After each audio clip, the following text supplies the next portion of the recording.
Hi, welcome back guys. This is your sensei, back with another fanfiction. This is the first part of What If Overpowered Naruto with Sharingan got Harem. Now before starting, please give this video a like and subscribe to the channel if you want more videos like this. Now let's get into the fanfic. It was a clear night in Konohagakure, the shinobi village in service to the Land of Fire, one of the 5 major elemental nations ruling the large continent.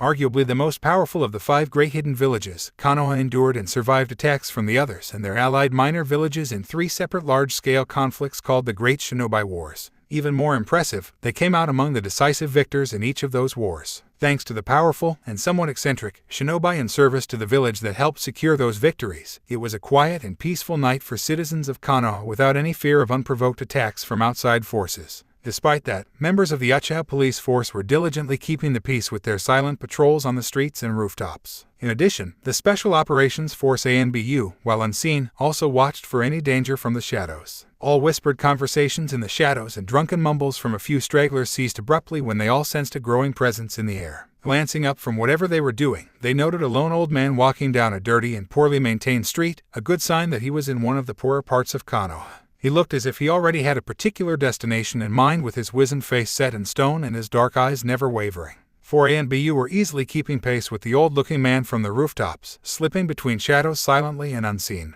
It wasn't because they considered this man a threat like one might think. Instead, they would give their lives to protect him from any slightest indication of danger coming from any direction. This village leader, and the powerful commander of its military, was known as Sarutobi Hiruzen, or the Third Hokage. His large white haori with red accents flared out at the bottom as he walked, more like glided, silently down the street toward an old and decrepit apartment building. He stopped in front of its entrance gate for a moment, and shifted the front brim of his large and iconic conical Hokage hat up to glance at the fresh graffiti covering the front of the building and its perimeter wall. He sighed despairingly as he stroked his graying pointed goatee and read over the painted text. Die, demon, and go away, monster, were some of the kinder words he made out. It's already been years since the Kyuubi attack. Why do the people of this village still carry so much hatred? He thought angrily as he almost forced the creaky old front gate off its hinges, opening it, and continued onward into the building.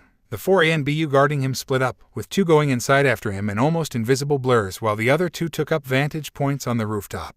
After making his way up several flights of stairs to the top floor, he arrived at the door to the apartment belonging to one Uzumaki Naruto. The young boy was living here by himself, ever since he was forced out of the orphanage last year, and the third had to give him a place to live in since no one were able to adopt him due to politics involved. As soon as he moved in, the tenants all immediately moved out.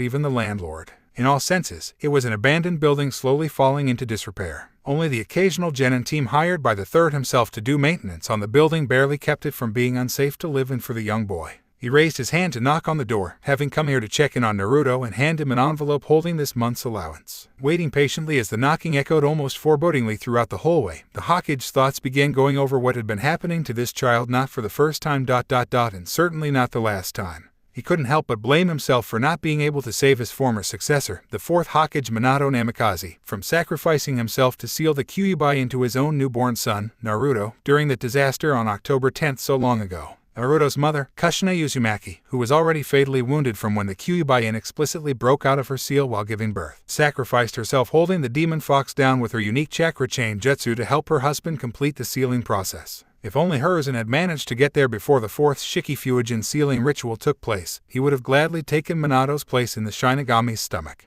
That would have at least allowed the young man to live in order to be able to take care of his son and protect him from those who resented his Jinchuriki status. Instead, after the deaths of Minato and Kushina, Hiruzen, even as he mourned his beloved wife's death, was forced to come out of retirement and retake the Hokage hat until another suitable replacement could be found. Somewhat regretfully, he was also forced to keep Naruto's parentage a secret, even from the child himself. Iwagakure and Land of Earth would have likely attempted to kill any offspring of Minato Namikaze, the man who single-handedly decimated a large portion of its army in one battle with his deadly techniques in the last Great Shinobi War. That would include sending assassins after an infant. The Hokage could not risk that with his village still recovering its shinobi force from the war and the Kyuubi's destruction, at least until Naruto himself grew up to be strong enough to defend himself from most adversaries. Unfortunately, due to his parentage being secret and having to be hidden among Konoha's many orphans as a legitimate ward of the village civilian council, this left him alone to face the coming animosity. When it was leaked that the Kyuubi was sealed into this young boy, most of the village believed him to be a true reincarnation of the monster itself instead of being its container. The Hokage and many other respected shinobi did try to stem the coming storm by publicly announcing that Naruto was just a human child who had the misfortune of being chosen to carry a heavy burden. For that, he should have been viewed as a hero. The villagers, in their grief and hatred over losing their beloved fourth Hokage and many of their loved ones, ignored their pleading and tried to openly attack and kill the infant anyway. After seeing his ANBU stop so many attempts, the third became angry and passed a law forbidding any talk of Naruto being the Kyuubi container on pain of death. He hoped that the hatred would not be passed down to the child's own generation at least, though he knew that was a fool's hope at best. In the years since the attack, quite a few shinobi, like the Yamanaka clan head and the famous Hade Kakashi of the Sharingan, found themselves blocked in every attempt to take Naruto, and thanks to the village council making it a mission to put up impassable red tapes in order to keep the child isolated as much as possible. Blinded by their hatred toward the Kyuubi, the civilian council refused to believe the child could not be the demon fox and kept finding ways to discreetly have their ward die early without intervention from the Hokage. They began by denying him even the basic necessaries of life, by often having him kicked out of stores and restaurants and overcharging him for anything, even expired food. It was only luck that there were no attempt to attack Naruto outright due to the ANBU standing guard around him in the shadows almost all the time. The old man had to allow a small smile as he remembered how his most powerful, and rather antisocial, ANBU, recently promoted to commander, was quite protective of the cute and innocent infant back then. The Hokage, in all his power, could not do much as there weren't any evidence that the council was going behind his back. Instead, he could only watch over Naruto from afar as the child continued to be more isolated from everyone in the village. Even the children his age avoided him due to their parents warning them to stay away from him without any explanation. The old man was brought out of his grim thoughts by the cold silence that followed his knocking. It unnerved him somewhat, since he felt this wasn't due to the stillness of an empty apartment. His shinobi senses, refined by age and experience, told him this was unnatural. To confirm, he waved a hand and two ANBU seemed to melt out of the walls on both sides of the door. They immediately went down to one knee where they stood in salutation to their leader. Has Naruto-kun left the apartment at any time tonight? Hers, asked the dog-masked ANBU with gravity-defying silver hair kneeling to his right. This particular ANBU captain was called Inu, or, more famously, Hade Kakashi of the Sharingan, whenever he wasn't wearing his ANBU mask. No, Hokage-sama. He entered the apartment mid-afternoon and hadn't left since. Before that, we followed him through his usual routine. Aside from eating lunch at Ikaraku Ramen, nothing of interest happened today. Inu replied quickly. The Hokage seemed to contemplate this for a moment before the ANBU added. But he seemed out of it. I think he's depressed. A small shiver went down the third spine at this observation, and one thought went through his mind out of instinct. It couldn't be. It should be impossible for a young child to think about that. He immediately pointed his index finger at the door, and 4 ANBU, the 2 guarding Naruto plus the 2 that followed the Hokage into the building, quickly surrounded the door with 2 on each side. Inu, on the right side, picked the lock almost instantly and slowly opened the door. When it tapped fully open against the wall, all 4 masked shinobi quickly zipped into the apartment with a textbook crisscross entry procedure. The Hokage, walking calmly but decisively, then immediately followed them in. The first thing he noticed was the deep darkness and the unnatural quietness permeating throughout the entire apartment. Even if Naruto was sleeping, shallow breathing should have been heard at least. Inu and his partner were standing in the unlit kitchen to the left, and the other 2 ANBU took positions in the empty living room to the right. After a quick scan, all 5 noted some dim light leaking out from under the door to the bathroom down the hallway opposite from the entrance. The third desperately hoped that the young child was just taking a bath and ended up falling asleep. Inu shattered that hope into a million pieces. Hokage-sama, I smell blood. So much of it. He whispered haltingly, with his uncovered eye widening behind his ANBU mask. Not wasting any time, the third, with speed not seen by any for years, blurred to the locked bathroom door and, using nothing but his natural strength, easily ripped it off the frame with a thunderous crack of its cheap plywood construction around the hinges. Tossing the door aside with the ANBU immediately moving up behind him, Herzen prepared himself for what was beyond ... and still could not contain his shock. Blood. If one had to describe the horrific sight the Hokage and the ANBU saw in the tiny bathroom in one word, it was simply that. There was so much of that viscous, life-giving liquid covering nearly every inch of this enclosed space in large splatters and blots. The cheap tiled floor was covered wall to wall with a thin sheen of bright red color, because the water overflowing from the bathtub diluted the blood.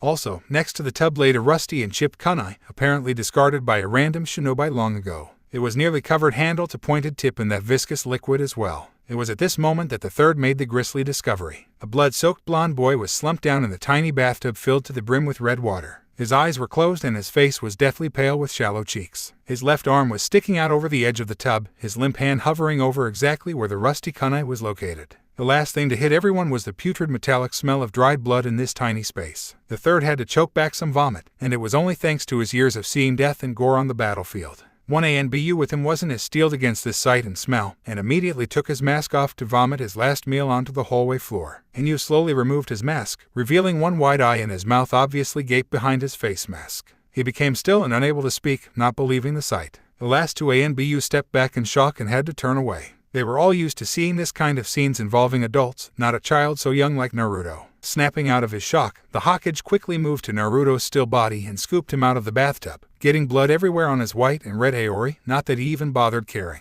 He cradled the small and fragile body to his chest as he checked for a pulse. It felt like an eternity as he held his breath until he finally found one tiny heartbeat, but it was barely there. He then quickly searched for any cut on the neck or the arms to stop the bleeding. To his surprise there were none, not even a scar. "Why?" A small and weak voice barely reached Herswain's ears. The old man immediately stopped his frantic checking and looked at Naruto's face. What he saw broke his heart. Coldness, despair, and crushing emptiness were all he saw in this child's half-open eyes. "Why did I didn't? I die. I wanted to." The pale boy managed to whisper out. Hiruzen began to tremble, and he had to allow some tears out as he clutched the fragile boy tighter to his chest. His 4 ANBU couldn't stand to watch this and went off to pretend to check the surroundings while dealing with their own emotions. "Naruto-kun, you need to tell me why you did this." The suddenly frail old man choked out. "I'm tired of not being seen. I want to exist," Naruto tiredly whispered out before breaking down sobbing softly with an anguished expression. Each rack of the boy's sobbing form was like a knife stabbing directly into Hiruzen's heart. "I see cut in my wrists. 4 times. Every time I go to sleep, but I still wake up with no C cut. It must have been the Kyuubi's chakra. How ironic your curse saving your life." The Hokage thought sadly as he watched Naruto slowly fade away into unconsciousness, now completely exhausted. At this point, he finally stood up, carefully wrapped up the naked boy with his ruined Haori, and quickly carried him out of the apartment. He then made a beeline for the hospital with his best speed, and Inu was hot on his heels while the other ANBU remained behind to clean up and try to get over what they just saw. Next day at the hospital, the Hokage marched into the front lobby of the hospital with a tall Jounin by his side, both carrying grim expressions on their faces. This new man wore a regular Konoha Jounin outfit, with a heavy green long-sleeved shirt and a loose red cloth vest layered over the flak vest being the only variations. The Hittite was displayed on his forehead with clear pride, and he had his long dirty blonde hair tied into a high ponytail. His pale blue pupilless eyes displayed determination, but also some worry. The receptionist gasped and stood to greet them with a nervous expression. A stern hand gesture from the third implied no greeting was necessary as the two men walked past the stunned woman to the stairwell. Upon arriving at the correct floor, they continued briskly to Naruto's room that was currently under heavy watch with 2 guards at the door and an ANBU hidden in the ceiling inside the room. The Hokage immediately dismissed the guards with a gesture. As they entered the room, he then waved his hand to allow the ANBU to appear from the ceiling. It turned out to be Inu. Glancing at each other briefly, all 3 men then had a quick look at Naruto in his hospital bed. He still looked pale and unconscious. The small and pained intake of breath from the new man was the only sound anyone made. While the blonde Jounin stood still staring almost despairingly at the patient, Inu and the Hokage immediately set to putting up several security seals around the room. After a moment of tense silence, the Hokage finally spoke up. "Yamanaka Inoichi, what happens here never gets past these 4 walls. Is that understood?" The answer was a grim nod from the now identified head of the Yamanaka clan, and one of the top experts in mind arts. "Now, I wish to thank you for discreetly taking care of the ANBU who were with us, as well the doctor who was here last night. I doubt they would miss the memories anyway, and we absolutely have to keep this to as few people as possible." The Hokage offered with a sad smile. "I wouldn't want to remember this either if I had a choice, Hokage-sama. To think this child is the same age as my daughter." Inoichi trailed off as he stared sadly at the feeble blonde boy sleeping peacefully in the bed. This was the child he and his wife wanted to adopt since birth. He felt red-hot anger flare up inside against this village civilians for impeding them so much, and had to work to remain calm. The third nodded before turning toward Inu. "Inu, would you like to have your memory from last night altered?" The ANBU slowly took his dog mask off to reveal a man with one lazy-looking eye. The other was covered by a small black eye patch designed to fit inside his ANBU mask. A dark blue spandex face mask covered the bottom half of his face all the way up to his nose. Haddock Kakashi shook his head in response. "No, I need to remember this, Hokage-sama. It'll encourage me to make sure he's better protected from now on," he replied in an unusually serious tone for anyone that knew him personally. The third nodded again with a sad smile before turning back to Inoichi. "Inoichi-san, as we have discussed before, I would like for you to go into Naruto-kun's mind and completely remove any trance of the past 48 hours from his memories. Then go back to the time he just left the orphanage and work from there to the present, altering some events he encountered in subtle ways that may help him feel a little better about himself. Even random acts of kindness from non-existent strangers will help. As for why he ended up here, an accident involving him hitting his head should work and explain the foggy memories he may have after this. If you wish to object about any ethical issue with this, now is the time to do it, and I will note it in the report that I'm making for Hokage's eyes only. Inoichi shook his head. How could he object to this? No child should ever have to think about committing suicide. He then walked over to Naruto's bedside and pulled up a chair so he could sit comfortably as he dived into the boy's mind. Upon reaching up to the boy's forehead with his hand, the Hokage decided to give the clan head a warning. Be careful, only Minato-kun knew exactly how the Kyuubi seal works, and you may encounter the beast in there. If you do, give it a wide berth and try your best to fix the memories. It should not be able to harm you, but it may attempt to speak to you. Be wary of it. Inoichi only hesitated for half a second before touching his hand to the boy's forehead. The closing of his eyes and slight slumping of his shoulders were the only signs he had successfully entered Naruto's mind. The Hokage sighed as he sat in another chair. I hope this works, he mumbled as he and Kakashi watched over the two blondes. 2 hours later, Inoichi blinked awake as he removed his hand from Naruto's forehead. The Hokage and Kakashi looked up at this movement, and they were surprised to see the blonde Jounin shoot up out of his seat with his body trembling from unbridled rage. How dare they? He growled out quietly before exploding. Those bastards! How dare they? He roared before slamming a fist on a nearby wall, cracking it a little. Afterward, he had to work to regain control and managed to calm down a little. The Hokage and Kakashi were stunned to see the normally calm clan head fly off the handle like this. They decided to give the blonde a minute to calm down more. Did you see anything notable? Hiruzen finally inquired after an eternity of tense silence. Nothing. Absolutely nothing, Hokage-sama. Inoichi bit out. This odd statement confused the other men. That's the thing. This young child was never attacked. The worst they ever did physically were selling him bad food and throwing him out of stores and restaurants. Apparently they didn't see the point of directly harming him, since it would most likely mean their death due to your law. The Hokage nodded for the blonde to continue. Inoichi let out a pain-filled sigh as he stared down at the unconscious Naruto with trembling eyes. They just acted like he didn't exist. They ignored him and cursed him anywhere he went. The only times he actually got positive attention was whenever he saw you or ate ramen with a middle-aged man and his daughter. He has been dealing with that ever since the first memory he could remember. I wonder which is worse, physical harm or having your entire existence cursed and denied anywhere you went. The Hokage's expression slowly became grim as he began to understand what the clan head was getting at.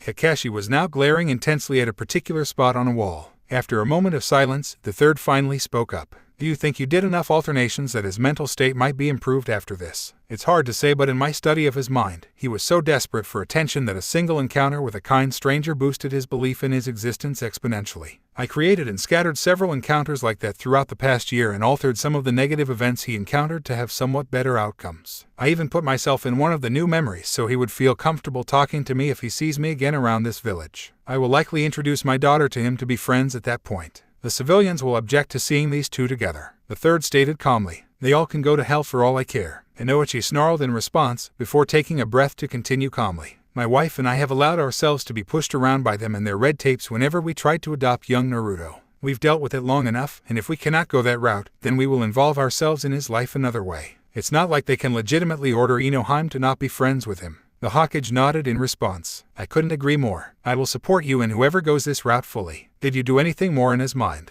I couldn't, because I'm sure he'd notice. I believe when he wakes up, he should be in a better mood. Even then, I still hope he will become friends with my daughter and the others. That will go a long way toward validating his belief in his existence. Inoichi spoke in an analytical tone. Very good. What about the Kyuubi? Did you encounter it? No, Hokage-sama. I easily felt its presence in the mindscape, but Naruto's memories were located far away from the Kyuubi, so I was able to work unimpeded. Inoichi replied with apparent relief. Good. The fourth did an excellent job with the seal then. Now, I need you two to understand why none of this leaves the room. The Hokage began with a firm gaze at the two men before continuing. If news of this got back to those who are still angry about the Kyuubi, they will believe whatever they were doing was working and will intensify their efforts, making this worse and isolating him even more. I do not want to see a repeat of what I've seen the night before. Naruto-kun and suicide should not exist together in the same sentence. I know you believe this as well. The other two men nodded in firm agreement. The third sighed before putting his hand up in a half-ram seal and whispering Kai to release the security seals in the room. Inoichi slowly rubbed his palm on the young blonde boy's forehead with a sad expression before it changed to one of full-on determination. He then excused himself to leave. Kakashi, sensing that Naruto was coming out of his sleep, decided to put his dog mask back on and return to his hidden position on the ceiling. Hiruzen calmly straightened out his Hokage outfit a little bit before taking a seat next to the bed. It wasn't long before the young blonde began to stir and yawn, as if he was waking up from a long and fulfilling night of sleep. The other two occupants of this room immediately noticed the changes in the little boy's cerulean blue eyes. They weren't as empty or soulless as before. They showed some of their usual brightness with some visible confusion as the boy took in his surroundings. Hokage Jiji, Naruto muttered in surprise as he saw the third and then surveyed the hospital room with a confused pout. What am I doing here? Did something happen? Naruto by Hiruzen, the third Hokage known as the famed god of shinobi and the professor, was suddenly stumped and silently cursed his stupidity at forgetting to ask Inoichi for details regarding the supposed accident that had the boy land in the hospital. He heard the tiniest bit of snickering and glanced menacingly in the direction of the hidden Kakashi. The corners of his lips barely twitched upward when he heard a gulp. He still got it. Naruto-kun, I'm glad you're okay. And you're in the hospital. I was told you were admitted here unconscious after you hit your head. What was the last thing that you remember? He tried to fish the fake event out without suspicion. He saw Kakashi shrug and did a so-so gesture with his hand out the corner of his eyes. He frowned in slight offense. Maybe he should make the one-eyed ANBU a sensei for 3 brats as punishment. While the old man was contemplating unfair punishments, young Naruto was concentrating to remember what happened. I was walking through the park and I saw a girl trying to climb a tree. Naruto muttered as he continued to work through the fogginess in his head. All I could remember about her was that she had long brown hair. I didn't even see her face. I was watching her and she suddenly screamed and slipped off. I ran toward her and tried to save her. I guess I hit my head when I jumped under her because that was the last thing I remember. The Hokage nodded empathically while inside he was considering giving Inoichi more pay for this. A brown-haired girl in this village. Needle in a haystack. Still, he'd make sure the boy wouldn't needlessly look for the girl. That's right, Naruto-kun. That child and her father brought you in asking for you to be admitted. That was 2 days ago and you have been sleeping since then. That was a rather nasty lump you had on your head. The Hokage continued to spin off the event. He saw Naruto brighten up considerably at this act of kindness, which made his heart clench painfully. Just how deep was his need to be acknowledged? Is she still around? The child inquired hopefully. Unfortunately, not anymore. Hiruzen's heart almost broke at the boy's visible disappointment before he quickly continued. It turns out she's the daughter of a traveling merchant and they have left the village. She was playing in that park to pass the time while her father did some business. She did leave the staff a message to pass on to you, however. Naruto perked his head up, waiting to hear the message. She wanted to thank you for saving her ... and that she hopes to see you again eventually. The Hokage said with a warm smile. Naruto's smile was enough to brighten up the room. The third saw Kakashi give a thumb up for his acting. Maybe he'd put off making the Jounin a sensei for a while longer. Now, Naruto-kun, you get some rest and I have to get back to my duties. You will be released tomorrow morning. Get some sleep in the meantime, all right. The third stood up, getting ready to leave. Naruto gave an enthusiastic nod, his smile still plastered on his face as the old man stepped out and closed the door. Kakashi immediately appeared at his side. Keep an eye on Naruto-kun and let me know of any change. In the meantime, make a list of the stores and restaurants that kicked him out or overcharged him. I will personally take care of them. We're going to make sure things improve, if only a little, for him from here on. The Hokage dictated to the ANBU. The dog-masked man nodded as he took an orange book out of nowhere to begin reading it. The third suddenly put on a grin with a small blush on his cheeks. So ... you get to that part with Ami-chan yet? Kakashi let out a perverted giggle. That was the best so far, Hokage-sama. I wonder how Jiraiya-sama got the research material for that. Suddenly, the temperature in the hallway chilled a few degrees. Both men noted this and looked around to see several angry female nurses and patients glaring at them as if they wanted them to combust on the spot. The 2 men gulped and quickly shunshined out, lest they suffer the women's wrath. Back in Naruto's room, the still smiling boy let out a long sigh as he watched the Hokage close the door. His fake smile faded like a wisp from his face as he leaned back into his bed. He could feel his crushing depression and shame crash over him like waves. Sorry, whatever you did in my head, I still remember everything. It didn't work and this still hurts so much. The blond boy trailed off, with his bright blue eyes dulling to near darkness as he curled into a ball and began shaking with silent sobs. Soon at Yamanaka Flowers, Inoichi let out a weary sigh as he took his shoes off in the entranceway of his home. A beautiful brown-haired woman with almost gem-like hazel eyes appeared to greet her husband with a chaste kiss. How was your day, darling? They called you away so suddenly? Yamanaka-kana asked with some concern at her husband's bedraggled expression. I can't tell you since Hokage-sama declared this a village secret. I'm sorry, my Harem. Kana nodded in understanding, knowing this was quite serious. Inoichi's expression then turned determined. However, whatever happened today has finally convinced me to get off my ass and really do something about our blonde comrade, he said resolutely. Since there were so few blondes in this village with many coming from their clan, Kana and Inoichi took to calling Uzumaki Naruto their blonde comrade. It was one of their favorite inside jokes. Kana was surprised to hear this and frowned. She was sharp enough to know this secret had something to do with Naruto if Inoichi just brought him up out of the blue, and that it was bad enough to shake her usually composed husband up. She was coming to many conclusions, all of which she didn't like at all. How? The morons running that orphan's office have blocked us at every avenue whenever we tried to adopt him. If only Hokage-sama would just use his power to force it through. You know as well I do that if he did that, then his political enemies will use this to go to the fire daimyo and raise a stink. The Hokage may be in charge of the village, but the daimyo still carry more power than him. He's also a civilian and will likely side with those bastards if they present a convincing argument. All this will result in his Hokage-sama losing political credibility and power. As much as I want to do something for young Naruto, we can't risk this with that old warhawk Danzo chomping at every bit. Fucking politics. Kana spat out quietly with a nasty scowl, irritated enough to curse. Inoichi smiled and put his hands on her shoulders to kiss her forehead, getting a pleased hum out of her. All we can do is bide our time and wait for the opportune moment. Shikaku and Chusa definitely do not like this either, and neither does most of the other clan heads, too. He muttered before smirking fairly. Which is why when the moment comes, and it will attack ferociously. Danzo and the others will not be able to do anything, and they'll be lame ducks before long. Kana grinned devilishly and hugged her darling tightly around his waist. You know, that kind of talk is a big turn-on for me, she murmured lowly before kissing him softly. In the meantime, the adoption route isn't working. We'll have to go another way, the blonde man declared as he moved out of the embrace and stepped into the living room. What are you thinking? The brunette asked softly at his side and saw that he was gazing lovingly at the living room's large bay window overlooking the street in front of their ground-floor flower shop. Sitting on its cushioned surface was an adorable young girl with shoulder-length pale blonde hair staring out at a lone cloud high in the clear blue sky. She was swaying her head gently side to side and humming a nonsensical but happy-sounding tune. Friendship, Inoichi declared quietly with a prideful expression he reserved only for their beloved daughter. Kana grinned even more devilishly than just a moment ago as she hugged her darling's right arm tightly to her ample chest. That brain of yours is why I married you, my darling, she whispered into his ear seductively. Her husband grinned roguishly down at her, making her shiver with excitement. Only that, my beautiful Harem. I suppose your devastatingly handsome looks and wonderful personality are nice bonuses too. They chuckled, getting one young Yamanaka Ino to stop her humming and turn her head to find her parents standing in the living room's doorway staring and smiling at each other in a way that usually resulted in her having to leave the room for some reason. The cute blonde girl frowned briefly at the couple for interrupting her super awesome fun singing time with their adult things, and turned back to follow the lone cloud with her striking pale blue eyes. She began humming again with a bright grin. She never bothered to notice her parents sneaking away for a small dose of their own fun. Land of Wind. At around the same time in Sunagekure, the shinobi village protecting Land of Wind, 8-year-old Sabaku no Temari was walking down a street with her family. She had dirty blonde hair done up in 4 separate ponytails, giving her a unique hairstyle easily recognizable by many. She wore a simple but expensive-looking dark blue kimono that brought out her teal eyes, and she was carrying a small ornate fan in the sash. It was a memento of her deceased mother. Sabaku no Kara passed away after giving birth to her youngest brother, Gaara.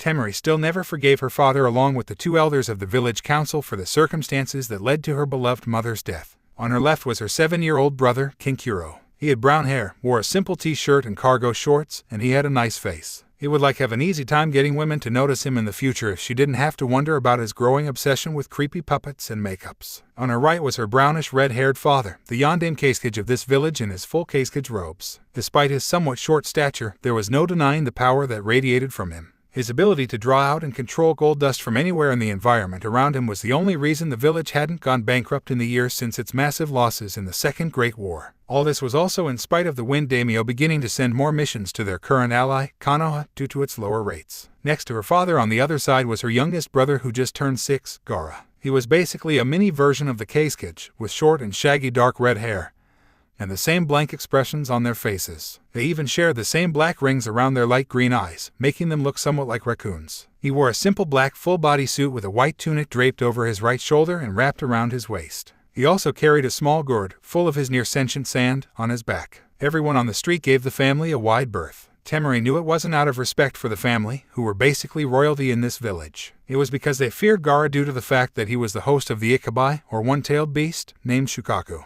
At the urgings of the elders and the council, the Kazekage tried to increase the quality of the village shinobi force to attract more business from the Wind Lord by sealing the Ikabai into Gaara still in his mother's womb. This led to complications during the childbirth, resulting in Kara passing away as she held the tiny and frail Gaara. Temari gritted her teeth at the memory. Since her mother's death, the family became broken and dysfunctional. Temari and Kinkuro barely managed a tiny semblance of a sibling relationship while living in constant fear of their youngest brother's occasional psychotic episodes. Their father became cold and distant, deciding to focus all of his attention on the village instead of his children. The worst off from that death was Gaara himself, however. Due to his sentient sand controlled by the Ikabai inside him, other people feared him and kept away from him. At first, Gaara wanted to make friends, but his sand kept accidentally hurting and killing some people. The longer this went on, the more desperate the red-haired boy got until he was finally broken some time ago by the betrayal of his caretaker. His mother's brother Yashimaru ... the only one to ever show him compassion in his lonely existence. From what Temari knew of that event, their uncle tried to kill Gaara out of revenge for his sister and, upon failing, he told the little boy that his mother hated him, cursing him throughout the childbirth until she died, and that his own father ordered the assassination attempt. That was what broke Gaara's hold on his sanity, and he had his San crush his uncle to death. He then swore to live only for himself and went around validating his existence by killing at will. Since then, the village feared and hated him even more. Temari let out a sigh. How did her family become this fucked up? She didn't even understand the reason for this walk together. They rarely did anything remotely family-like since her mother's death. She hated her father, but wouldn't go against his wishes, so that was why she was walking among them, ignoring the villagers' stares. Out of nowhere, she heard several soft thuds. What was that? She looked to her right to see some kunais embedded into Gaara's suddenly raised sand wall, their sharp tips inches from his face. He wasn't expecting that and suddenly screamed in surprise and rage. His sand then flared up and quickly shot for a rooftop close to the Sabaku family. In response, the Keisuke immediately shoved Temari and Kankuro into a nook between two buildings with a muttered warning to stay there. Gaara's shrill screams continued to fill the air as everyone around them panicked and immediately retreated into their buildings or hiding spots. The last thing Temari saw before entering the nook was Gaara's San dragging a surprised Suna shinobi down off the roof of a nearby building by his leg, his face frozen in terror. The blonde girl noticed offhandedly that the Keisuke had already taken his stance calmly, almost too prepared for this sudden attack. It was as if he had been expecting this. As she hid in the nook with Kankuro with her whole body trembling at the rising killing intent in the air, she instinctively wrapped her arms around her similarly trembling brother in a feeble attempt at protection. It wasn't long until Gaara's scream stopped. After a moment of hearing the soft sounds of shifting sand and groaning, the two children almost considered peeking out of the nook to see what was happening. That notion was immediately shot to hell. Loud and blood-curdling screams of terror and agony filled the air, and the two poor children trembled even more. Temari could smell the scent of urine coming from Kankuro, but she paid it no mind. She wouldn't blame him since she was about to piss herself in terror too. Suddenly a sickening ripping sound was heard even over the shrill screaming, and there was a wet thump somewhere. One more incident of such disgusting noise followed another few seconds later. The agonized screams were no more by this point, so the third ripping sound, longer and even more revoltingly wet this time, was burned into Temari's memory forever with total clarity. Trembling, she finally spared a glance at what she could see outside the nook. There was nothing but an empty and dusty street from what she could see. She would regret her decision to look outside a moment later when she saw an apparently discarded corpse suddenly land in front of the nook with a wet thump as if it was a gift to the children trapped inside. Only that it wasn't a whole person. His left arm was missing, leaving behind a bloody socket, and his body was ripped in half at the waist, allowing her to see the inside spilling out. She also easily noted his spinal cord with some tendrils of nerves sticking out at its torn end, as if they were searching for the other half of the body. Despite this being only a half of the body, there was so much dark red blood pooling under the remains, soaking into the dusty dirt covering the street. However, the most horrific thing she saw was the frozen look of terror on his face, with sand dribbling out of his wide-open mouth and nostrils, as if he had seen pure evil itself. Taking this sight in, she finally let her bladder control go and opened her mouth wide in a silent scream as her body instinctively prevented her from making any sound in pure self-preservation. The last thing she remembered before fainting due to the stress of this horror was seeing the glitter of gold dust floating from the ground as her father apparently prepared to subdue Gaara. The last thing she heard in the darkness enveloping her somewhat lovingly was her youngest brother's insane cackling. Somewhere in an abandoned laboratory in Land of the Sea. Okay. Wake, was all the 12-year-old Mitarashi Anko heard through the fogginess of her consciousness as she slowly woke up. She felt some light slapping on her right cheek. Her light brown eyes hurt as she opened them slowly to see a dim light directly overhead. She could barely make out two moving outlines at her sides. Why, was all she could manage to say before she was struck silent by her sudden inability to move her limbs. Don't worry. We'll get you out of this. Just remain calm. One of the two outlines spoke in a soft feminine voice. Why should we? She's that traitor's whore. We should just cut her throat and be done with it. The other outline growled in an angry male voice before the female hushed him harshly. Wait. What? Where's Sensei? The last thing I remember was when I was leaving with him on our training trip. Anko thought as she tried to get up again, only to be restrained by something. She shifted her head down for a look at her body. What she saw shocked her so much she shrieked loudly. She found herself completely nude and strapped to a cold metal table, her arms and legs restrained in a spread eagle fashion. She panicked as she strained and failed to cover herself up instinctively. So complete was her terror that she failed to notice that her body looked more grown up compared to when she left with her sensei. Get her something to cover up now. The female outline hissed at her male counterpart. Why should a fucking traitor care about her mod? Was all the man retorted before the female struck him hard on his masked face. It was a thunderous crack echoing through the large room, and it actually made Anko pause briefly in her struggling. That was in order. Is that understood? The female's whisper was low and deadly. Obviously, the male outline responded with a nod since the woman continued even when Anko didn't hear any vocal reply. After you find something for her, do not say a single word for the rest of this mission or I will have you up on insubordination. The female ground out through gritted teeth over the young girl's continued whimpering. The stunned male silently bowed and left Anko's line of sight. The young girl continued to whimper and struggle at the restraints even as the female-voiced outline tried to shush her gently while working to free her. After a long minute of struggling, Anko was finally freed of her restraints. She then immediately curled up into a fetal ball and began to sob loudly with the female outline trying to soothe her with a gentle hand on her back. At this point, the male returned with an old discarded blanket found somewhere else in the lab. He then quickly left the immediate area to stand guard while his female squad leader spoke to the young girl. After what seemed to be hours, but actually just a few minutes of crying, the purple-haired girl finally regained her composure somewhat and stopped trembling, feeling less exposed with the blanket covering her. She slowly sat up to take a glance around and saw that she was in a large experiment room, apparently abandoned if papers strewn about and missing equipment were any indication. Even in the dim lighting, she could make out 9 other tables just like the one she was found lying on, and each had a corpse strapped to it. All of them apparently died not too long ago and were beginning to show effects of decomposition. Was she the only one who survived whatever experimentation she went through? If that was the case, why was she left behind? Her eyes finally adjusted to the dim light and she took a good look at her female rescuer. Her savior turned out to be a Konoha ANBU. The taller masked woman was wearing a dark blue armored and sleeveless outfit, showing her bare upper arms with a tattoo on each shoulder denoting her as an ANBU and a captain of a squad respectively. She had beautiful long purple hair somewhat lighter in hue compared to her own purple hair. Finally, Anko noted this ANBU's mask to be shaped and painted like a cat's face. She took a shuddering breath, resolving to figure out what happened to her. Nico-san, I don't know what's going on. Where am I? Anko forced the words out of her throat, hoarse and dry from her panic a few minutes ago. The cat-masked ANBU seemed to take a moment to consider her response. Before we start on that, I need you to answer a couple questions honestly. I'm afraid what you say now will affect what's going to happen to you from here on. I hope for your sake that you're innocent in this whole thing. She began in an even tone. Anko grew more confused but nodded anyway. First, what is your name and age? Mitarashi Anko. I'm 9. Anko stated quickly, and the older woman was taken aback at that reply. She already knew who this girl was, so no surprise there. However, Anko definitely did not have the body of a 9-year-old from what she glimpsed earlier. This girl had already begun developing her bust and hips, plus there was an odd mark on the left side her neck. However, the ANBU didn't sense any sign of lying. Okay, Anko-chan, what was the last thing you remember? She inquired, trepidation clear in her voice. I was on the road with Orochimaru-sensei. We just left Konoha in the middle of the night a few days ago. Nico was absolutely stunned to hear this. If this was true, this meant that this girl had the last 3 years of her life wiped out. She had to ask one more question and she'd decide if she would have to kill this young girl right now or take her back to Konoha for more questions. When you left, did Orochimaru ever say anything about why he was suddenly leaving? We know it was a last-minute departure. Did you get an explanation? She asked with a slight edge in her voice as she subconsciously slipped her right hand into her leg holster for a kunai. Anko was puzzled at the lack of honorific for her sensei but paid it no mind. Sensei said that he was taking me with him on a long-term training trip and told me we were leaving at that time because he just felt like it. It was typical of him, so I didn't think much of it. Why do you ask? Did something happen to Sensei? Has he been captured and experimented on too? Sensing no malice from Anko as she heard genuine concern in these rapid questions, the ANBU let out a silent sigh of relief and moved her hand away from the kunai to put it on one of the young girl's hands.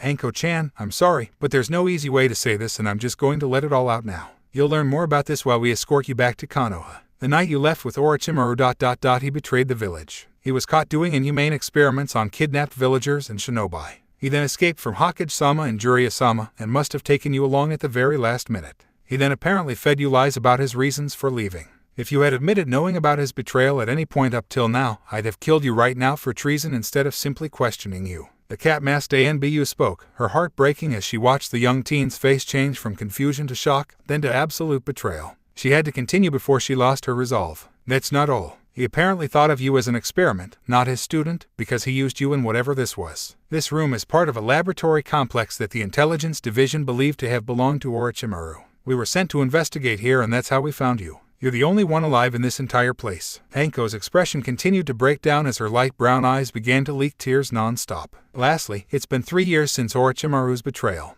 You're not 9, you should be around 12 now. The ANBU quickly got out as she watched Anko spiral into total despair with sympathy. The young girl couldn't believe it. Her sensei, the one she looked up to and admired for years, used her and threw her aside like a piece of trash. She lost 3 years of her life. Worst of all, she's been associated with a traitor and she now felt dirty and tainted. After a few minutes of trembling and sobbing, she turned her despair into pure and unrestrained rage. "I'm going to kill that son of a hhhh." She suddenly cried out at the top of her lung, unable to bear the pain of what felt like red-hot fire growing throughout her body as she clutched futilely at the strange mark on her neck. She slumped back onto the table and started thrashing all over it in pure agony. The shocked Anbu tried to hold her down and immediately stuck 3 of her fingers into the girl's mouth, preventing her from biting her tongue off in this pain. She then noticed the strange mark on the girl's neck glowing red and it seemed to be wriggling around a little. Another loud scream of agony ripped through the abandoned base and the sea surrounding it. Konohagakure, the Hyuga compound. The large Hyuga clan meeting hall was where the elders and leaders of both main and branch families met to discuss any issue about the clan or the village. Right now, it was filled to near full capacity with many members of both branches awaiting news about a special event happening now. The young clan heiress Hyuga Hinata was one of the many members kneeling properly on the well-polished main floor, her hands clenching tightly at the fabric of her richly appointed lavender kimono as she willed herself not to run away from the harsh scrutiny of her older relatives. The reason why she was nervous was because she was left alone, away from her parents who usually protected her from those that hated her shyness and gentleness. These were traits apparently unbecoming of a Hyuga heiress in the eyes of the more arrogant and prideful members of the clan. Ever since Hinata was born, all she knew was scorn from most of the clan's main branch for her kind nature. All Hyuga clan members were supposed to be strong and take pride in their clan being arguably the most powerful in the village, always competing with the Uchiha clan for that position. The fact that she hadn't shown the required amount of clan pride was a point of offense for the older Hyugas. Instead, she preferred to see herself as equals with others, including the branch members. This was a sore subject for many, especially when a branded branch member named Neji was clearly the clan's rising prodigy, not her or any one of the other main branch members. Meanwhile, the Uchiha clan head Fugaku already had a talented child in Itachi, who was just promoted to ANBU at age 10 and would make captain rank before long.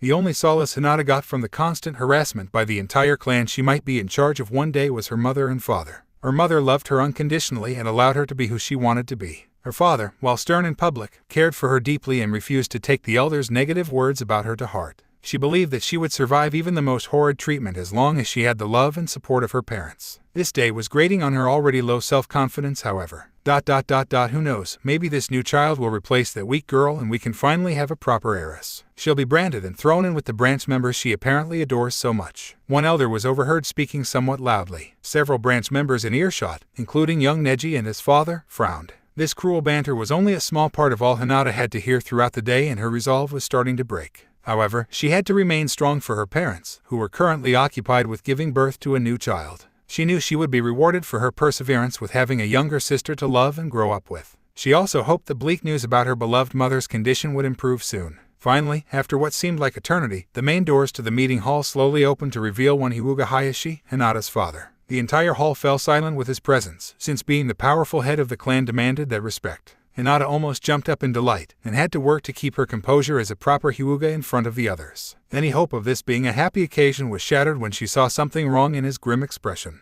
"It can't be ... Oh, please don't let it be true." Hayashi was feeling numb and broken on the inside, despite keeping up the charade of a powerful man on the outside. He had known that there would be complications with this childbirth due to forewarnings by many doctors, and were prepared for whatever could happen. However, he hoped with every fiber of his being that his beloved wife would survive the childbirth and they would be welcoming a healthy baby girl into this world together. The baby, now named Hanabi, did survive and was in perfect health. However, Hyuga Hitomi did not live through the process. Hayashi had to allow himself a long few minutes to shed his tears over his wife's covered body and regain his composure. It would not do him any good to look weak in front of the other main branch members. Now that he needed to be stronger than ever for his two beloved daughters. Sometimes he wondered if he was truly in control of the clan, rather than the elders who tried to run things from behind the scene. As he stood in the doorway, he spared a glance at his eldest daughter and his resolve almost shattered into a million pieces as he watched the painful realization slowly creep up on her face with her pale lavender-tinted eyes widening and becoming watery. However, she hadn't allowed any tear to escape yet. He would have been proud of her for being able to keep up a strong appearance this long if the situation didn't require the opposite reaction in his opinion, which was to let it all out and fall into a sobbing heap.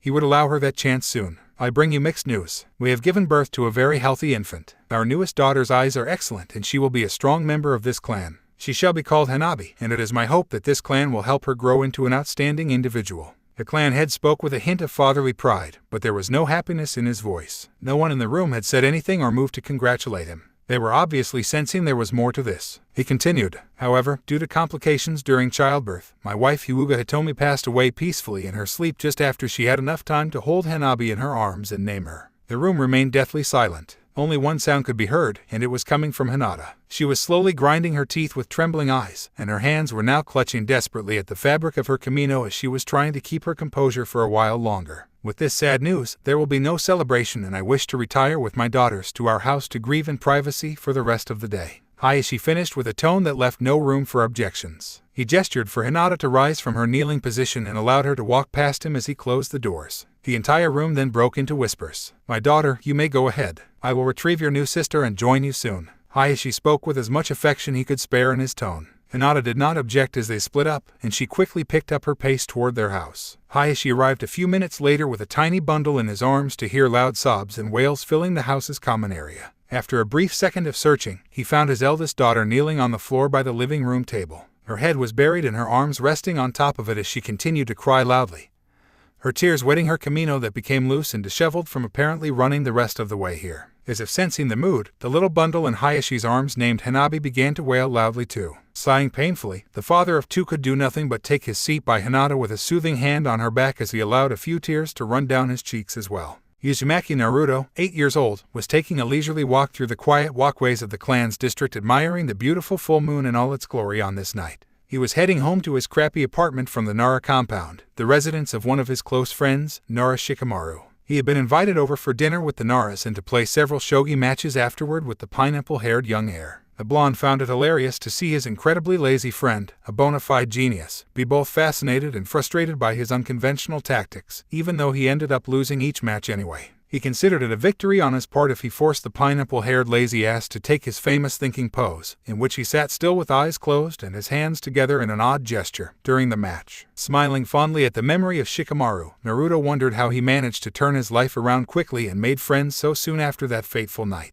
Despite Inoichi's best efforts, he still remembered everything, every drop of spraying blood, the sound of his wrist tearing open with the jagged blade of the rusty and discarded kunai he found in an alley, and his surrogate grandfather crying over his bloodied body. He had no idea how, but he knew as soon as he woke up that the memories planted in his head were fakes and the real ones remained. The fake events were just foreign objects in his mind that he recognized immediately. Naruto could have thrown a huge fit with the Hokage for messing with his head, but he understood why upon seeing his surrogate grandfather's anxious face. The third simply wanted the young boy to be well and happier. He then did a better acting job than the Hokage ever did to assuage the old man's fears about his mental state. After the third left the room, Naruto then spent all day in the hospital bed thinking about what happened the night before, and decided to push down the pain and loneliness just a while longer for his surrogate grandfather's sake. The crushing depression he felt about what he attempted didn't make that decision easy, though. He wondered how to even begin, and it wasn't long until he remembered that tall and blonde ponytailed man he saw in his fake memories. It was soon after he was released that he ran into the same man around the village and found his name to be Yamanaka Inoichi. He was then quickly introduced to the man's daughter. Yamanaka Ino became quite important to him quickly. In fact, he honestly thought he would have gone back to try to finish the job for the final time if he hadn't met her just in time. It also probably helped his fragile mental state at that time that he developed a small crush on her because he enjoyed her genuine cheerfulness and playful nature compared to the fake smiles he used to display in the past. They became fast friends and he was introduced soon after to Shikamaru and the eternally jolly, as long as the word fat wasn't heard, the Kamichi Choji. The four of them got along great even though they annoyed each other with Ino's bossiness, Shikamaru's laziness, Choji's over-the-top gentleness, and Naruto's pranks. He remembered being scared out of his wits when he was first invited over for dinner with the three clans when they gathered for their bi-monthly dinner party. After some prodding from his friends, and Ino's use of force, he finally relented to the invitation. To say it was an eye-opening experience to eat dinner with other friendly people was as much an understatement as saying one had a Kakashi liked porn a tiny bit. Naruto's social ineptness, especially his poor table manners, endeared him to the clans, and they took it upon themselves to beat some etiquettes and common senses about society into him whenever he came for over with any of his friends. Yamanaka matriarch Kana and Nara matriarch Yoshino especially made sure he was well educated, much to his hidden chagrin. Choji's clan at least made sure he was well fed. Thanks to their hard work, he turned out to be a genuinely bright and friendly individual who had no issue with anyone as long as they didn't cause him any trouble. In the years since meeting those three kids and their clans, the blonde's quality of life improved considerably and he found himself genuinely happy these days, despite still enduring the hatred of most of the village.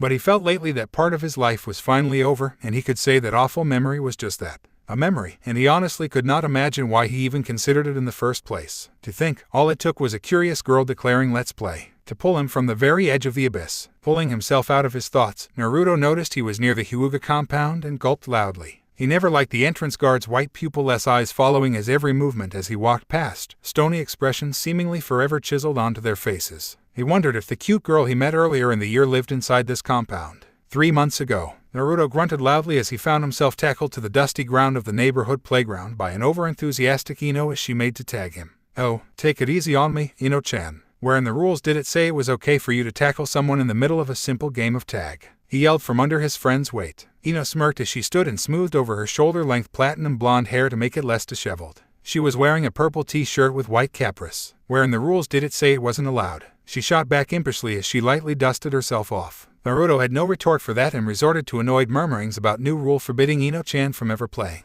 His fellow blonde just giggled cutely before she noticed the time, and it was getting late. "Naruto, I have to get home to help mommy out. You gonna be okay?" She got a bright smile and a nod from the blonde prankster and then left after a quick hug goodbye. When she disappeared, Naruto let out a sigh with a small blush as he remained unable to contemplate just what the cute blonde girl was to him exactly. He knew they were friends for certain, but he also felt slightly closer to her than he was with their 2 male friends. He hoped he'd get answers one day, if they ever came. "I guess I'll go home and treat myself to some ramen cups." "Wait, that's not so bad," he exclaimed with a picture of a ramen cup in each eye and drool coming out a corner of his mouth as he realized this lucky development.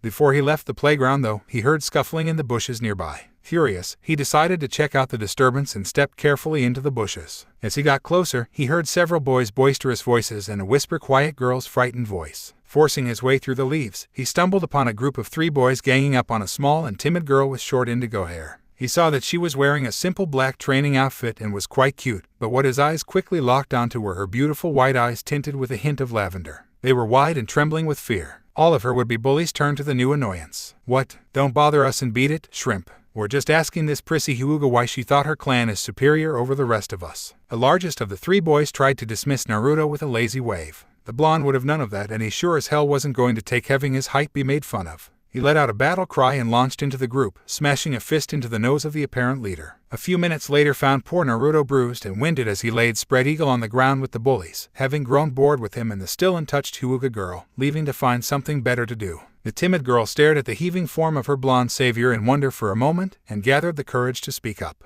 "Oh no, I am sorry why you had to jump in. It's because I am weak." The girl forced her words out in a tiny and stuttering voice Naruto had to strain to hear. After a moment of catching his breath, the boy slowly rose to his feet and dusted himself off a little bit. After another moment of tense silence, he finally spoke up. "Don't worry, strong or weak, I won't stand for seeing someone hurt if I can help it," he declared with a foxy grin and a raised fist. The girl's cheeks reddened considerably upon seeing the grin. She wanted to know more about this boy, but before she could introduce herself, "Milady, it is time to return." A deep male voice echoed throughout the forest. The girl's pale eyes widened before she reluctantly bowed and left. Naruto shrugged this off and began making his way home once again, wondering about that girl. He thought she was as cute as Ino, and seemed very nice if not a little weird. It wasn't long before he forgot about the incident thanks to the power of ramen. Present, Naruto made it past the 2 Hyugas guarding the main gate and was walking along one of the compound's long perimeter walls. He realized it was already almost midnight according to the bright full moon overhead. Wow, that last shogi match took longer than I expected. As he walked in silence, he heard scraping of feet on a rough surface, likely roof tiles, but it was barely there. He doubted any other human could have heard this without chakra enhancement. He learned one day that he was blessed with heightened senses compared to other people because he was always the first to sense anything long before others noticed. He just never realized this until he was finally spending time with his peers and noticed his senses weren't exactly the norm. He also discovered at the same time that his sense of smell was about as good as a normal dog's, which he made use of this moment with a breeze blowing over him from the compound. He sniffed the air deeply and caught a slight hint of lavender. Was that a fresh shampoo scent? Naruto narrowed his blue eyes as he scanned his surroundings. The scraping and scuffling sound was getting closer, likely from the other side of the wall. Deciding to follow his instincts, he pressed his back up flat against the compound wall to try to blend into the shadow it was casting from the moonlight.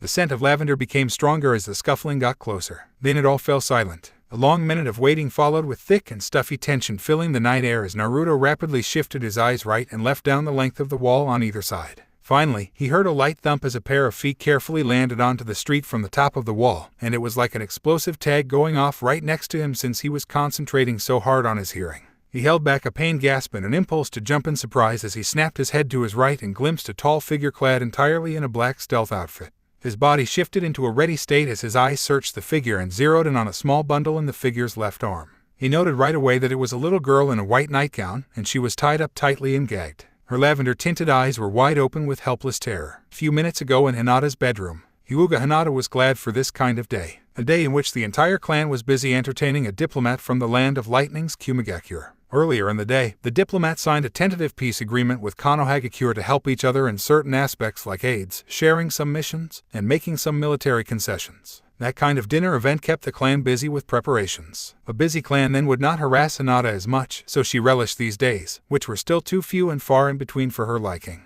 The only things she had to worry about this day were to dress up formally, keep silent, and be composed at the large dining table, and that was it. After she took her bath with Hanabi, she put her younger sister to bed before slipping into her own futon. Her heavy eyelids began to droop, with her last thoughts being of that blonde-haired boy with the gorgeous blue eyes, cute whisker marks, and that heart-stopping grin. The next moment, her pale eyes snapped wide open as she felt a rough hand cover her mouth and a sharp blade against her neck. She stared right up at the face of a large black-clad man and saw the clear message in his cold and dark eyes. "Make a sound and you die." Her entire body froze at once and she couldn't breathe. So complete was her terror that she barely noticed being pulled out of her bed, then tied up and gagged quickly. She only registered bits of the scenery changing as she was carried under the assailant's arm from her bedroom to the compound's rooftops, too terrified to think about anything. It was only when, upon landing on the walkway outside the compound, she locked eyes with a pair of striking blue eyes floating in the shadows by the wall nearby that she came to life. They widened in surprise and shone brightly in the moonlight, and she knew they were the same eyes she daydreamed about only a moment ago. Somehow, she felt her terror abiding, and unconsciously began to struggle. She fully realized now what was happening and decided she didn't want to be taken away from her father and sister, and would do anything to prevent that now. For some reason, she didn't want to just give up in front of these blue eyes. Naruto saw the girl begin to struggle after they locked eyes. He immediately recognized her as the indigo-haired girl he met 3 months ago and gritted his teeth. This was a bad situation and he knew he was no match for that black figure. He didn't smell a single trace of this man, a good sign of an experienced shinobi. He would die before he even got the first syllable out if he tried to alert someone ... but he had to save that girl. Naruto would be the first out of anyone to know that if she disappeared, she would suffer greatly. Having been through so much already by now, he wasn't going to allow that to happen to someone else if he could help it. As he watched carefully from his hiding spot, he noticed the shinobi was growing frustrated with the girls struggling and was getting quite distracted. This was his chance as he took a steady breath and reached for something he happened to glimpse lying on the ground by the wall. The black-clad man was growing irritated with the Hyuga girl struggling in his hold. Since when did she instantly grow a backbone? He gathered from observing his primary target at the dinner earlier tonight that she was a cowardly and submissive girl. He thought she was going to be the easier of the 2 Hyuga females to kidnap for his secret mission in an effort to acquire more Kekkei Genkai carriers for Kumigakure. His disguise as a diplomat was a ruse in order to study the security of the Hyuga compound up close so he could attempt the snatch after he returned to his hotel room.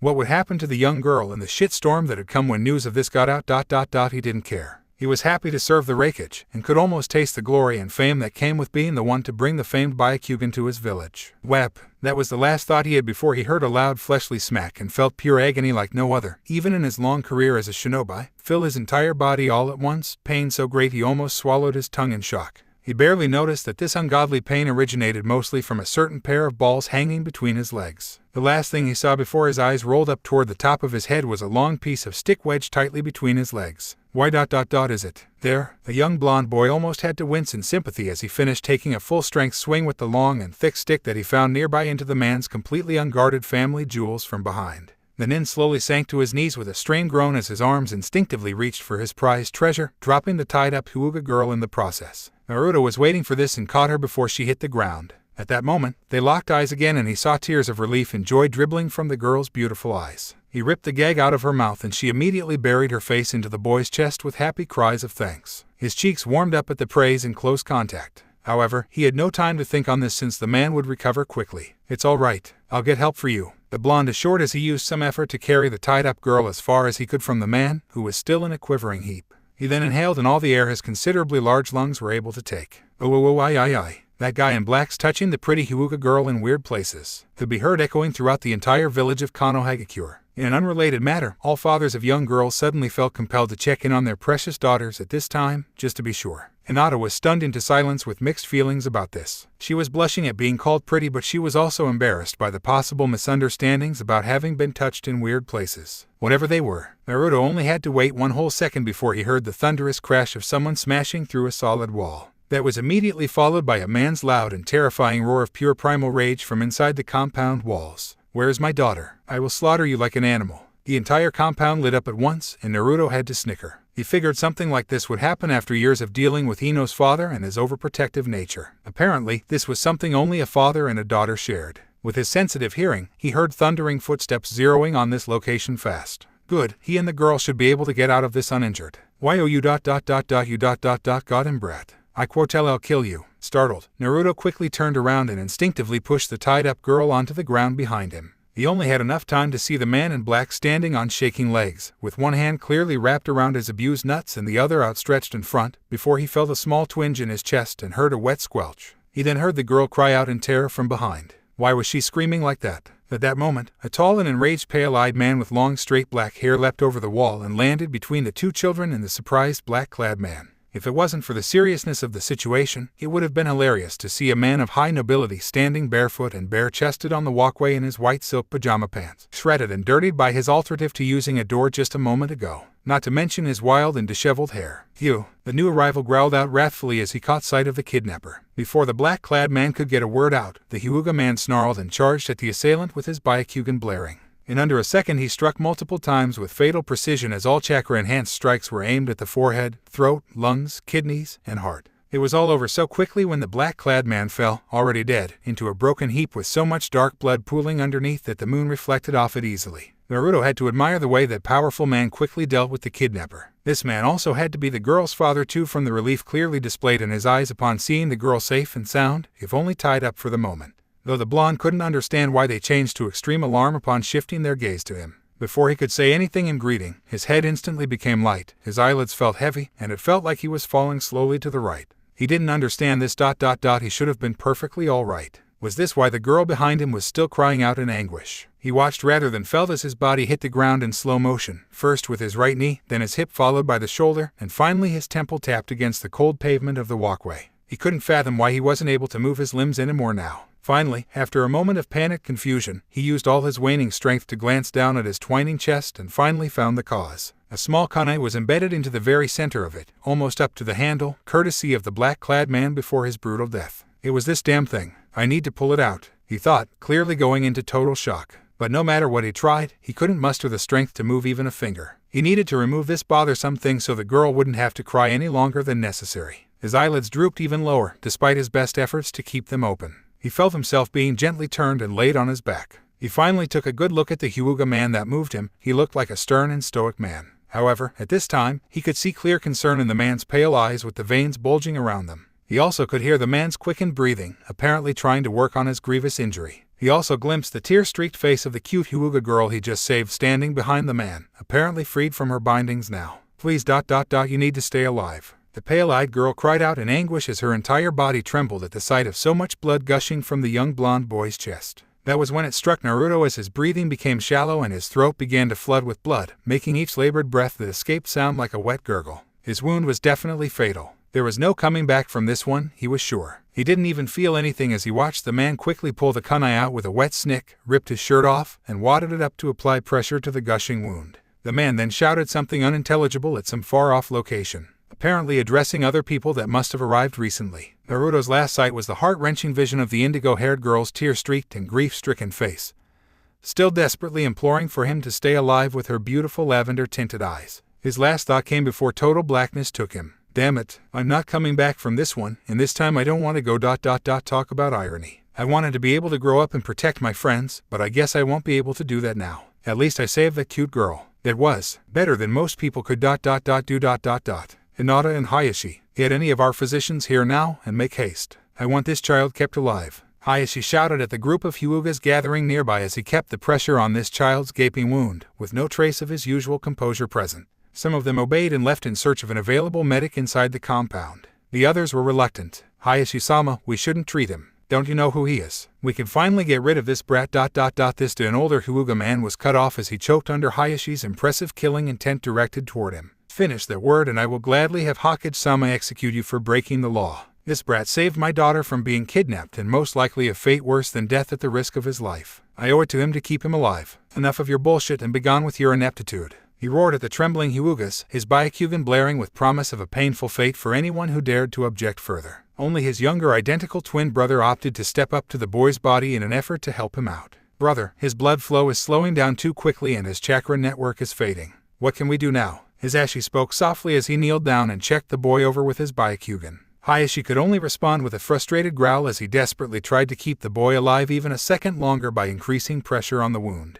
Hinata barely noticed her frantic father and uncle next to her as she continued to stare down at the blonde boy's still impaling form. She was completely numb inside as her tears stopped. She couldn't understand why this had to happen to someone as kind and brave as him. If she hadn't been so weak, this boy then wouldn't have had to sacrifice himself to save her worthless self. She stared down at her trembling hands. It felt like she had the boy's blood on them, even though they were perfectly clean. Before she could spiral lower into total despair, she heard an unnatural yelp of surprise each from her father and uncle. Before she could glance up to see what happened, she was yanked backward by her nightgown's collar, her father's blood-soaked hand clenching tightly onto it. Landing some distance away from the boy's body, all three were shocked to see bright red charca burst from the body and surround it as if it was protecting the boy. Hisashi and Hisashi had to deactivate their Byakugan lest they became blinded by the dense and pure chakra radiating from the boy. They also had to resist the familiar and overpowering presence in the atmosphere as the other Hyugas scrambled to get away from the body as quickly as possible. The clan head heard his daughter cry out in shock. "Father... what is this? Is it hurting him?" Hinata exclaimed with none of her usual stutter, pulling hard at her father's death grip on her collar in an instinctive effort to protect her savior from whatever it was. Her father shushed harshly to get her to calm down a bit, and took a moment to stare at what was happening before them. He shared an astonished expression with Hisashi before replying. "No... it seems to be healing the wound as if it was nothing." He murmured in amazement as he observed the young child's gaping wound beginning to close. Inside Naruto's mindscape, Naruto opened his eyes to find himself lying on his back, submerged up to his ears in shallow water. He quickly sat up in confusion and clutched at his chest, only to see no sign of the wound he supposedly suffered, and his shirt somehow remained intact. He knew that was real, so why did he end up here suddenly unhurt? He had a look around and saw that he was in a long, wide, and dimly lit hallway that seemed to stretch on forever into pitch-black darkness in either direction. The walls were old and crackling with large dark red and blue pipes snaking along them in odd patterns. He noted the red pipes were glowing bright red compared to the blue ones. What is this? Is this where people go when they die? Confused, he forced himself to rise and shake some of the excess water off. As he glanced at both directions the large hallway stretched into, he could feel something tugging at him a little one way. Having nothing else to go on, he decided to follow this sensation.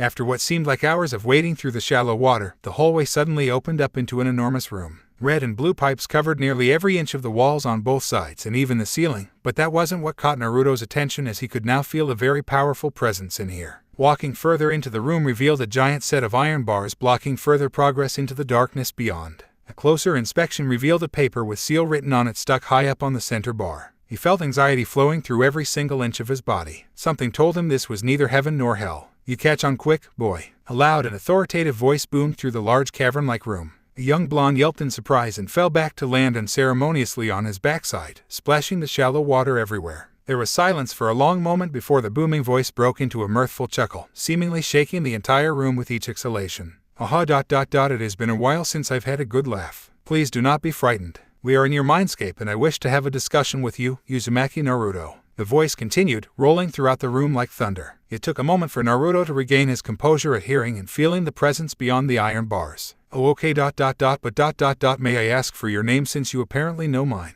The young boy carefully inquired upon the mysterious presence. He heard what sounded like a pleased growl. "Respectful, I like that. I will tell you my true name soon, but for now, I'm afraid you know me by another." The darkness began to fade out and Naruto could easily make out a massive silhouette shaped like an animal towering high over him. He also noted, with some trepidation, many long tails swaying gently behind it. Two enormous crimson eyes shone brightly down at him in the darkness near the top of the silhouette. "The humans out there call me Kyuubi no Kitsune, the same nine-tailed demon fox that the fourth Hokage supposedly killed, with one exception." The darkness finally faded away completely, revealing an enormous crimson demonic-looking fox with rabbit-like ears and 9 tails. It was calmly lying on the floor and facing the boy directly with its arms crossed underneath its raised head. Its eyes were still staring down at him unblinkingly. "Instead, I was actually sealed within you when you were a newborn. I am the reason why you are hated by most of the ignorant idiots you've met so far in this ungrateful village." The now revealed Kyuubi finished softly as its 9 tails twitched and swayed around absent-mindedly. It was watching the boy intensely for any reaction.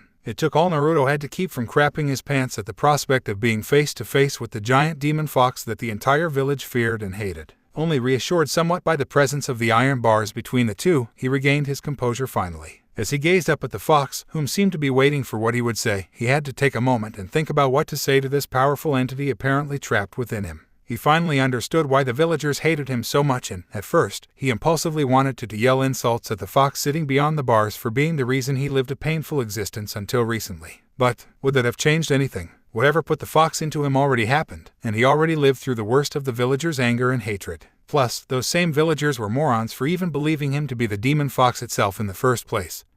So he had no reason to care about what they thought of him now or in the future. He could tell things would continue to improve for him as he made more friends at this rate. And what if it wasn't the fox's fault it had to be sealed into him? He already learned of one lie when all of his generation and younger were told that Kyuubi was actually killed. Right now, to him, it might not be such a bad thing having a giant entity sealed inside him. He probably got some benefits from that, right? And maybe he could make another friend in the process. At that thought, the Kyuubi's eyes widened fractionally for an instant. After taking a long moment to quell the shock of this revelation, Naruto decided there was nothing that could be done to change anything right now. He decided to ask some questions before forming an opinion about his recently discovered tenant. Thank you for not calling me a prisoner ... And yes, you did get some benefits from having a giant entity sealed inside of you. The Kyuubi suddenly spoke, as if the boy's thoughts were said out loud. Naruto flinched in surprise at that ... then remembered that he was in what the fox called his mindscape. It makes sense in this case. From those red pipes I see coming out from your side, you're kinda paying rent with some of your chakra, even if it was forced. The blonde replied sheepishly, pointing at the pipes lining the walls. The fox only gave a small grin, liking this human. He had a sharp mind, being able to understand instantly what the pipes symbolized. So what happened that had me end up in here with you? The last thing I remember before coming here was a creepy man in black killing me for saving a girl. I certainly had no idea you've been in me all this time till now. Naruto asked, looking up at the giant fox with a cocked head. When you were dying, I pumped some of my chakra throughout your system and it increased your healing rate exponentially. While I'm working on that, I decided to pull you into this room so we can finally meet face to face and have a discussion. It spoke with an annoyed tone on the last word, as if it was going to confront the boy about something. Naruto gulped, having a feeling he knew what the Kyuubi was pissed about. As if to signify the changing mood, the fox's massive tails began to move around a little forcefully, splashing the shallow water everywhere. Now, I would like to tell you about my end in regards to how this seal works between us. As long as I am inside you, my chakra is absorbed little by little into your body and I cannot break out of the seal at any time without killing you. The fox explained while pointing at the paper seal on the bar with one of its tails. While I'd admit I'm not too put out by that notion, I realized it's best for me to work with you and keep you alive until the end of your life this time. The reason for this is the seal connecting us both is designed so that if you died for any reason aside from old age, I die as well, and it probably would be long and painful, too. Naruto winced. The fox became more agitated as it narrowed its sinister crimson eyes at the cringing blonde, bared all of its teeth, got up on all four legs with thunderous footsteps, and its tails thrashed loudly behind it. They were raising a deafening racket in this large room. So imagine my rage when I watched you try to kill yourself 4 times in quick succession some time ago, and I desperately worked my ass off to keep the both of us alive every goddamn time. The all-powerful Kyuubi roared as it punctuated the last 5 words with an intense slam of one of its powerful tails onto the floor, shaking the entire room each time and causing large waves everywhere with the shallow water. The fox's angry roar knocked the boy off his feet and blew him back several meters to tumble through the choppy water. After the outburst, the fox exhaled loudly and seemed to calm down as it returned to lying down. Naruto, while a little wary this time, slowly stood up from the calming water and shook the excess off to face his tenant again while remaining silent with a guilty expression. The Kyuubi sighed slowly and a small smirk tugged at its black lips. You're lucky that I healed you on a whim this time.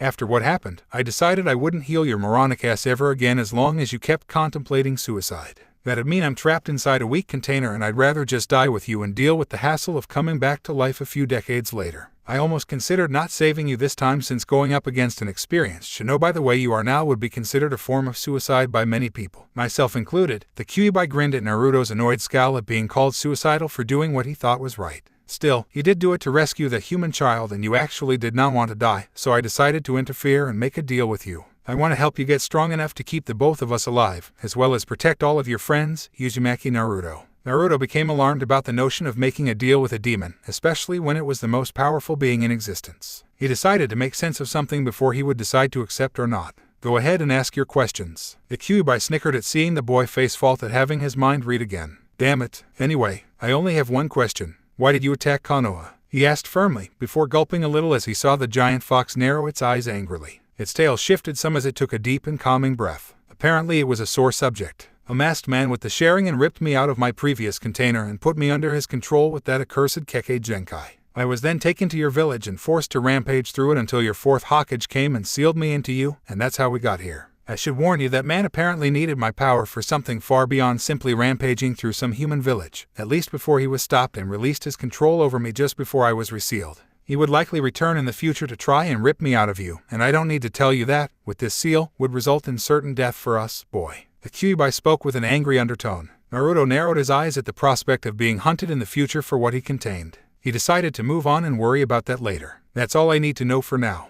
I'm going to be fine with being your partner on this then. The Kyuubi was surprised at this boy's carefree attitude about making a deal with a demon, even though it wasn't really one, at least in the strictest sense of the term, in the first place. Aren't you going to ask what the terms were on this deal, at least? Fine, I'll listen to the terms. As long as none of them has you stepping out of me and going nuts on this village, they should be reasonable enough. Naruto replied as if he was wondering why they were wasting time on this. The Kyuubi rolled its eyes. I'll tell you anyway so you won't bitch at me in the future about anything that comes up. Now, your benefits in this partnership are that you receive all of my help in making you much more stronger like a container of the Kyuubi no Kitsune should be. That includes, but is not limited to, physical training, learning to control your chakra efficiently, receiving my fire affinity and several of my own personal fire jutsu, my knowledge of tactics and strategies, genjutsu, taijutsu, kenjutsu, and the ability to control your own tailed beast transformation after you've trained long enough. I will also help you with most of the genjutsu cast upon you by dispelling them with my own chakra. If you begin now and work hard, you should be strong enough to get on even ground with the strongest people I've seen by the time you reach the age of 18. The Kyuubi had to hold back a smirk at seeing the boy's expression of wonder and amazement. I have 4 terms of my own in this partnership. First, you unlock all of your senses to me so I can see, hear, smell, taste, and feel whatever you come across in the outside world since it gets boring in here. A simple agreement between us is all the intent it should take for the seal to allow me to actively link up with you. Up until now, I could only find out things about you by reading your memories. We'd also now be able to speak to each other without you having to come here every time, and you also benefit by having your senses heightened even further thanks to my own senses merging with yours. Either of us can still cut the link for some privacy if needed. Why should I care about my privacy if I'm going to trust you? Believe me, when you get older, you'll want all the privacy you can get. The fox retorted with a snicker. The blonde just cocked his head in confusion, but shrugged. Sure, let's agree to that. It sounds like a great help for us both. The Kyuubi grinned. So be it. We should be able to link up now. Indeed, they both felt something shift slightly in the air around them, as if some unknown force just responded to their conversation non-verbally just now. Next term, I would like for you to fix this mindscape so it isn't such a shithole to live in. It only takes a little bit of concentration to be able to change anything in this place with your mind, so I'll help you with that when we have time. This will help improve your training exponentially when you come in here to train your mind and chakra while your body rests at night. Naruto immediately responded with a sharp nod, having no objection to that. Third term, this one you may have difficulty accepting but you must do this. It's for both our sake or the deal's off, is that understood? The fox spoke with a serious gaze, and Naruto gulped. The fox's expression suddenly switched from serious to clear amusement as it held 2 fingers up. You must limit your ramen intake to only 2 times a week. It said in a sing-song voice that did not match the rows of sharp teeth as it smiled, baring them all. Naruto face faulted, clearly tricked by the serious atmosphere just a moment ago. The fox was enjoying the look of utter horror creeping up on its container's face at the prospect of actually having to eat his beloved ramen like a normal person should. What the hell was with that sudden change, fox? And why the hell do I have to cut down on the food of the gods? The fox once again bared its sharp teeth in a wide grin that looked purely demonic, and the boy involuntarily gulped. I may be viewed as a demon, but I am also based on a fox. It's my nature to enjoy jokes and tricks. You will provide plenty of entertainment by the way. The Kyuubi had to chuckle at Naruto's indignant oi. Before continuing, you should be glad I'm actually allowing you to eat any. This so-called food of the gods you love and trust so much is the primary reason you're a shrimp for your age. The fox spoke bluntly, holding its right hand up to show its pointer and thumb with very little space between them, as if to denote smallness. Naruto got a tick mark on his temple at the sight. I can help you craft a strong body from here in combination with your extreme physical training, but I can only do so much without proper nutrition. It was a good thing you still occasionally visit your friends for dinner lately aside from your 5 meals of ramen every day, otherwise you'd have been a malnourished prawn at this point. The fox finished with its pointer and thumb growing even closer together to punctuate the malnourished prawn insult. Naruto developed another tick mark and had to take a minute to calm down. GRR. Damn it, I'll do it. I'll give up on that stuff if that's what it'll take for me to get strong enough to protect my friends. The blonde declared more for himself than for the fox in front of him as if to steel his nerves in face of that horrible reality. Very good. Before we move on, I forgot to mention that I'm female, and you may call me by my given name, which is Kurama. I just wanted to clear that up since I'm getting tired of you referring to me as it. The fox now named Kurama dropped this bombshell as casually as if she was talking about the weather. What? Was Naruto's intelligent reply as he stared up at her in shock. The Great Fox seemed to take offense to this. Is there a problem with the most powerful entity in the world being of female nature? Hirama slowly ground out as the temperature in the room seemed to drop a few degrees. Naruto straightened up, sweat pouring buckets down his face. No, ma'am. It's just that ... you have such a wonderfully deep voice, so that's why I was confused. The fox rolled her eyes with a sigh at the failed flattery. It's just the way I am. Do you expect a smaller version of me to pop out from some hidden curtain and say pay no attention to the tiny fox behind the curtain? With a squeaky voice, she muttered in a sarcastic tone, then sighed again at the boy's totally lost expression. She waved her hand dismissively. Never mind ... it was just an old expression I picked up many thousands of years ago. Moving on. Naruto, this is the last term of our partnership. When I think you're powerful enough and ready, I want you to go hunt down and kill the man who took control of me and made me attack your village. I doubt you have any issue with that considering he's responsible for everything that's happened to you since then. If you succeed in that, I promise I will be content living out the remainder of your lifespan within you, and I will swear not to have anything to do with Konoha and its allies when I get out. I just don't want to be sealed into another person. Hirama finished dictating her terms and awaited the boy's reply. Before that, there's something I need to say to you. Naruto finally spoke with a serious expression after thinking a long moment. The fox was wondering what he meant when her eyes widened at what she saw. The boy was now on his knees and hands, dunking his forehead into the water to touch the floor in a classic submission posture. Hirama, I am truly sorry for that time when I tried to take my own life. While I did not know you were sealed inside me at that time, it did not excuse the fact that I could have killed you as well. It was never my desire to drag anyone else into that. Also, I want to thank you too. You saved me. Because of that, I've been able to fix myself up enough to move on and work for a better life now. Naruto spoke in his most sincere tone possible. Hirama was so stunned by this display that she didn't say anything for a minute. She finally found her voice and growled with an annoyed expression. Get up from that pose and don't ever do it again. You are my container and partner, and you will not bow down that low in submission to anyone ... not even to me. Is that understood? She growled out. However, her face settled into a more gentle expression as the boy picked himself off the ground. But ...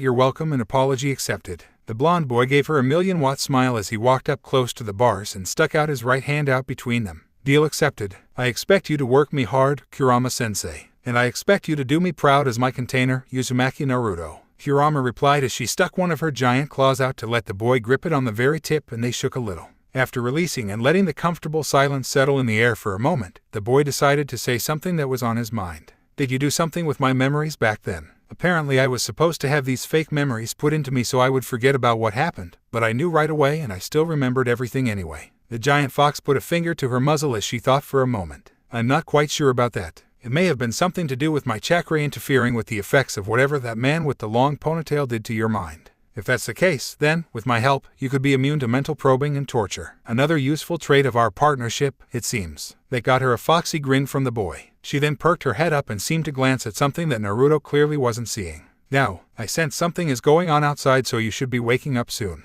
I'm done healing your wound and only a few minutes have passed out there. Be careful, as you'll be weakened for a while. We will speak more about this arrangement later when you're rested up, Naruto. See you later. See you then. The blonde container replied as his waving form began to fade out. Looking at the spot where he disappeared, Kurama had to let a toothy smile grow on her face. So that was your son, Kushina ... He'll surprise me many times, I'm sure. Outside with the twins and Hinata a few minutes earlier, Hayashi, Hisashi, and Hinata found themselves the only ones standing close to Naruto's body that was currently glowing, tinting the surrounding night air in crimson color. The others already ran away in terror, screaming about a demon fox coming loose, their oh so important Hyuga pride and composure completely forgotten. The three Hyugas stayed rooted in place, staring transfixed at the beautiful but apparently deadly red chakra slowly whirling around the boy's body in a protective manner. Father, Uncle ... what is that? Hayashi noticed his daughter ask that with no fear in her voice, only open curiosity. He also noted his brother stiffening uncomfortably. I am afraid I cannot tell you that, my daughter. It is a secret only this child can tell you himself. I recommend waiting on inquiring about this until you feel you have gained this boy's trust ... that is if you wish to pursue a friendship with him. Hayashi replied softly as he still kept a firm hold on her shoulder, making sure she didn't get close to the body just yet. Now then, we must prepare to greet Hokage-sama. The clan head spoke as he and Hisashi turned around and Hinata reluctantly followed suit, a little confused. Her unasked question was answered immediately when the sight of the Hokage and 6 of his ANBU escorts jumping down onto the walkway from the air greeted them. The third's face was grim as he surveyed the scene from the broken body of the black-clad shinobi, to the 3 Hyugas, and finally to the crimson-glowing body of the Kyuubi Jinchuriki. What happened here? He asked calmly, but his tone did not hide his tension at seeing the Kyuubi's chakra floating around the boy's body. A few minutes of explanations brought everyone up to speed. They were also dismayed to discover the kidnapper when one of the ANBU investigated his body turned out to be the diplomat sent from Kumo. The Hokage rubbed his temples at the upcoming headache, as he'd have to deal with an international incident when word of this eventually reached Kumigakure. In the meantime, 3 of the ANBU were now standing guard in a triangle formation around Naruto as the crimson chakra continued to twirl around him. After a few minutes of anxious waiting, everyone noticed the red glow was beginning to fade away, and the chakra eventually shrank until it finally retreated fully into the boy's body. The Hokage and everyone else held their breaths for what seemed like eternity until they saw the boy stirring awake. The old man stepped closer until he was just out of the boy's range with his escorts tensing into readiness. Naruto-kun ... Is that you? Are you okay? Groaning, Naruto opened his eyes to see the very concerned face of his surrogate grandfather. Hokage Jiji, what are you doing here? He murmured tiredly. The third let out an explosive breath of relief as he discreetly signaled his ANBU to stand down. Only Naruto would call him that, and this was definitely the same boy he came to know and care for. He'd have to put off his discussion about the red chakra, at least until he was able to get alone with the boy soon. He noted the young Hyuga girl bravely stepping up. Ano ... What's why your name? Hinata asked with barely any stuttering, surprising the twin brothers a little. I am Uzumaki Naruto. It's nice to meet you, the boy replied with a tired and sheepish smile as he sat up. Well, Naruto-kun ... My name is Hyuga Hinata and I want to thank you for rescuing me once again. I'm glad you do not seem to be hurt anymore now, Hinata quietly stated before she quickly reached in for a hug. It was all Naruto could do to not jump in surprise at being suddenly hugged by someone other than Ino and her mother. After getting used to it, he thought it felt very nice and warm. Hinata, on the other hand, was blushing scarlet at such an impulsive action. Both hid their slight disappointment upon letting go of each other. I would like to see you again soon when you recover ... if that is permissible with my father, Hinata shyly stated as she glanced at her father. Hayashi nodded slightly in approval before turning to his twin brother. Hisashi, please return to the compound and inform them that all is well. Take my daughter with you as well, and guard her and Hanabi until I return, Hayashi requested of his younger brother. He got an affirmative nod in return and turned back to Hinata. My daughter, you should get back to check on your sister and Tomo-san. I am sure they are worried about you. Afterward, get cleaned up and await my return before you retire to bed. I will remain here for a moment longer, Hayashi commanded of the little Hyuga, who quickly bowed her head to everyone and made her way back into the compound with her uncle. Hayashi then kneeled down next to the tired boy. Uzumaki-san, my name is Hyuga Hayashi and I am the head of my clan. I wish to express my heartfelt gratitude to you for saving Hinata. You are welcome to come by the compound anytime my daughter wishes to meet with you. I also have to admit it was very clever of you on how you alerted us to the kidnapping, Hayashi remarked with a slight twinkle in his eyes. Naruto had the decency to look sheepish. It was all I could think of. I've seen how protective parents are of their children, especially a father and his daughter. I had to get help as fast as possible, sir. Hayashi nodded with a small but amused smirk before continuing. In addition, if you desire help with any situation, please come to me soon and we will discuss it. I will do my best to provide you with solutions. The Hyuga had spoken in his most sincere tone and bowed his head slightly. Naruto was caught unsure on what to do with this unexpected display from one of the most powerful and influential noblemen in the village. He almost flinched when Kurama's voice spoke quietly into his head. Naruto, it's me, Kurama. Do not speak, only think your responses when you're talking to me, okay? Respond to him with respect. Make sure to use the proper suffix and be modest. We're going to need his support in the future if we want our lives to be a bit easier, and it's important we secure it now. Gotcha, Naruto thought quickly and took a moment as he considered his response. Hayashi-sama, thank you for your generous offer. I just did what I had to do when I came across that guy, even if it hadn't been your daughter in his clutches. Anyone else would have done the same, I'm sure. Excellent response, Naruto. Nonsense, Uzumaki-san. You were there and that is all that matters now. My offer will always be available indefinitely. I shall be seeing you soon, Hayashi smoothly replied with some admiration for Naruto's humbleness. He then stood up before inclining his head slightly. Have a good night and get some rest, Uzumaki-san, he added before moving over to the Hokage for a few words. Looks like we want his support. Don't do anything to screw that up. Besides, that female child will likely grow up to be a good mate to you in the future, Kurama murmured offhandedly. What's a mate? Naruto swore he heard the giant fox face fault in his head. Don't mind that for now, and I'll explain in the future. I keep forgetting you're just a young human child. Naruto thought about inquiring further about that term before he froze as he noticed someone's terrifying presence looming over him. He creaked his head robotically around and up to see his surrogate grandfather's peering face. The old man's gaze was deadly serious. The boy also noticed no one else were in sight around the two of them for some reason. Now, Naruto-kun ... tell me what happened for you to have your apparently fatal wound miraculously healed by some crimson chakra, the third demanded in a tone that brooked no lie or half-truth. Naruto gulped loudly. Oi ... what do I say, Kurama? Sorry kiddo, you're on your own with this one. That guy scares the shit out of me too. Good luck, the fox said quickly before signing off for the night. Oi, don't leave me alone with the scary old man. Come back, Naruto screamed futilely in his head before he slowly glanced up to the third again with growing dread. Well then, please speak, Naruto-kun. The third leaned in over him with a closed eyes grin. However, behind the grin was a promise that unspeakable horrors would be brought down on Naruto if he did not satisfy the god of shinobi with his explanation. The blonde hero gulped loudly. Two people now currently occupied the office of Konohagakure's village leader at this time, the young blonde-haired and whiskered boy Uzumaki Naruto, and Sarutobi Hiruzen, the third Hokage himself. The boy was sitting in a chair in front of the Hokage's giant wooden desk, looking exhausted and about to nod off to sleep, having been kept from his precious bed all night due to Hiruzen's incessant questions. The old man himself was sitting behind his desk, his elbows resting on it as he rubbed his temples and kept his eyes trained on his surrogate grandson. It was silent between the two for 10 long minutes aside from Naruto's occasional half-snort as he briefly dozed off before jerking awake repeatedly. The young boy was growing frustrated as the silence went on. Damn it, old man. I told you everything, down to every single thing I remember ever since I was born. That proves I'm really Naruto. Please let me go home and sleep, or at least kill me now. I don't care either way. I'm about to drop dead from exhaustion. Naruto yelled, having had enough of the silence and the Hokage's studying eyes. The old man sighed with closed eyes for a moment and leveled his gaze again at the young boy. I'm sorry, Naruto-kun. I just have to be absolutely sure you weren't being taken over by the Kyuubi. Even though you believe what it. The fox gets pretty touchy about that. Naruto corrected with a foxy smirk. Oi, Kurama growled from inside his head. You finally showed up, huh? Thanks a lot for bailing out on me, damn fox. He thought, then grinned mentally at his tenant's grumbling.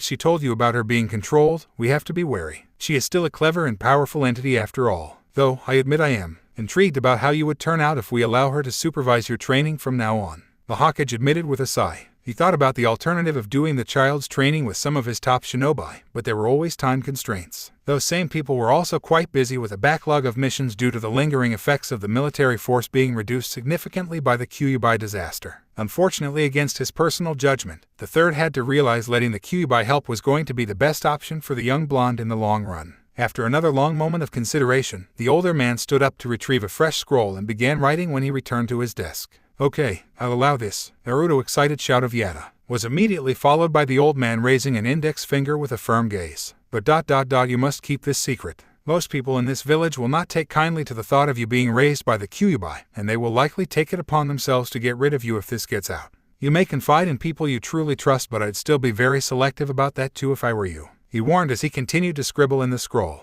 For now, you should work on your physical conditioning and learn to open up your chakra network for molding until you begin your academy career. When your first term ends for the summer, you will be escorted by some of my most trusted people, depending on who volunteers, to a secret training field with a shack far outside of the village during the 3-month break. This will repeat every academy year until graduation, so you will be able to safely practice using the Kyuubi's chakra among many other things. He dictated before his expression turned deadly serious. Any other time until I personally change this, you are not allowed to draw on any of the Kyuubi's chakra anywhere near or within the village premises unless you have my express permission. Is that understood? He narrowed his eyes at the boy. Naruto locked his gaze with the older man just as seriously, and nodded once without hesitation. The third nodded back, his visage relaxing. What are you going to do about the academy, Naruto-kun? I was planning to get you admitted early this year. You should put off going to the academy for this year at least. You need a lot of physical and chakra training to be able to use my chakra without hurting yourself initially. At this rate, it will take about 1.5 years before I think you would be ready, which is right when the first 3-month break next year should occur. Kurama suggested. I think I'll wait on that for now if that's okay with you, Hokage Jiji. I'll join whenever my friends enroll, and they said they're waiting till next year. Naruto replied after a moment's thought. The old man nodded with an understanding smile. Let me add that, for now, I would be happy to help provide you with training aids, some low-level jutsu scrolls, and some weapons should you need them in the future. Just come to me and we'll discuss any of that, okay? He got a happy nod before continuing.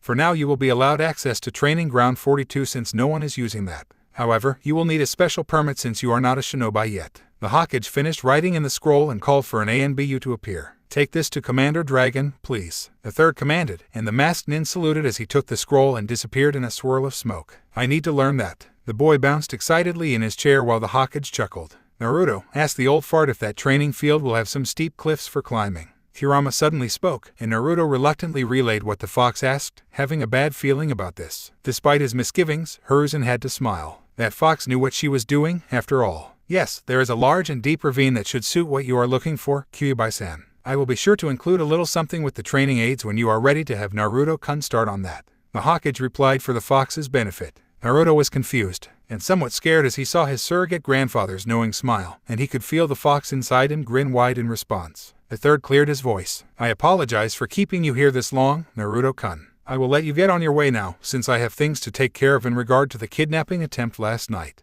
You also need to recover your health, so come back in 3 days for your permit. Have a good day, he stated with a polite dismissal. The blond boy just nodded with a grin and quickly ran out of the room with a wave. The god of shinobi sighed tiredly as he turned in his chair to look out over his village through the large window behind the desk. He knew the entire village would be buzzing loudly when the news of the Hyuga kidnapping attempt reached everyone. What are you going to do now? I said. Naruto. So what do I do? Naruto thought as he sped through the streets toward his apartment, a little embarrassed with getting stares from the villagers this time. He was still topless after he lost his shirt last night, after all. As the old fart said, you need rest. Just get something to eat that's not ramen and get to sleep all day and night. We will get started on organizing your training tomorrow morning. Kurama spoke thoughtfully. Naruto was a little crestfallen since he wanted to get started right away and he wasn't actually feeling tired, but he'd trust her. He stopped by a market that was forced to treat him as a normal customer thanks to the Hokage's interference and bought 2 disposable bowls of cereal and milk. Arriving home, he quickly ate then dived onto his bed, already asleep as soon as his head hit the pillow.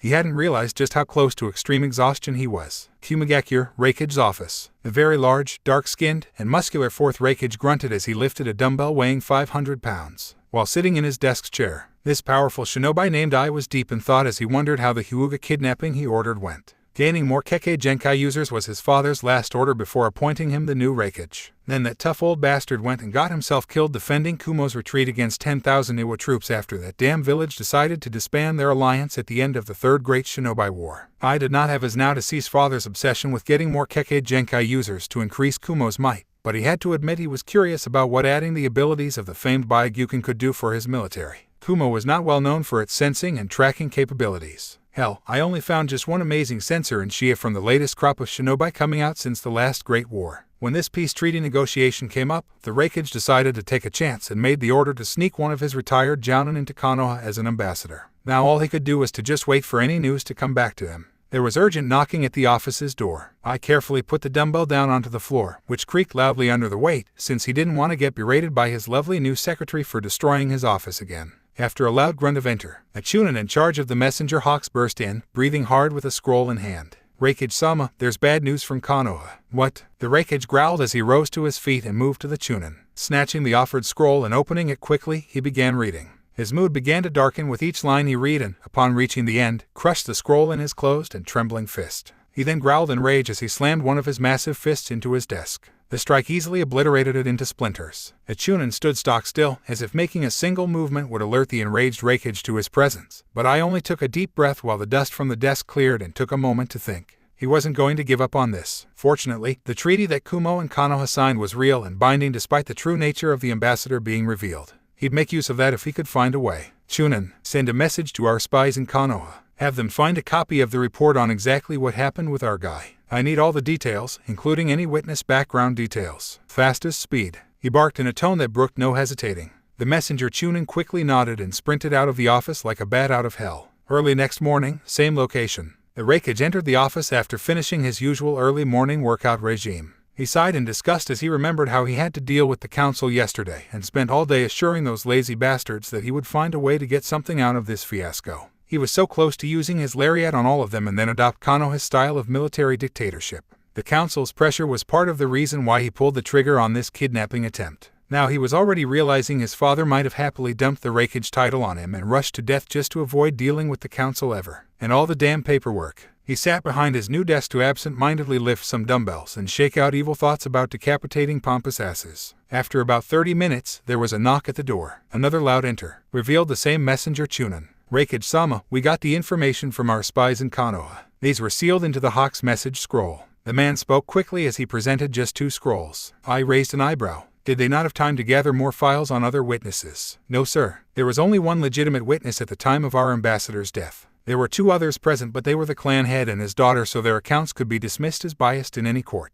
The Raikage's other eyebrow joined the first one at this interesting development. He took the 2 scrolls, then sent the chunin out. He laid them out on his desk and took his time reading over the detailed account of exactly how it happened, and then looked over the witness file. His eyes widened at the interesting history of this person. His lips began to form a smirk as he reread the Konoha ANBU's report, and his many years of shinobi experience told him that it seemed to have left important parts out in some areas. Apparently there were some secrets involved with this incident that they could not carelessly put on an official report for even their own shinobi with high enough clearance to read over. No matter, it would be their downfall. Without the whole truth, this report suddenly had holes. It was a long shot, but I would take this as he buzzed his secretary into the office via the intercom. Mabui-san, get me the diplomat that worked with Konoha in the past ... and clear my schedule for this morning. I have a long list of things to discuss with him. The Reikage ordered. The now-named beautiful dark-skinned young woman affirmed with a silent nod and moved to make arrangements. I then leaned back into his chair and sighed. This is truly an underhanded tactic. I almost actually feel bad about this ... but I need to succeed in this to make the inevitable international shitstorm from the attempted abduction worth it. He began to grin. If this works, we may actually get an intact body of the strongest and most pure male Hyuga. That would provide solid results in our research compared to a female Hyuga who was viewed as weak by her own clan. Especially if we manage to extract some semen before it could decay. Same time in Konohagakure. I can't believe I slept that much. You're right about me needing it, Kurama. Naruto muttered out loud as he yawned and stretched his body as much as he could in his bed on this early morning. He slept most of the day away yesterday, only getting up to eat and relieve himself. I am always right. I do have one question, though. Just what is that abomination you have on your head? Kurama remarked in his head, curious about the interesting-looking nightcap her host was wearing. It looked like an odd toothy monster eating the boy's blonde hair. Boy ... don't diss Mr. Nightcap. It protects me from bad dreams and keeps my head warm. Besides, it's a gift from Hokage Jiji. He defended as he stepped out of the bed to stretch some more. Nevertheless, my container shouldn't be wearing something that's stupid and childish, grumbled the fox. Naruto just shrugged as he pulled the nightcap off and began undressing for shower. You do realize I'm still a child, right? The boy deadpanned. So, foxes are already adults by the time they're your age. Kurama tried pitifully. He just laughed out loud. Your fox logic won't work on a human ... and the hat stays. He smirked upon hearing an annoyed snort in his head. After showering and eating an actual healthy breakfast of milk, fruit, toast, and oatmeal, Naruto dressed in his training outfit of a black loose sleeveless shirt with the Uzumaki spiral drawn in red on the back and white shorts. So what do I need to start with? The boy thought, getting down to business as he stretched to make his body loose. Unfortunately, your body is pitifully underdeveloped thanks, once again, to your hopefully former ramen addiction. Kurama paused for an angry snort from her container before continuing. Any real physical conditioning will just break your body at this point. We will build up your endurance and muscles as you eat healthier before we begin on any actual conditioning and your shinobi training. It won't take much time, as I will be working to make efficient use of your body's improved nutrition. It shouldn't more than 2 months for you to be in good enough shape. Until then, we'll start with something easy. Maybe ... 10 laps around the entire village, and 2 sets of 50 crunches, push-ups, and squats each 2 laps. The fox couldn't help but smirk evilly at the boy's horrified expression at the list of the easy exercises. We will flesh out more of your exercises from there as time goes on. Now get going and no talk back. Chop chop. A hidden ANBU guarding Naruto eventually wrote in their daily report that they heard their charge loudly cursing a damn fox as the boy left his apartment for his long morning of tort exercises. Later, it was noon when our blonde hero was dragging himself up the stairs to his apartment. Damn fox, you put me through hell today. Naruto whined as he painfully fished for his keys in his shorts pocket. I know, I particularly enjoyed your creative vocabulary on what you were going to do to me when I asked for 2 more laps. I'll be looking forward to more tomorrow. Kurama replied, snickering at the memory. Naruto let out a pained groan as he opened the door, shuffled in, and fell forward flat on the entrance hallway's floor. A moment later, the 2 ANBU guards hidden next to the still open front door could hear snoring. 2 huge sweat drops formed in the air above where the 2 invisible guards were hiding. After listening to the boy snoring for 5 minutes, the guards shrugged at each other and one of them briefly shimmered into visibility to gently close the front door. An hour later, the blonde woke up with his stomach grumbling. He opted to make use of the first of his 2 allowable ramen meal for the week. He cleaned himself up and headed back out, wincing in slight pain from his sore body. Arriving at Ikaraku Ramen, he was greeted by one of the few people that saw him for who he really was, Chuchai, owner of his favorite ramen stand. Hey there, how's our hero doing? The middle-aged man called out boisterously from the kitchen as he saw the little blonde sit at the counter. Naruto glanced around to check he was actually the one being spoken to and cocked his head in confusion with a fox-like expression. Hero, did I do something, old man? He innocently quizzed. Chuchai laughed uproariously. You sure did. You're too modest, or have you forgotten how you saved that cute Hyuga heiress the other night? The whole village buzz about it. The cook clarified. Naruto smacked a fist into the other hand in realization. That one. Actually, I did forget about that. I was sleeping all day yesterday and I was busy with my sensei from hell all morning. Naruto replied with an embarrassed chuckle while rubbing the back of his head. I heard that, scoffed the sensei from hell. A cute brown-haired young teenage girl came into view from the back of the stand. As soon as she saw the familiar mop of sun-kissed blonde hair, she let out a happy cry and jumped over the counter, with speed that would shock an elite jounin, to snatch the boy into a bone-crushing hug before he could say anything. "You're a hero. You must have been so awesome when you stopped that evil nin all by yourself and saved that Hyuga girl. Maybe she'll fall in love and you two will get married." The cute waitress rambled on as she squeezed her little brother figure harder. "I am Chan ... You're killing our favorite customer, you know," the amused Chuchai pointed out to his daughter. "Huh," was her reply before she looked down to see the poor boy's blue face suffocating between her already budding breasts. She yelped and pulled Naruto away from her chest before apologizing sheepishly. Naruto took in a breath and chuckled at I am, his sister figure, who also saw him for who he was instead of the Kyuubi. "It was no big deal, I am Chan. I just happened to be in the right place at the right time," Naruto replied shyly with a hand on the back of his head before continuing. "Why would anyone want to marry me though? I have the..." He quickly clapped a hand over his mouth at the slip. Chuchai and I am caught on and were stunned. "Moron," Naruto's inner voice grumbled. "You ... You know now." The older cook leaned in to inquire carefully while I am looked on with a demure expression. Naruto sighed before nodding, and heavy silence fell on them for an uncomfortable moment before Chuchai smiled broadly. "Don't worry ... What happened with the Hyuga clan is only the beginning. Some of the villagers are beginning to form new opinions of you, and it won't be long before everyone sees you for who you truly are. If you keep this up when you grow up, I wouldn't be surprised if you have many friends ... and likely many girlfriends." The old man spoke the last part with a small perverted grin and laughed, before I am lightly conked him on the head with a ladle. "Don't pay attention to them ...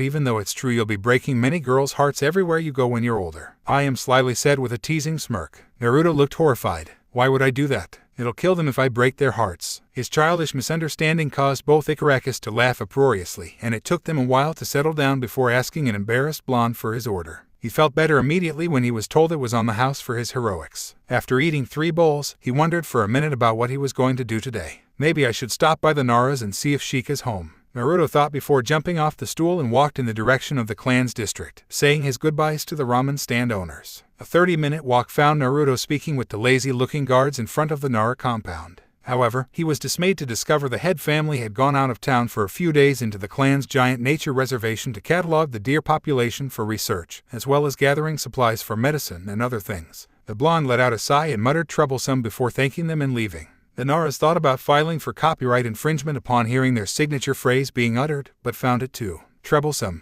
On the way, he passed by the Hyuga compound's main gate and he was reminded that Hinata wanted to see him again soon. He shrugged on that thought and decided it couldn't hurt to see if she was available. Stopping in front of the gate's 2 guards, he made his request.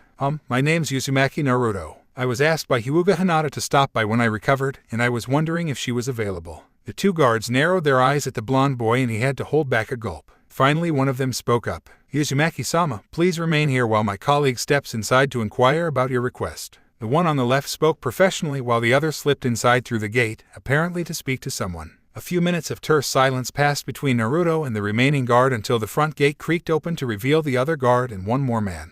Hyuga Hisashi stepped up to Naruto and bowed slightly. The surprised Naruto nervously returned the bow. Hello, Hayashi-sama. We met the other night. I apologize if my stopping by here unannounced took you out of your busy schedule," Naruto respectfully said, mistaking the man in front of him for his identical twin brother, the Hyuga clan head. Hisashi could not resist an amused smirk. "My sincerest apologies, Uzumaki-sama. We have not officially met and it was dark the other night, but please do forgive the confusion. I am not Hayashi-sama, but his twin brother, Hisashi." The man paused as the boy flinched in surprise and confusion. The boy allowed himself to have a closer look and he did notice that this man was wearing a Hidayate on his forehead compared to Hayashi being completely free of any headwear. "I was asked to greet you and take you to our meeting hall since that is where my niece is being trained by her father," Hisashi continued as he bowed and stepped aside for Naruto to enter the compound. The blonde stayed where he was, a little nervous. Hisashi-sama ... If they're busy, maybe I shouldn't bother them." The boy tried to respectfully back out. "Nonsense, Uzumaki-sama. They are about to finish and Hinata-sama will have some free time afterward.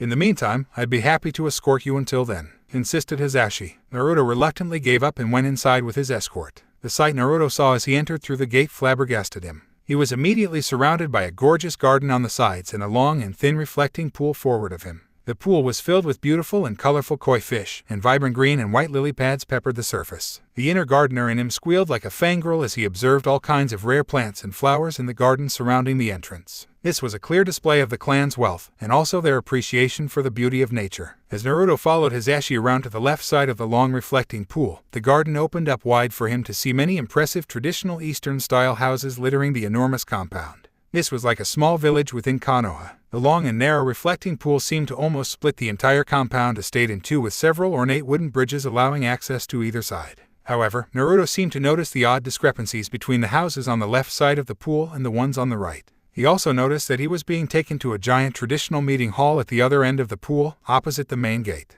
Hizashi-sama. He tried to speak before Hizashi politely interrupted him with a shake of his head. Uzumaki-sama, please do not refer to me with Sama. I am not the head of this clan. My brother is, he replied politely with a small smile. Okay, Hizashi-san then. I know I'm being rude asking this, but I noticed that there are a lot of small houses on this side of the pool while there are fewer on the other side, yet they're bigger and fancier. Is there a reason for that? Naruto inquired as he continued to see the differences. Hizashi smiled gently at the boy's observation. Usually a child like him would be staring into the pool the whole way, not even bothering to look around and notice the subtle darkness of this clan. Even the more mature and adult guests were only interested in the more luxurious offerings. Uzumaki-sama, since you may be coming here to visit more often, I am inclined to give you a brief history of this clan. That way, you will understand some of the things we do here. Hizashi spoke as the two walked slowly alongside the pool to the meeting hall. Since this village was founded and our clan moved here, our Dojutsu, the Byakugan, was revered about as much as the Uchiha clan's Sharingan. In the beginning, we had to deal with our enemies trying to capture members of this clan to put the Byakugan to their own use, which is what you just saw happen with the Kumonin the other night. Almost immediately, the clan leaders of that time came up with a seal.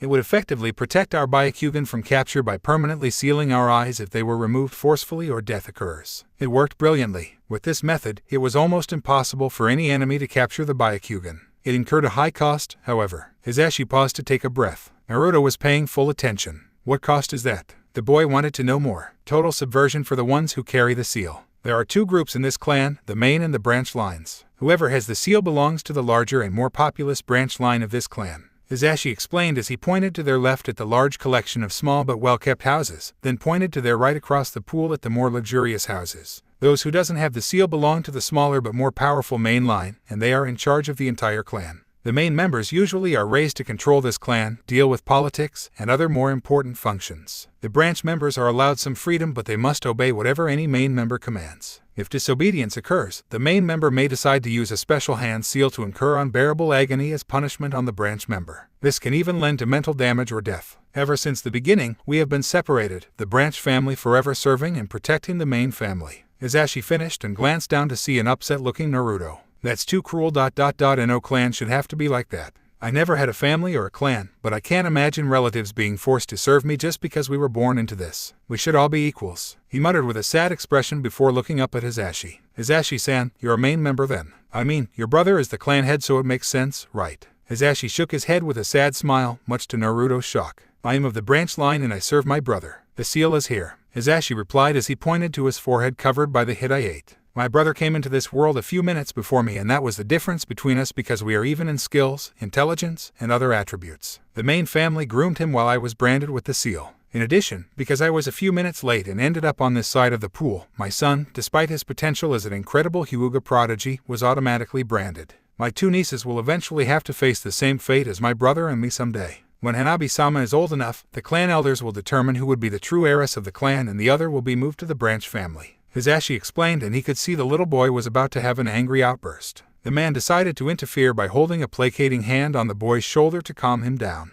Naruto had to hold his anger in, and then he looked downcast and shook his head in frustration. Uzumaki-sama, I am sorry this has upset you, but I wanted you to understand a little of this clan's traditions. When you see something here you may object to. Whatever happens here inside these walls, it generally would be best to not interfere and leave it for the clan's business. Now we are here, Hizashi pointed out as they arrived at the main meeting hall's large double doors. Hizashi opened one of the two doors, allowing Naruto to step inside, and followed him in. They moved down a hallway, and they could hear grunts and fists striking flesh. Hizashi opened a smaller set of doors, and Naruto finally caught sight of the training area. It was apparently set up as either a meeting or dueling hall with 3 cascading rows of wooden benches surrounding a very large flat square area set against the back wall. Naruto could see a small indigo-haired girl in a black skin-tight training outfit, attempting to land a hit on a tall man wearing white training robes in the middle of the stage. They were obviously sparring. The boy felt a hand on his shoulder, and he glanced up to see Hizashi silently nodding his head toward a particular section of seating. He complied and followed his escort to sit farthest from the sparring so as not to distract either of the combatants. Naruto could only watch in amazement as Hinata tried to hit her father with a flurry of fast, at least for him, and precise strikes aimed at his limbs.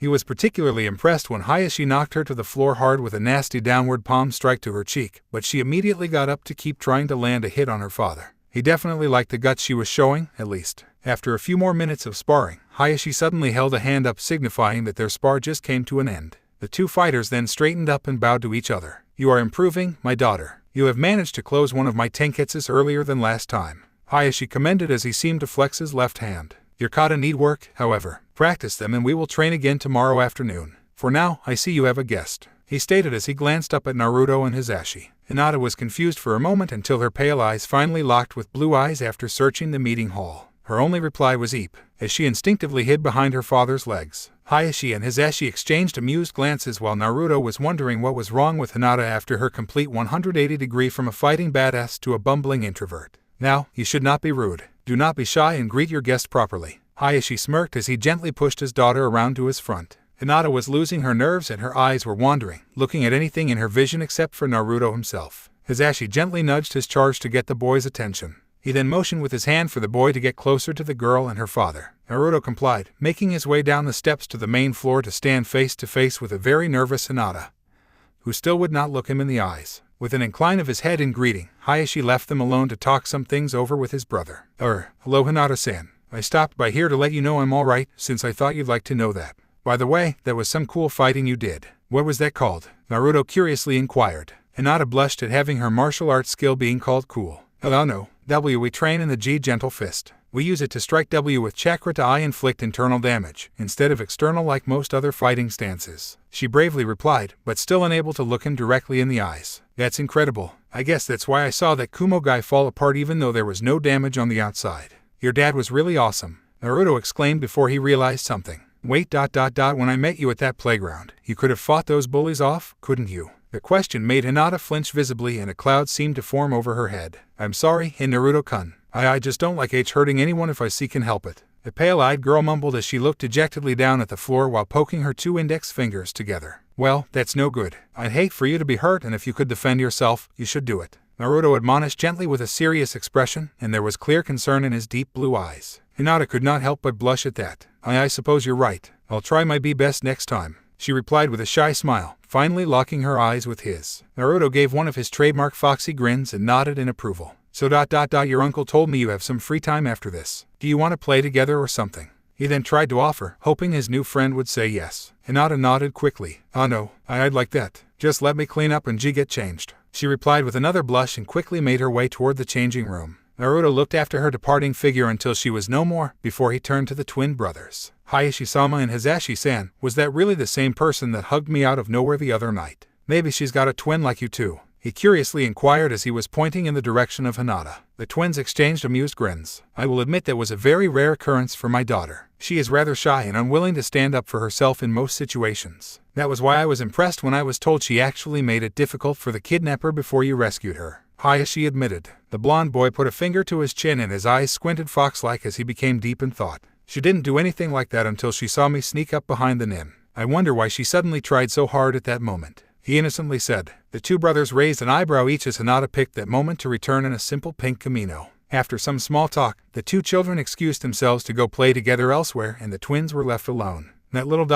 he is already stealing my daughter's heart and he does not even realize it. I should teach him a lesson," Hayashi suddenly murmured to his twin in an annoyed tone. Hisashi smirked a little. "He is only a child, brother. I doubt Hinata-sama realizes it as well. We should just let them grow and find out themselves," Hisashi advised and heard his brother let out a small sigh. "I am not looking forward to my daughter's teenage years. If Hinata turns out to be anything like Hitomi-chan was, she would only remain shy until she decides one day to do what it took to get and keep her man. I should not say this as her father, but I am not betting on Uzumaki-san's chastity lasting long." Hayashi spoke in a resigned tone. Hisashi had to smile at the memory of his brother's deceased wife. "Not only that, but imagine the headaches our elders will give you when these two become close," Hisashi pointed out playfully and enjoyed seeing one of his brother's eyebrows twitch slightly at the mention of the elders. "That comes with the territory of being the clan head, I suppose. However, have you noticed something about Uzumaki-san?" Hayashi inquired, changing the subject for now. "Yes, brother. He looks like a young version of the fourth Hokage and his somewhat mischievous nature reminds me of Uzumaki Kushina."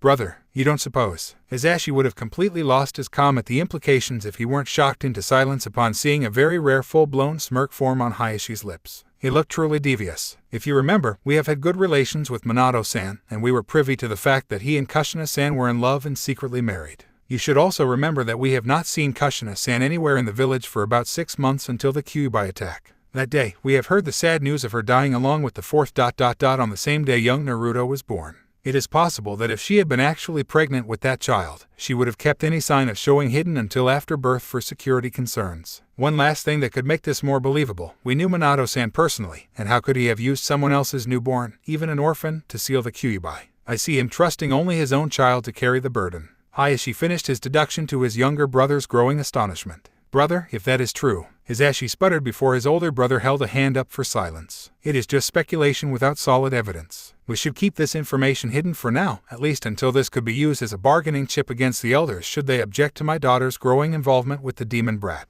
They will not be able to resist the prospect of having our clan linked with the powerful traits of the lost clans of Uzumaki and Namikaze. This is all for my daughter's happiness should she wish to pursue Uzumaki-san in the future. Hisashi allowed himself to regain his composure and formed a smirk of his own at this devious plan. He was curious about something though. Brother, you seem quite convinced that Hinata-sama may choose Uzumaki-sama as her lover in the future, even though they are quite young and have just met each other. He pointed out to his older brother. Hayashi just closed his eyes and allowed a tiny grin. It may be somewhat undignified of a noble main member to speak like this. Hisashi almost snorted at this private joke between them. They never agreed with this clan segregation and took to occasionally poking fun at that tradition. ... but I would have to call this a hunch. A very good one, too. Hayashi finished vaguely as his thoughts went back to when he met Hitomi at around the same age as Naruto and Hinata now. His daughter was so much like her mother it almost frightened him. 2 hours later, Naruto found himself standing outside the Hyuga compound's gate exchanging goodbyes with Hinata and Hisashi with promises of visiting again soon. As he walked away, he was happy about how things went with Hinata. She was a little weird with all the blushing and stuttering, but she was really kind and he could see himself being good friends with her. He found it funny that she was clueless about some of the games that other kids played outside the compound wall, such as tag and ninja. He easily won at tag but was rather humbled playing ninja with Hinata as she usually found him easily with her Byakugan.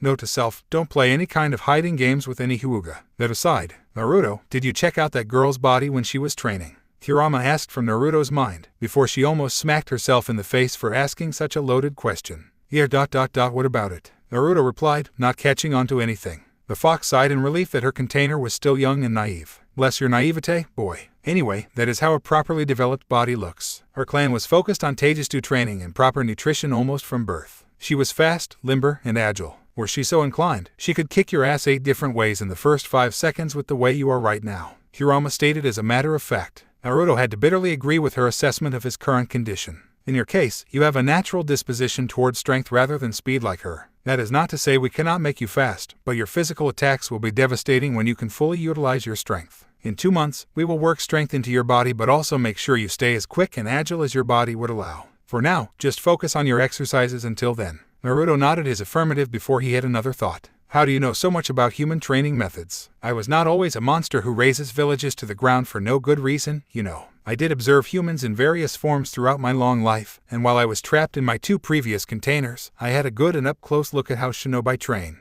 The fox explained before an idea struck her. That reminds me ... we will need to get you started on studying history, tactics, math, human anatomy, and science. Every day after the morning exercises, when you are not busy, you will go to the library and spend the afternoon studying the books I pick out for you. She finished in a no-nonsense tone as Naruto flinched in terror at the prospect of having to read anything without pictures. First you take away my ramen, then you destroy my body, and now you want to bore me to death. Oh, stop whining like an infant. A strong body works best with a strong mind. A clever tactic you study now may save your life later when you remember it in the heat of a battle. You can effectively damage any human body with as little force as you need if you know where exactly to strike and what amount of pressure to apply. Studying famous shinobi and clans now may help you later if you ever encounter any of these shinobi or their offspring, since specialty jutsus are generally passed down. These are just few of many benefits of having knowledge. The fox lectured. Naruto didn't want to admit it at all, but he knew she was absolutely right. Besides, it's only for the first couple months as you build your body up to acceptable levels. After that we will get more practical, and you'll only have to read just 1 or 2 books per week in addition to what they may teach you in the academy. Kurama allowed.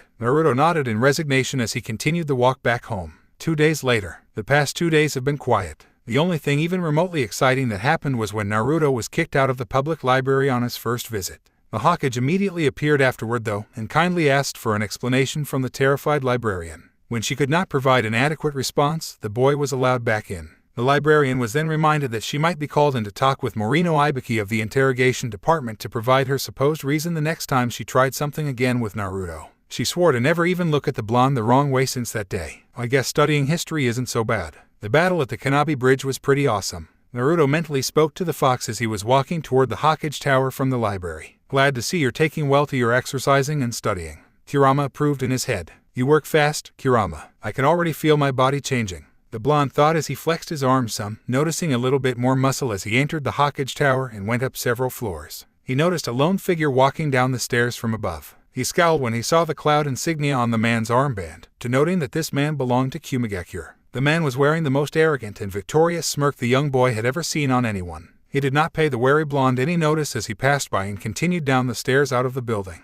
Naruto was glaring holes into the man's back the whole time until he was out of sight. He then disgruntledly spit on the floor where that man stepped through and continued up. Something was wrong, and he could feel it with each step he took closer to the Hokage office. There was a feeling of heavy pressure in the air and it seemed to be trying to crush him. By the time he reached the landing, he noted the secretary by the office's door was gripping onto her desk's edge with white knuckles and trembling, clearly scared out of her wit. At this point, the pressure was so strong and deadly that the boy himself felt like running back down the stairs and all the way out of the village, never to return. This is that old fart's killing intent. He's seriously pissed. The fox calmly clarified. I'd say, I want to faint and he's not even directing it at me. I think it had something to do with that Kumo guy. I've never seen Hokage Jiji this angry. Also ... it doesn't sound like this is bothering you one bit. Naruto inquired of his tenant, who just scoffed. Please ... this is like a gnat threatening a full-grown elephant. The fox replied dismissively. Says the one who left me to his mercy the other night when he was asking nicely about us. Huffed Naruto. In my defense, that smile was scarier than anyone's killing intent, and I am looking at the world from a small human boy's perspective, not from a giant biju able to squash puny humans with just my pinky. The killing intent in the air slowly lifted, much to the relief of the secretary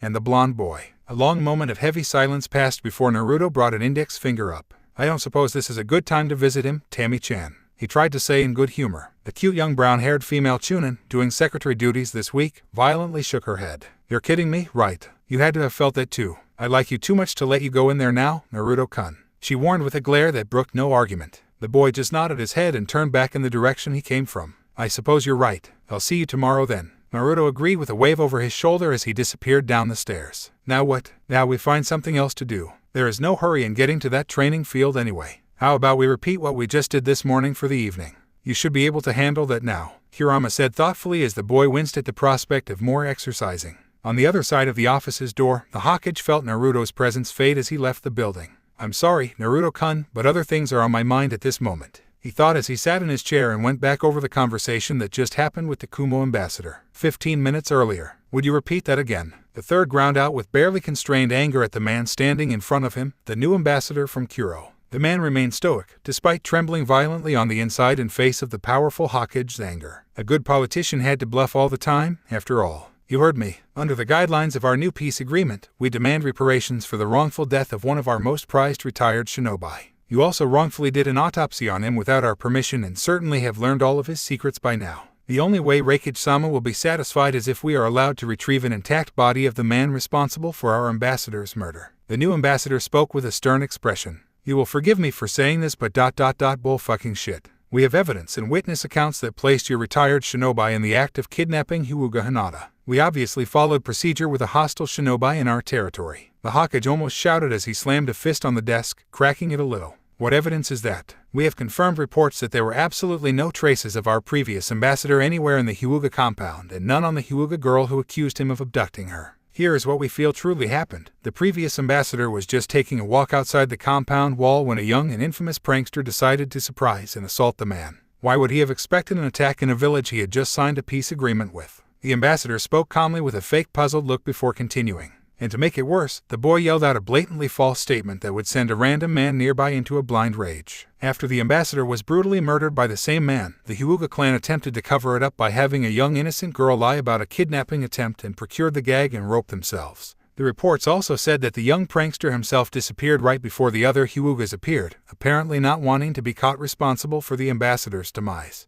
Because of that, he cannot be considered a reliable witness, even if we did not take his history of being an untrustworthy public nuisance into account. the ambassador said, laying out all his carefully prepared lies. The Hokage kept his deadly glare burning into this hateful man, but inwardly he was stunned. What this man said nearly matches the official ANBU report word for word. That Kumo kidnapper really did not leave any trace, even on the young girl in the ropes, which was a near impossibility. How did Kumo get their hands on the report in Naruto-kun's file? Because the ANBU reports could be accessed by any nin with high enough clearance, I ordered them to strike Naruto-kun's near-death experience, the Kyubai's chakra, and any evidence, including the blood and kunai used by the Kumo nin, from the official record. This was all done to protect the S-ranked secret of Naruto-kun's Jinchuriki status. I didn't think it would come back to bite us in our collective ass. I honestly believe we have a better case than you do, and we will win if we held court in neutral territory over this, especially when we call your entire village in as witness to the young prankster's character. With that, I will repeat our one simple demand. Give us the intact body of the man responsible for our ambassador's murder. If you do not comply, I have been personally authorized by the Raikage to declare our newly signed peace treaty dissolved, and we will escalate our military's presence on our border. The ambassador reiterated.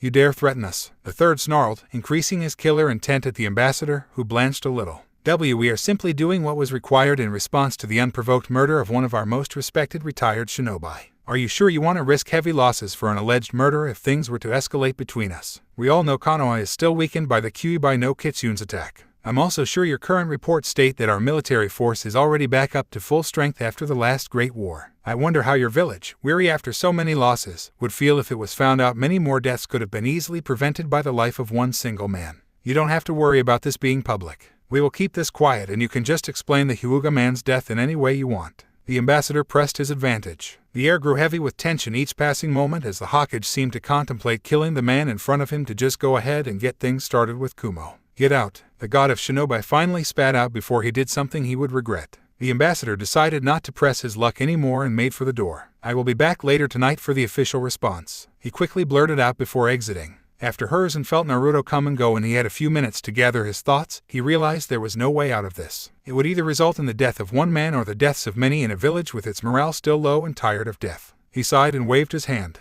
A dog-masked silver-haired ANBU instantly appeared in front of his desk. I knew, you have heard all of that. Find the leaks in the ANBU information network and seal them. Use any means necessary, and I don't care who were responsible. Just make sure to pump them for all information they have before they disappear. He ordered. It shall be done, Hokage-sama. Kakashi almost growled from behind his dog mask, angry at having been compromised. He then disappeared out of the office to carry out the new orders. Hiruzen, who was feeling every bit of his old age, tiredly stood up and looked out the window at his village, as if this would help him come to a decision. He remained staring at the sun slowly setting beyond the majestic forest surrounding this quiet village for almost an hour, before he finally turned around and buzzed Tammy on the intercom. The coming darkness seemed to signify the Hokage's sober mood. Get me Hyuga Hayashi. Tell him this is urgent.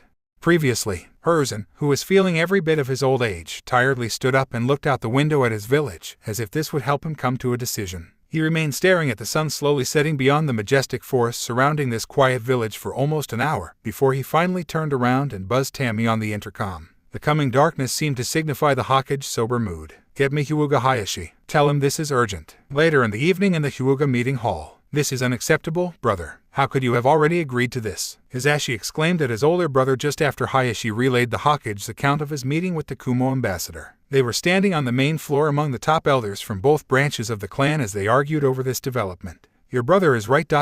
We cannot allow you to be sacrificed. You are the head of the Hyuga clan, the most noble and respected clan in Konohagakure. Even more importantly, we also cannot allow our Byakugan to fall into their hands, cried one elder. Let the cowards fight us. We will beat them back like we always have done. Another elder raged. Hayashi held out a hand for silence. I appreciate your sentiments. However, we have no choice in this situation. Hyuga has outmaneuvered us completely. Even if we decline the reparations, then go to war and somehow come out victorious, what do you think will happen? This country, weary of conflicts, will blame this clan for this new conflict and we will lose our reputation and standing. This is my fault, since I have killed the man in blind rage without any thought to the consequences afterward. I have failed one of my own teachings in always accessing any situation with a calm heart and mind. For that, I must pay. Hayashi stated calmly, obviously prepared to meet his fate. This does not mean you should just give yourself up. You have a responsibility to rule over our clan and ensure its continued prosperity. Hizashi tried to reason with his older brother, but he and the other rebellious elders were suddenly struck silent by a large blast of killing intent.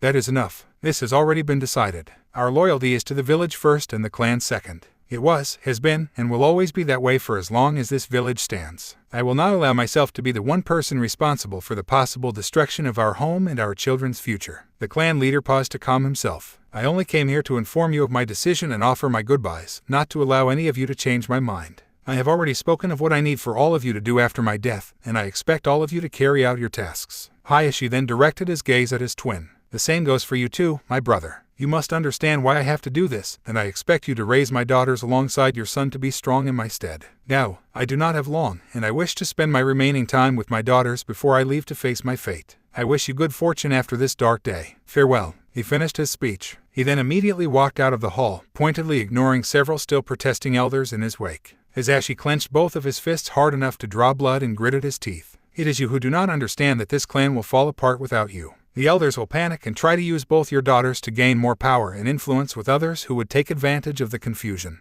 I cannot imagine them ever being happy when they may be used as political tools any day. Worst of all, I will be powerless to stop all this because of this damnable seal. He almost growled at that thought, before his expression softened some. I can feel this clan is inching ever closer to the day when this segregation would end and my son will be one of the first few to be set free. However, I fear that will never come to pass without you as clan head to oversee this. For once, the clan truly needs you more than the village does, and I will go against my own fate in order to save you and this clan, brother. Hisashi left the hall with a determined gait, heading for his house. Hisashi's house, a few minutes later. Hyuga Neji knew something was wrong tonight. His father hadn't come back home yet and the entire compound was in an uproar. He had a bad feeling about tonight, as if his life would change forever after this. It was just like the night before he lost his mother on her last mission when he was younger. The front door opened swiftly to reveal his grim-faced father entering. Hisashi then immediately went into his bedroom to get changed from his gray robes into a set of pitch-black mission robes, as if he was getting ready for a night mission. Neji was watching all of this with increasing trepidation. Is something the matter, father? He tried to get his father's attention, but Hisashi continued his preparations, seemingly ignoring his distressed son. Only when he finished a few minutes later did he turn toward and kneel down in front of the young boy with an expression that seemed to say he was going off to a battle he would not return from.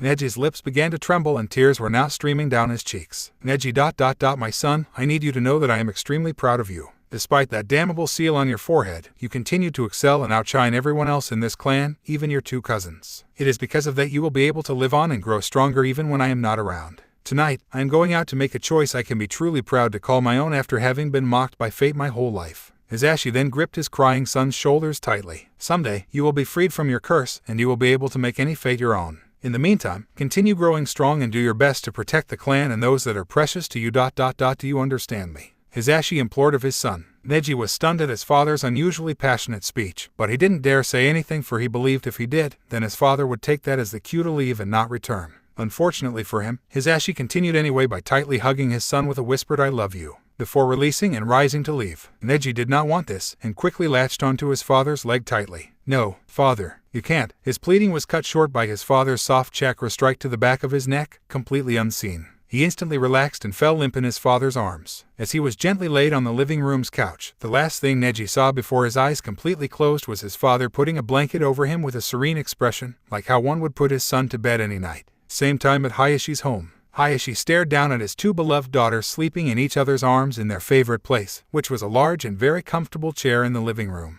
Hinata and Hanabi apparently tried to stay up late because their father was suddenly called away for his talk with the Hokage. They wanted to greet their father when he came home finally, but they fell asleep before that. Hayashi smiled forlornly. He did not want to leave them, but he wouldn't allow them to experience war if he could help it. He reached down to gently rub Hinata's forehead. She shifted a little under the touch and ended up resting her cheek on the top of her younger sister's head. Hanabi was curled up in a small ball on Hinata's lap, her head resting against her older sister's chest. Hayashi let out a shuddering sigh and allowed a tear to roll down his cheek before wiping it away. He would truly miss them, and prayed to every deity out there that they would pull through after his death with his brother helping them out. After a long minute of standing over his sleeping daughters, he gently laid out a blanket over them to keep them warm. After one more reluctant glance, he then quietly left the living room and was about to make his way out when he was stopped by a female voice. "Will you be coming back, my lord?" It took all he had to not show visible shock at being addressed out of nowhere. Slowly turning his head to glance in the direction of the voice, he found one of the female branch members, Hyuga, standing off to the side wrapped in a simple sleeping yukata with her arms crossed underneath her ample bust. Her fingers were nervously gripping her elbows. Her long and luscious black hair, reminding Hayashi of Kushina's memorable red hair due its incredible length and volume, was braided now for sleeping and hanging loosely over her shoulder. She was an incredibly beautiful woman even for the usually high standards that all Hyuga women easily met. She was also kind and motherly, which was why he personally selected her as the primary caretaker for his daughters after Hitomi's unfortunate death. She did an excellent job raising them since that fateful day, and he had come to truly admire her loving, yet slightly mischievous nature. None of that was present on her terrified expression as he stared unblinkingly at her for a long moment. "Yes, I am." That didn't seem to calm her at all as she nodded jerkily with hitched breaths. He didn't think she was convinced at all, and let out a small sigh. "Tomo-san, I do not believe I have told you yet that I am eternally grateful to you for helping raise my daughters. I feel we would have been lost without you around, and they truly do consider you to be their mother now, if not by blood at least." Tomo took a shuddering breath as she allowed several tears to escape her pale eyes. "Why, you honor me with your kind words, my lord. I truly do feel blessed to have been invited to serve your family, and I can only hope I did Lady Hitomi proud in her stead." Hayashi closed his eyes and smiled fondly at the memory of his deceased wife. "Believe me when I say you have done much more than that. Please continue to watch over my daughters," he stated sincerely and bowed his head gratefully to the now trembling caretaker. "I must go, my lord," Tomo whispered brokenly as she seemed to reach her hand out for him, who was already walking with his head high through the door out of the house. He didn't look back, letting out a choked sob with her outstretched hand now covering her mouth. The caretaker slowly turned her head to gaze lovingly at her charges, who were still sleeping in each other's arms looking adorable and peaceful. "Your father can be a terrible liar sometimes," she muttered with a faint smile as tears continued to stream down her cheeks. After bowing to the gate guards, Hayashi slowly made his way alone down the long and dark walkway leading from the compound into the village. It was nearly midnight as he slowed his pace. He did not need to be at the Hawkage Tower for a good while, and he would enjoy this final stroll before his upcoming death. It was interrupted, however, when he suddenly stopped after a few minutes of walking and instantly activated his Byakugan. "Whomever you may be, you cannot hide from my all-seeing eyes. You may as well come out now," he quietly declared to a nearby lone tree on the side of the road. The tree's dense leaves shook and split open to reveal a black-clad man leaping down upon Hayashi's ready form. Hayashi effortlessly dodged a preemptive palm strike from the landing assailant before he rushed in to disable the man. He would not make the mistake of killing his opponent this time. He would just merely beat this man to within an inch of his life instead. He opened with a blindingly fast flurry of two-fingered chakra strikes, which his attacker easily parried or matched blow for blow. Dancing around each other like a pair of graceful performers, the two combatants descended into a beautiful and almost quiet exchange of blows and parries that went on for a long minute with neither party landing a successful hit. It wasn't long before Hayashi realized he was facing a gentle fist user, and an excellent one, too. He was also irritated to find that his Byakugan couldn't penetrate through the man's head wrappings, preventing his attacker's identity from being revealed at this moment. Somehow, this man had access to the anti-Byakugan seals usually used by ANBU for their masks. "You aim to defy your clan head's wishes. Why?" he quizzed tersely as he increased his tempo to try to overwhelm his attacker. The black-clad man remained silent, however, and easily matched his pace, before shoving him back to get some distance. This was so he had room to spring into a fast combo that just barely managed to overwhelm Hayashi's defense, leaving him with a numb right arm. Frowning at his unmoving arm as if it betrayed him, Hayashi snapped back to the attacker with a cold glare as he reared his left arm back. Hakusho, a powerful and precise blast of pure chakra shot out of his palm in the direction of his attacker. However, the black-clad man was prepared and easily somersaulted forward high into the air over the blast. Crack! The blast instead hit the tree the assaulter was just hiding in, breaking the tree's top half off, and it crashed to the ground with a loud thump. Meanwhile, the airborne man easily sailed over his opponent, twisting in the air to avoid one more blast of vacuum palm that continued harmlessly into the night sky. He then landed behind Hayashi, who was already whirling around and striking out to meet this man's assault. However, it was still too much as the assaulter easily rushed in under the strike and deftly disabled his opponent's remaining arm with several more Juken strikes. Hayashi stumbled back with a growl, not willing to give up even with his arms sealed. He tried to spin to activate his chitin. However, his attacker already anticipated this as he quickly dashed in to gracefully land a flurry of Juken strikes along the length of his left leg. Almost stumbling onto the ground in an undignified heap, Hayashi barely managed to remain standing on his good leg with nothing but the full extent of his pride.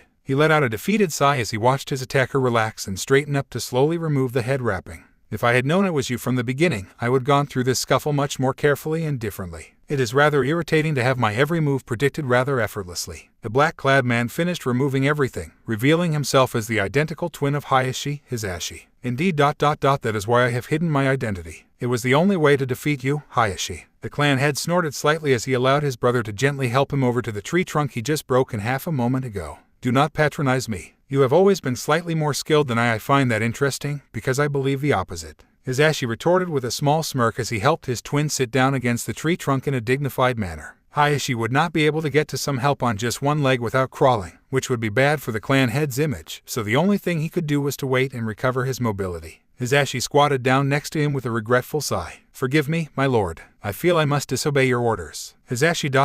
Why are you doing this? You know they will not just give up on this. You should not have stopped me, unless you want to be responsible for the death of thousands. Hisashi tried to reason as he stared his brother in the eyes, despite his immobile body. Any conflict with Kumagakure will not happen, and I will make sure of it. However ... You must live. Your daughters and our clan need you alive more than this village needs you dead. I have decided I will take your place instead to ensure the best possible outcome for both the clan and village. Hayashi's eyes widened slightly as his brother continued. Since I am your identical twin, they will likely not have noticed the switch until after the reparations have been confirmed through the official channels. By the time they discover the ruse, there would be nothing they could do without making fools of themselves internationally. As a result, we will be able to keep the Byakugan out of their hands. This is what I have chosen to do in order to protect our clan, and especially our own family. Hisashi explained with a determined expression. What if you are wrong and they decide to go to war anyway? You will have died for nothing, Hisashi. What about your son? Hayashi tried to reason once more, his desperate eyes locking with his twin's steady eyes. Hisashi broke eye contact after a moment, slowly stood up over his brother's form, and stared longingly back in the direction of the Hyuga compound. The people in Kuma would have to be imbeciles to go to war over a false body. Deception is a large part of a shinobi's job after all. We just have to get them to think they have won until it was too late. They then would not be able to do anything without looking like fools. Hisashi let out a slightly exasperated sigh before continuing. For a man with all-seeing eyes, you are blind to how much your daughters need you without Hitomi-sama around. Only you would be able to truly ensure their freedom and happiness, since I will not be able to do much as long as I carry this seal on my forehead. Hayashi had to agree with that assessment, but there was no one else he trusted more than his own brother. Neji is mature and capable already, and you know as well I do that he will be able to handle himself just fine. My only request in regards to my son is that you help guide him into becoming a strong and honorable man in my absence. Hisashi finished and smiled like a prideful father at the thought of his son, before his expression turned somewhat sad. Forgive your little brother his selfishness. All my life, I felt like I have been mocked by fate, especially when my beloved son, and once-in-a-lifetime prodigy, was branded simply because I was a few minutes late in our own births. Tonight is probably my one chance to make a true choice ... to die the way I choose, doing what I want, which is to ensure the best outcome for the clan, and more importantly, the best future for our children. He spoke thoughtfully while Hayashi could only listen in silence. Before I take my leave, I want you to understand this, Hayashi. I may have resented my fate, but I never resented you at all our entire lives. I will always be proud to have served the true head of our clan and, more importantly, proud to be your brother. Hisashi ended his heartfelt speech by moving calmly in the direction of the Hokage Tower, never looking back while leaving his final words behind. Goodbye, big brother. Hayashi could only sit in silence, his head following the departing figure of his twin. He already lost his desire to plead for his younger brother's return. How could he continue when he had seen nothing but fierce resolution in those pale eyes? As his immobile body remained propped up against a lonely tree next to this lonely stretch of the dark walkway, his quiet voice carried out into the still midnight air that just barely reached Hisashi's ears. Goodbye, little brother. 15 minutes later in an empty park near Hokage Tower. Wow, that was rough. I took way too long finishing those exercises this time. Naruto thought as he leaned back on a park bench, exhausted from his latest round of exercises. That is to be expected with your body still recovering from this morning's routine. You did well, actually. Tomorrow you will rest both your mind and body. Either spend the day at home or go out with your friends. Kurama decided in the boy's head. He nodded, glad for the brief reprieve. Uzumaki-sama. A voice surprised Naruto into sitting upright on the beach as he snapped toward the source. He saw that it was Hisashi coming into view, easily recognized by the Hidaite adorning his forehead. Hisashi-san, what are you doing out here this late? I should be asking the same of you. It is more odd for a young child to be out here compared to an adult merely taking a stroll. Hisashi inquired with a raised eyebrow as he stopped nearby. Naruto put on a sheepish grin and scratched the back of his head. Hehe, I'm sure you've realized I'm not like most kids. I was just resting after finishing my exercises and was about to go home when you showed up. Hisashi nodded, satisfied with the explanation. I see, Uzumaki-sama. I am on my way to see Hokage-sama for a mission, so I shall see you around. He politely dismissed the conversation as he made to walk past on the way to the Hokage Tower. Naruto had something on his mind he wanted to ask, though. Hisashi-san, if you have time, I have a question. He called out in an apprehensive tone. Hisashi stopped to glance back at the blonde and inclined his head to show he was listening. I was thinking about what you said the other day about your clan's history and the seal. If it was so bad, why hadn't anyone come up with a better seal? Something that everyone in the clan can use to protect the Byakugan without all that pain and control. Naruto carefully inquired in a neutral tone. Hisashi was surprised by this question and had to take a moment to think over his answer. I am not exactly sure, Uzumaki-sama. My best guess is that, in the beginning, the clan was proud of the seal as it protected their pure bloodline from being stolen and tainted by their enemies. They did not realize the implications that they just laid the foundation for a truly segregated system the clan is using now. By the time the branch members became dissatisfied with the way things have become, the entire clan were already set in their ways. It is now tradition to use the seal and they all just accepted it as the way of life. I suppose that is why not many have thought about modifying the seal up until now. He offered and Naruto could only furrow his eyebrows together in deep thought. You know, Uzumaki-sama ... you are not the first one to ask me this. Hinata-sama asked me a similar question not too long ago. The Hyuga added. The blonde glanced up at him with a raised eyebrow. Hinata-chan did. So she doesn't like the system either. Hisashi shook his head. She never has. She is kind, does not enjoy having servants, and she hopes to one day see the use of the seal band. Well, I was going to say that, since I might be Hokage one day, I was going to fight to get this seal band and have them find another way. However, it looks like it'd be a lot easier when Hinata-chan get to be the next head of the clan and we could work together. Naruto muttered thoughtfully as he cupped his chin and squinted his eyes fox-like. Hisashi raised an eyebrow and kneeled down in front of the boy to level his pale-eyed gaze with a pair of blue eyes. What makes you believe you might be chosen as the Hokage? I just began training, but I'm going to be the strongest shinobi ever. I have to if I want to protect my precious people. And when you become the strongest shinobi in the village, you become the Hokage, right? It's just natural. Naruto replied as if this was the most obvious thing ever. The Hyuga was instantly reminded of the fourth Hokage at this reply. He raised his other eyebrow, then broke into a chuckle. Naruto was a little unnerved by seeing a composed Hyuga chuckle heartily. Maybe that's why they wear such stoic expressions. It's pretty disturbing. I agree wholeheartedly. The older man suddenly ruffled the blonde's hair, much to his cry of chagrin, and stood with an amused grin.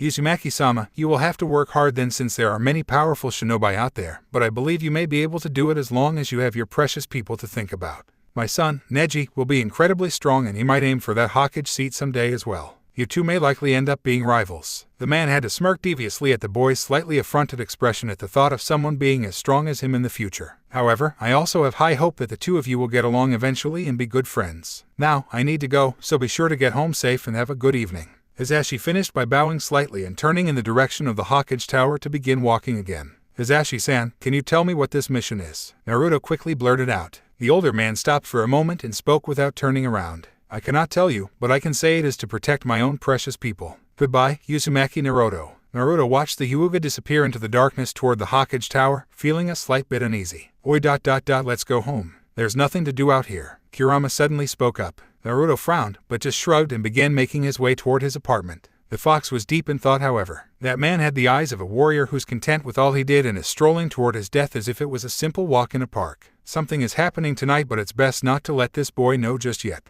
There is nothing we can do right now anyway. In the Hokage's office, the third Hokage sat at the desk, waiting patiently for the arrival of Hyuga Hayashi. In the room with him were two ANBU, one of them Kakashi, and the Kuro ambassador. In the center of the office was a scroll laid out with a large storage seal array. The ambassador was growing nervous by the second as the other three occupants leveled their glares at him, as if they were wishing for him to slowly die by melting into a puddle. I expect this to be kept quiet. We will deny anything if this comes to light. The Hokage ground out through gritted teeth. The ambassador flinched at the leader's harsh tone before nodding nervously. When you retrieve the body, you will sign this statement that declares you have retrieved your so-called reparations for Kumigakure, and we will not speak of this ever again. Is that understood? The third continued as he pointed at a piece of paper on the desk, his glare intensifying. Believe me, we want to keep this quiet on our ends too. I will sign as soon as I have confirmed it was Hyuga Hayashi himself. The ambassador tried to steel his own nerves against the third's anger, but failing miserably. It felt like eternity for him under the unbearably imposing presences of the two ANBU and the Hokage until the office's door finally clicked and creaked open to reveal Hisashi Hyuga. It took the Hokage all he had to keep his face schooled in a neutral expression even with the massive shock he was experiencing.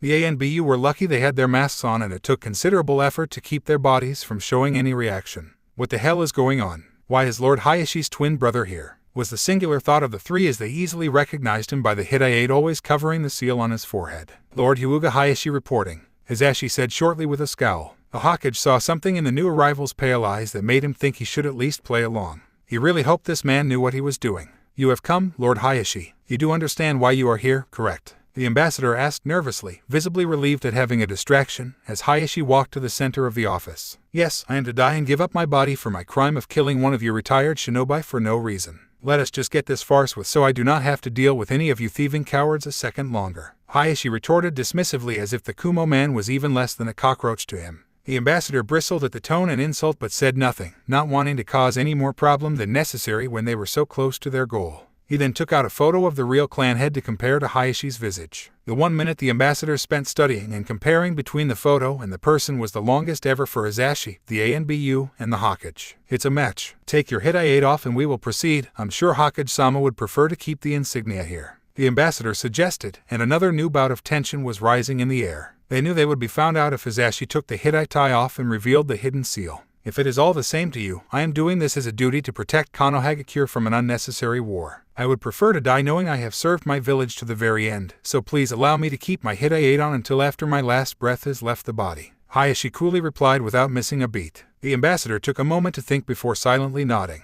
Everyone almost exploded with relief, but they had to keep up the charade. Hayashi kneeled formally on the floor next to the sealing scroll and closed his eyes as if in mediation. A long moment of grave silence persisted in the air before the dog-masked Kakashi decided to begin preparing for the inevitable. However, the Hokage stopped him. I will do this one. It is my responsibility, since I allowed this to happen, he grimly said as he slowly moved behind Hayashi and took a small quick injection syringe from the ANBU. He then gripped the kneeling man's shoulder tightly and leaned his head down next to his ear. I am really sorry for allowing this. You will receive the highest honors and your clan will forever remember you as a hero, he whispered, his voice breaking slightly. Hisashi only nodded once with a serene expression before he felt a small prick at the base of his neck. He felt a calming numbness overtake his entire body almost all at once. It was welcoming actually. His last thoughts were of his older brother and nieces, his deceased wife, and finally, his son. He let a small smile grace his face. In just 3 seconds, his body fell limp in the Hokage's grip, devoid of all life. Hyuga Hisashi had just passed away instantly and painlessly as a hero to his clan and village. Naruto by Hiruzen silently and gently laid the body down onto the sealing array with trembling hands. After a moment of silence out of respect, he slowly removed the Hitai to reveal that the seal disappeared, having already worked its magic sealing Hisashi's Byakugan and all of its secrets. The people in Kumagakure would not be able to learn anything from this man's body now. The third then sealed the body into the scroll with a loud poof. The ambassador silently walked over to the desk to sign the statement. As he set the pen down and turned around, he cried out in surprise as a hand suddenly grabbed him by the neck and swung him into a wall, cratering it inward. The ambassador was trying to let out a strangled cry of protest when he was frozen solid by the Hokage's glare and killing intent. Hiruzen's face was old and wrinkled, but his eyes looked virulent, cold, and calculating, as if they were the eyes of Shinigami looking at its newest soul to eat. The ambassador felt like he truly would die any moment just looking into his powerful gaze. You may have won, but this will be the last time. After tonight, no Kumo ambassador or shinobi is welcome here until further notice, unless absolutely necessary. That means you will leave the village premises within 10 minutes of this conversation or I will have you imprisoned for open hostility. In addition, if I ever see one single Kumo nin set foot anywhere in our country without express permission from our people for any reason at all, you tell your Raikage I will personally come and show them exactly why I have lived this long, and why I am known as the Kami of Shinobi. The third Hokage spat out before he harshly tossed the terrified ambassador to the floor with a loud crash. The whimpering man thought of nothing but escaping as he frantically scrambled to his feet, grabbed the scroll, and ran out the office as fast as his feet could carry him. It was as if the Shinigami was breathing down his neck. Follow him all the way out to the lightning border and make sure he can't even stop for rest. In addition, send someone out to the Hyuga compound to deliver the news and ask for an explanation. The third growled as the two ANBU bowed and vanished. He was not relieved that they might have protected the Hyuga clan's secret. He was still angry that he still sacrificed a life to supposedly protect thousands. It did not matter if it was a nobleman or a servant. A person's life was still lost this day and he had to allow it on his watch without any resistance. All of the emotions Naruto by Hiruzen kept in all day finally overflowed as he yelled in rage and smashed his fist on the desk, splitting it in two. The next morning, Naruto noticed something was different in the air around the village. Life went on as normal to most people, but to him, he could feel that something was somewhat off. He relayed his feelings to his tenant as he was walking around, enjoying the morning air. Stop by the tower if you want. Maybe that old fart knows. Kurama only had this suggestion to offer. Naruto, having nothing else to go on, decided to detour to the tower anyway. He entered, made his way up the stairs, and was led in by Tammy. The blonde was surprised to see his surrogate grandfather, sitting behind what looked like a new desk, looking so old. The third was exhausted, having been up all night dealing with all kinds of emotions. He felt and looked defeated. He was so deep in thought he did not notice Naruto entering the office at first, and raised his eyebrows in surprise. Oh, hello, Naruto-kun. What can I do for you? He tried to pull himself back together and keep some semblance of a facade up. Nothing, Hokage Jiji. It's just that I haven't seen you in a while, and I figured I'd stop by for the permit and chat a little. though it looks like you have been through a ringer lately," Naruto pointed out, seeing the old man wince slightly. "So I think I'll just pick up the permit and leave to do other stuff for the day," he added for the third's benefit. The tired old man sighed and looked somewhat grateful for this thoughtfulness. He got up to retrieve the prepared permit out of a folder and passed it on to the boy. They were about to exchange goodbyes before Naruto remembered something. "Hokage Jiji, before I go, I was wondering if you know something about Hyuga Hisashi. I ran into him last night near here. He told me he was coming here for a mission, something to protect his precious people. I was wondering if he's okay now." The Hokage stiffened with a grim expression, and that was all he needed to see. His entire inside became ice cold as his blue irises turned icy and shrank to small dots. "Don't tell me," was all he could squeeze out in trepidation. The third's expression softened into sadness and simply shook his head no. "I am sorry, Naruto-kun. I will tell you he died very bravely and with honor for what he believed in. He had no regrets. Beyond that, I cannot tell you the details myself. It is up to Lord Hayashi to offer more if you still wish to know," the suddenly frail-looking man tiredly admitted. "He knew," Naruto whispered before his face twisted into anger, his blue eyes still icy. The third narrowed his eyes in confusion. He knew already he was going to die. "That's why he talked to me like that last night. Why did you let him go? If you knew it was going to happen, why didn't you protect him like a Hokage was supposed to?" The boy shouted at his surrogate grandfather in tearful rage. He didn't want to stick around to hear any excuse and sprinted out of the room, leaving a crushed old man behind. "I'm sorry, Naruto-kun. You will come to learn this is easily the worst part of being a Hokage," the exhausted and crestfallen village leader quietly whispered to no one in particular. Later at the Nora compound, ... was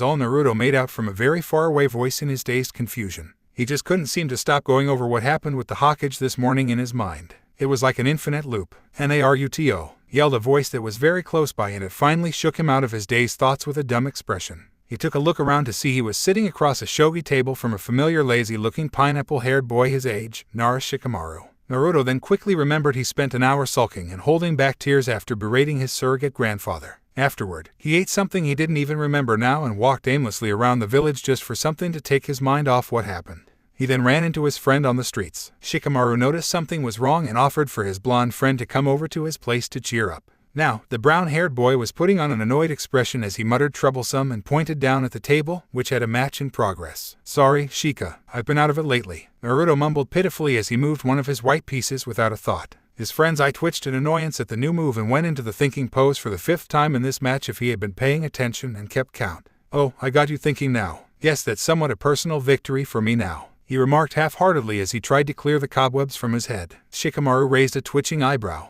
"This isn't the first time you've forced me to do this. Troublesome ... It looks like you're truly an idiot savant if you just don't pay attention at all while playing shogi," he muttered grouchily as he came out of his pose and moved one of his black pieces. "Oi, I resent that remark." Naruto grunted indignantly as he moved one of his own pieces without another thought again and took one of his opponent's pieces. Shikamaru growled in frustration and went back into his thinking pose once again. "You know ... you just proved his point. I have never seen such sloppy play, but you just keep getting out of trouble against vastly superior strategies. It's like what you are doing is organized chaos. In my thousands of years existing, this is simply astonishing." Hirama offered her thoughts in clear awe. "Not you too, Fox," Naruto groaned mentally. "Troublesome. Remind me to never challenge you to a match when you're in a bad mood. This is hard on my brain." Shikamaru grumbled as he moved one of his pieces into position to be sacrificed. Naruto furrowed his eyebrows at that move ... and wondered what his friend thought of sacrifices. "Hey Shika ... what would you think if you had to sacrifice your own life for a cause? Would you be angry at the person who asked you to do it?" Naruto quietly asked, his eyes staring down at the table. Shikamaru stared at his blonde friend silently for a long moment. "That's an odd question to ask a kid, you know. If you want me to answer that seriously with what I know, I would say that the only reason I'd be angry with the person asking me to sacrifice myself is if I knew there were other options. Other ways of solving whatever troublesome situation I was dragged into. However, if it was the only choice and I was saving the people I cared about, I may find it troublesome, but I'd accept it with a clear conscience." The Nara heir replied with a sigh. Intrigued, Naruto thought over that answer as he moved his own piece to take his opponent's sacrificial pawn. Shikamaru capitalized on the trap he set and took advantage. "You know, Naruto ... it's troublesome to say this," he murmured as he effortlessly took another one of his opponent's pieces. "But my dad told me this when he first began teaching me shogi. He said that in many ways, a shinobi's life is almost like a game of shogi. You use strategy, tactics, traps, and sometimes sacrifices to win your battles. The only reason we do all of this is because we have to protect our king no matter what. Naruto was still deep in thought as he carelessly made another move that Shikamaru was prepared for. "Our king, I guess that'd be the Hokage," he asked as his eyebrow twitched in annoyance with his growing disadvantage in this shogi match. His friend just shrugged. "I asked Dad that, and he was being troublesome about it, saying that we decide who or what is our king that we absolutely must protect at all costs." The pineapple-haired boy replied offhandedly as he moved one of his pieces for a checkmate and called it. Naruto just groaned and cursed. "Damn it, you win ... for the 68th time in a row. Anyway, I wonder what Hokage Jiji considers to be his king," he muttered as he properly put his pieces away. "I think that's a question that shouldn't be troublesome even for you to answer." Shikamaru raised his eyebrow as he cleaned his side of the table. His friend smacked his forehead loudly. "The village and everyone in it, of course." He smirked and muttered troublesome blondes before rising. "Oi, you want to stay for lunch? Mom will be glad to have you over." He shrugged as if he didn't care if his friend stayed or not. Naruto's stomach growling was the answer. Several hours later, outside in the clan's district. "Remind me not to go back there for a meal, Kurama. Yoshino-sen didn't go easy on me with the etiquette's lessons today." Naruto groaned tiredly as he left the Nara compound.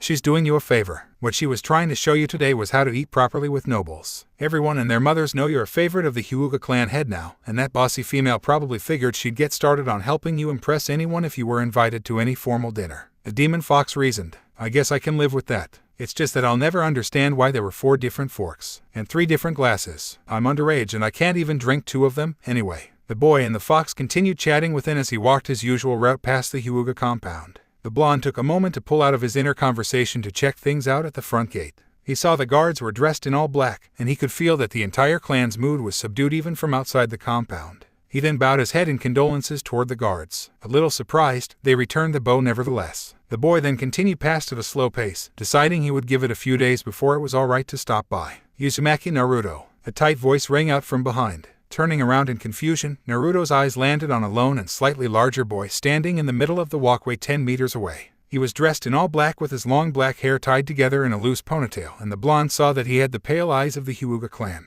He looked like his whole body was tense with coiled-up anger. They stood staring at each other in silence for a long moment. One boy was trying to figure out who this Hyuga was, and the other was trying to burn holes through his blonde counterpart with blazing eyes. "Yeah, that's me. I don't think we've met," Naruto inquired with a confused eyebrow. The boy quickly shifted into an aggressive kata of the gentle fist. "You do not need to worry about my name. You will not need it after this." The boy snarled as he sprinted toward the bewildered blonde with killing intent. "Naruto. He intends to kill you. Just get away. You can't beat him now," Kurama yelled into her container's mind. Naruto was so flabbergasted by the situation and the yelling that he just stood there as he took the angry boy's first strike square in his throat. The blonde was blown back, spitting out blood as he went down hard on his back. He was in so much blinding agony just trying to breathe and clutching at his throat that he didn't notice the long-haired boy had moved to stand over his body and began a flurry of 2-finger strikes at many tenketsu all over him. He could do nothing but scream hoarsely with blood coming out of his mouth as even more incredible agony slowly enveloped his entire being while his attacker continued the enraged assault. Finally, the angry boy stopped and straightened up, breathing heavily. "Uzumaki Naruto, I have left your vitals for last because I want to make you understand that you will suffer as long as possible for my father's death." The boy growled down at the battered blonde. Realization finally struck Naruto. "Why you're in Neji." He painfully tried to get out through his blood-flooded throat as his entire body continued to scream in agony, not being able to move at all. The long-haired boy now named Neji flinched at hearing his name and narrowed his eyes angrily. "Who told you that?" he snarled, his Byakugan blazing. "Tazashi. Guh," was all Naruto could force out before he was struck hard in one of his kidneys. The pain he felt before was nothing compared to now, and he nearly passed out from shock. "Don't you dare say that name in my presence. You do not deserve that honor. It's your fault my father sacrificed himself in his brother's place. If you hadn't interfered with the fate of a weak person like my cousin, it wouldn't have led down a different path toward the death of someone truly strong, like my father." Neji spat out, his eyes blazing even harsher. Naruto, despite the extreme agony, frowned. "Hock had about Hinata." He pushed out through the pain, more dark blood pouring out of his mouth. "She is weak. I have decided that weak people like you and her should not interfere with the fates of the strong." The Hyuga replied with a sneer. "Be bullshit T. Yus should be protecting her, argh." Naruto screamed out and gurgled again as Neji slammed a charka strike into his left lung. "A weak and dead person does not get to tell me anything." Neji's face darkened ominously before he prepared to go for the finish. "Naruto, we're going to have to break your promise with that old fart. I'm going to pump my charka into you. A lot of it. You're not ready and you may go berserk with the power, but it's the only chance." Kurama was cut short by an ear-splitting scream of agony that was not coming from the Naruto but from the Hyuga boy instead. Neji was screaming at the top of his lung to the high heaven as he clutched at his forehead tightly and was about ready to tear his hair out. He fell down next to his blonde victim and flopped like a fish in unbearable pain. Naruto was stunned and utterly confused at this abrupt change in the situation, until he noticed an approaching man wearing the same black funeral robe as Neji. It turned out to be Hyuga Hayashi holding one of his hands up in a seal. He also looked pissed as hell. The boy quickly connected the dots. The clan head had just activated Neji's caged bird seal to stop him. That's enough. Please. He tried to force out as loudly as he could, and was relieved when he saw Hayashi release the hand seal a second later. Neji's scream ceased abruptly and he was now gulping for air, apparently unconscious. The Hyuga clan head glared at one of the gate guards nervously approaching the three. Get this, moronic boy to confinement and leave him there for a month. No visitors except for me. He snapped harshly as he made his way over to Naruto and kneeled down. The guard quickly scooped up Neji's unconscious body and carried him away into the compound, while the clan head then activated his Byakugan to scan the blonde's body for any major damage. Nothing looks fatal and you are already beginning to recover, thanks in no small part to your Naruto noticed the pause about his tenant. Incredible healing most likely, Uzumaki-san. You were fortunate when the guards reported my nephew running out after you a few minutes ago, and I decided to investigate. I think this is what you call a case of deja vu, since I've had to look over you the other night as well. Hayashi spoke softly as he continued to scan the body. Naruto had to hold back a chuckle. Please don't make me laugh. I heard it all over. He grunted with a pained smile. That is what most people generally say after their first time facing the gentle fist. I truly apologize for this unforgivable behavior from one of my clan members, Hayashi said sincerely with his head bowed, before letting out a weary sigh. I could have you rest inside or have you transported to the hospital on our expense if you wish, Uzumaki-san. I think I'll recover soon enough, so I'll wait wherever you put me if it's okay, and thanks. Naruto was now beginning to speak more clearly as he got used to the pain. He groaned a little when Hayashi picked his limp body up carefully and carried him into the compound toward the largest and most luxurious-looking house sitting on the right side of the long reflecting pool this time. Good thing this guy arrived in time to save you. The alternative would have made the entire village crap their pants with the feel of my released chakra alone, and then converge on us with pitchforks and torches. Though I'm disappointed somewhat, since that stupid brat just barely avoided being pasted across the compound wall like graffiti. For now, I'm pumping my chakra into you a little more than normal so you should recover sooner. He sure did a number on you, and it's surprising you haven't fainted from the pain yet. Kurama spoke up from inside. Sorry to make you feel my pain. We're sharing a link, right? You said you'd feel what I feel. Naruto thought guiltily as Hayashi opened the door to his house. Oh, you needn't worry. I didn't tell you I could turn any of our shared senses off at any time. I keep that particular link off most of the time since you only seem to attract trouble. The Great Fox replied dismissively, and Naruto was twitching his eye nonstop. Give me back the apology and the sadness I actually felt for your possible pain. Damn lucky fox. The boy huffed while his tenant snickered. Hayashi arrived in the living room and carefully set the boy in his arms down on the carpeted floor, quickly removed the blood around Naruto's mouth with a damp towel, gave him some water to clear out anything in his still recovering throat, and procured a blanket and pillow. Uzumaki-san, you may rest here for as long as you need. I do have business to take care of, so I will need to take my leave. My daughters should be home soon. Just explain your situation to them if you are awake and all should be well. Hayashi explained with an incline of his head. He was about to leave when Naruto stopped him. Hayashi-sama, I should tell you I already know about my tenant so you don't have to tiptoe around it. Hayashi blinked at this. And I'm sorry about your brother's death. I can tell you two were close from the other day. He forced himself to speak without stuttering in pain. His host allowed a sad nod after a moment's pause. We shall speak more of this when you recover. For now, just get some rest and I shall be back before too long. The clan head replied as he stepped out. Naruto decided to heed his host's suggestion and closed his eyes. 3 hours later, Naruto could still be heard gently snoring away on the floor. The relative silence of the living room was finally broken by the front door sliding open to admit two young girls wearing all black, one clearly older than the other by several years. Nei-chan, can we play games after dinner? Hanabi childishly asked as she tugged at the sleeve of her older sister's black kimono. Hinata sadly smiled and rubbed a hand on her younger sister's head. I don't think we should do that so soon yet, Hanabi-chan. This is a day of mourning for our uncle, she replied as the girls made their way further into the living room. Hanabi had an impatient scowl on her face before it turned into curious scrutiny as she noticed Naruto on the floor. Who is that? She pointed at the boy. Confused, Hinata just followed the direction her little sister was pointing in and yelped in shock as she noticed the still form of her savior. In Naruto-kun, she cried as she immediately kneeled by the blonde and activated her Byakugan to see what was wrong. She gasped in shock as she observed what looked like minute amount of the same red chakra she saw the other night mixing in with Naruto's dense and dark blue chakra inside the body. She also noted some of his tenketsu were recently closed forcefully, but was also relieved that they were slowly opening back up. He was attacked by one of us. What happened? She worriedly thought as Hanabi kneeled down next to her. Naruto, the one who beat that bad guy? Hanabi inquired as she searched over every inch of the boy with her gaze. Hinata only nodded in response, and the little girl grinned wide. Then I'll call him Oni-chan, since he saved you.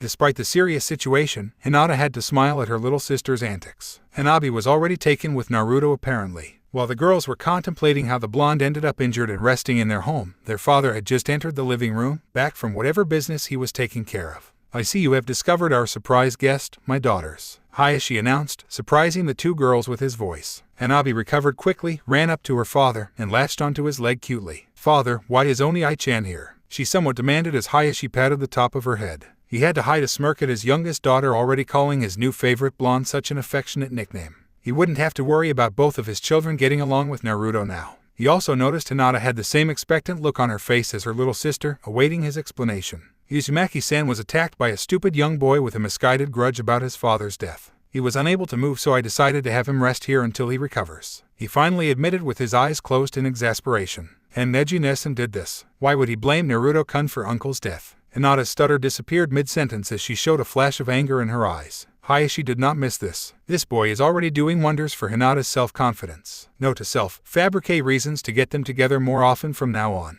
He thought offhandedly as he prepared his response. It was a misguided decision on my nephew's part to direct his anger about the loss at this child. Unfortunately, I do not think he will ever let this go until they meet in battle in the future and finish it. He spoke with resignation in his voice. "Oh no, that's terrible for Naruto-kun," Hinata whispered as she dreaded the thought of her new friend being hurt again, especially by one of her relatives. Hanabi showed an angry yet cute expression as she devised plans to tell Neji off for this. "I am going to prepare some dinner since Tomo-san has the day off. In the meantime, please leave Uzumaki-san to sleep in peace and get changed for tonight," Hayashi requested of his daughters, and they obeyed with Hinata leaving the blonde alone somewhat reluctantly. Some time later, Naruto smelled something lingering in the air before he slowly opened his eyes. It smelled like curry. On that cue, his stomach growled loudly. His eyes opened wide quickly at that sound and sat up, only feeling a little tender from his earlier beating. He glanced around to see he was still in the living room, which was now dark, and noticed Hayashi through the only lit doorway nearby. The man was kneeling at a desk in the room beyond. It was apparently a study, and he looked like he was busy looking over a large collection of papers and scrolls. Looking around a little more, he heard what sounded like very cute snoring from nearby. Following the sound, he saw two girls cuddled together in the large living room chair just a few feet from him.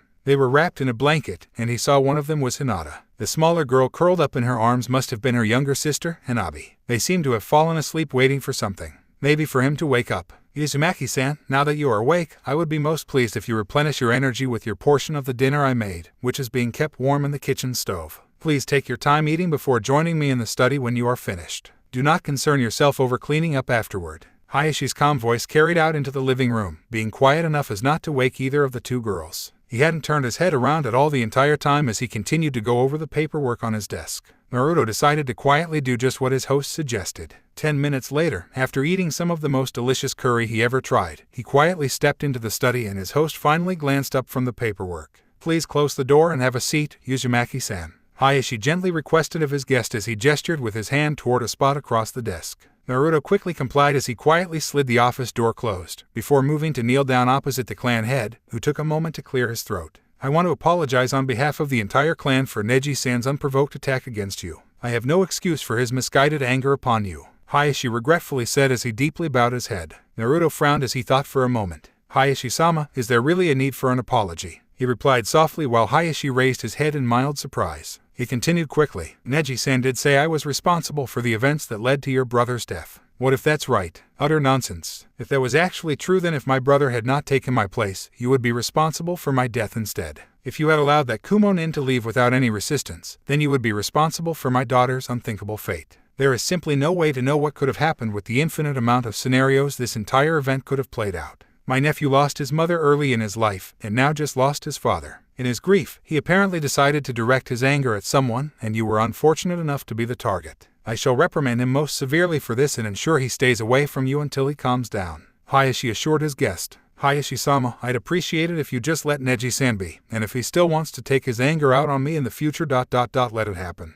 Train him more for it, even. I'll take it all and beat it back tenfold into him until he finally moves on," Naruto declared with a steady voice after a moment's thought, stunning the clan head. "You should understand that he is the most promising prodigy of this clan in generations. He is much stronger than my brother and I when we were his current age. He was not joking about killing you. He will do it whenever he finds a chance," he pressed. "That's fine with me, sir. With the training I just started, I'm going to be the strongest shinobi ever someday. I want to protect my friends and I can't do that if I'm too weak." I think it definitely will be a good match when we eventually meet. The blonde replied with a confident smile, showing no trace of hesitation in his blue eyes. Hayashi had to wonder if this child in front of him was way too mature for his age, or just simply excited about the prospect of a rival. Nevertheless, I will not allow any duel between you and my nephew within this compound, and I will inform him any further unprovoked attempt on you will be punished more severely. The two of you will have to find a way to get an official match outside of this compound, and that likely would not happen unless you both are enlisted in the shinobi force. I will not allow any less. Is that understood, Uzumaki Naruto? He spoke sternly as he narrowed his eyes at the blonde boy. Perfectly clear, Hayashi-sama. Naruto accepted with an incline of his head before continuing.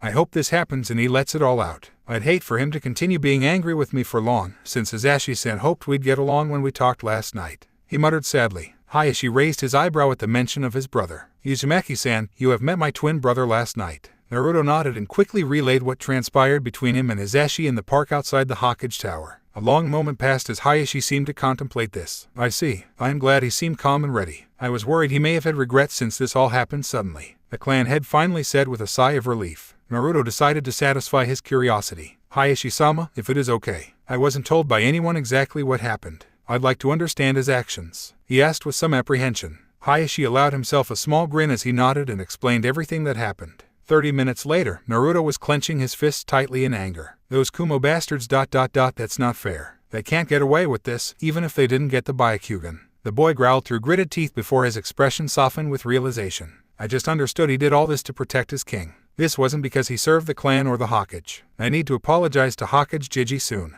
He muttered sadly, feeling immensely guilty for yelling at his grandfather figure so harshly. Hayashi raised an eyebrow. The shogi analogy the Nara clan likes to use. In my opinion, it is a somewhat rigid description of a shinobi's situation in many cases, but I understand where you are coming from. Most of us have our king we are willing to protect with our lives. Azashi most certainly did it for that reason alone, and I was willing to do anything to protect my king too before he took my place. You should understand Hokage-sama did not order either one of us to die for the village. I immediately offered myself upon hearing Kumo's demands, and it is only because my brother's desire to protect his loved ones was slightly greater than mine that I am still here and alive in front of you. Hayashi said thoughtfully as Naruto nodded soberly, his eyes downcast. It's still not fair. Kumo's going to get away with meaningless murder, and there's nothing we can do about it. The boy grumbled before looking up. At that moment, an ice-cold shiver went down his spine as he saw a truly malicious and devious smirk growing on the clan head's face. It was a truly terrifying thing to behold on one of the most powerful people in Konoha, and the young blonde had a feeling that someone was going to regret ever crossing this man very soon.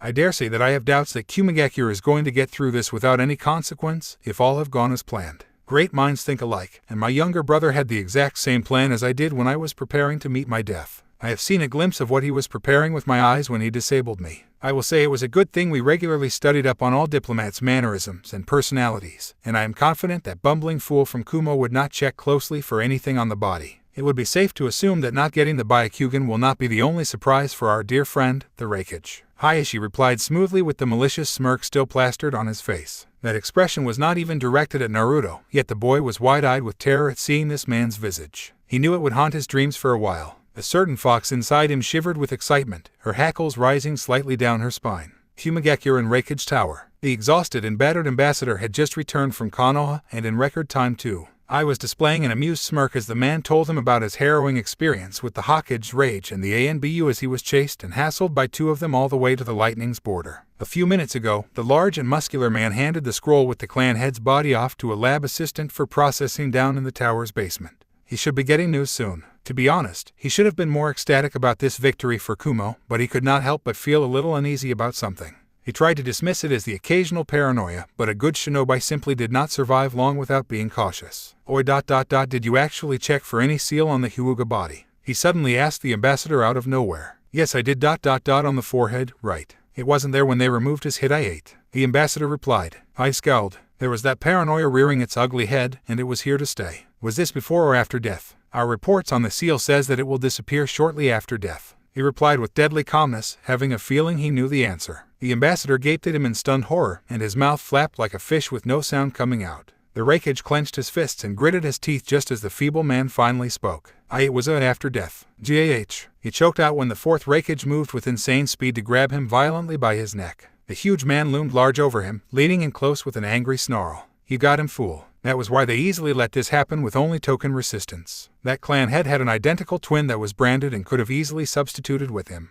The clan head also has never been known to wear any type of Hidaite inside the village. And you signed the fucking paper confirming that this body is Hayashi Hyuga, not his twin. Now we can't even raise some uproar about this, else we look like the jackasses here, not them. You're the worst ambassador ever. He raged at the man shrinking in his grip with each word. He groaned in disgust at this man's cowardice and stupidity, before swinging the now former ambassador around to throw him out through one of the floor-to-ceiling window panes at the back of his office. It shattered with a thunderous crack and the mountain wind blew in harshly, blowing papers everywhere and ruffling eyes Reikage Hayori. The large man grunted and spat out the window as he listened to the man's scream fading 20 stories down. A faint thud followed. He didn't care if the man survived or not as he sat down in the chair and leaned back with the wind buffering his tightly wound platinum blonde cornrows around, resignedly awaiting the bad news from the lab as he rubbed his temples in preparation for an incoming migraine. What he did not expect was a massive explosion shaking the entire building. It even shook him out of his chair. After the explosion died away, I immediately rose to his feet and gritted his teeth. He figured he could guess where exactly the epicenter was as he turned his lightning armor on with a shroud of crackling lightning covering his entire body. In the next instant, the office's door was obliterated into tiny pieces as the Reikage charged through, tearing up a gouge in the floor underneath him as he instantly flickered to the stairwell. Using a combination of amazing acrobatics and his armor's super speed, he bounded like a lightning down the 20 flights of stairs to the basement level.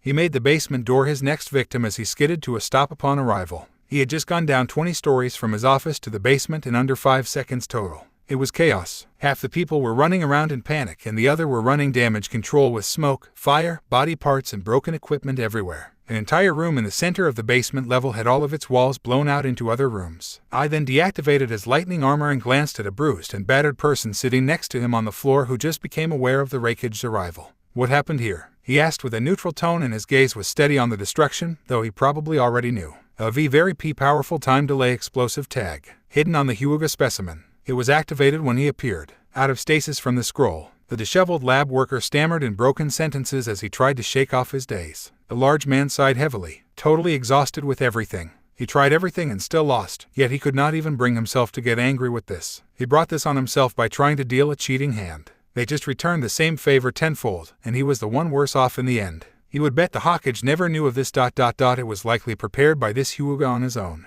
He might as well cut the losses now before it got silly between the two villages. The fourth Reikage of Kumigakure let out a defeated groan as he began helping the people in the basement level deal with the destruction. At least he had a very solid reason to tell the council to back the hell off about kidnapping more Kekkei Genkai holders. Back with Naruto and Hayashi. Naruto stared at the clan head unblinkingly with mouth agape and eyes wide open. The fox was very impressed, which was saying a lot. Hayashi's devious smirk had been replaced by a neutral grin, as if the last few minutes were forgotten. Hayashi-sama, if I may speak freely. Your brother was a vicious and evil bastard. Same goes for you too. Naruto muttered bluntly in awe. I did not get far in my political and shinobi career without some measure of trickery and backstabbing. I know better than anyone else that I am a vicious and evil bastard, and my brother deserved that description even more. Even in his death, he will remind them not to trifle with our clan again or they would pay a toll even heavier next time. Hayashi replied calmly as he continued to gaze over some more paperwork. Naruto had to let out a chuckle. Just how the hell did either of you get your hands on some demo-class explosive tags? Even a kid like me know they were very heavily restricted after the last war. He quizzed curiously. Hayashi just turned and stared at the boy in silence with a blank expression for a long moment, as if he was waiting for the young blonde to just get it.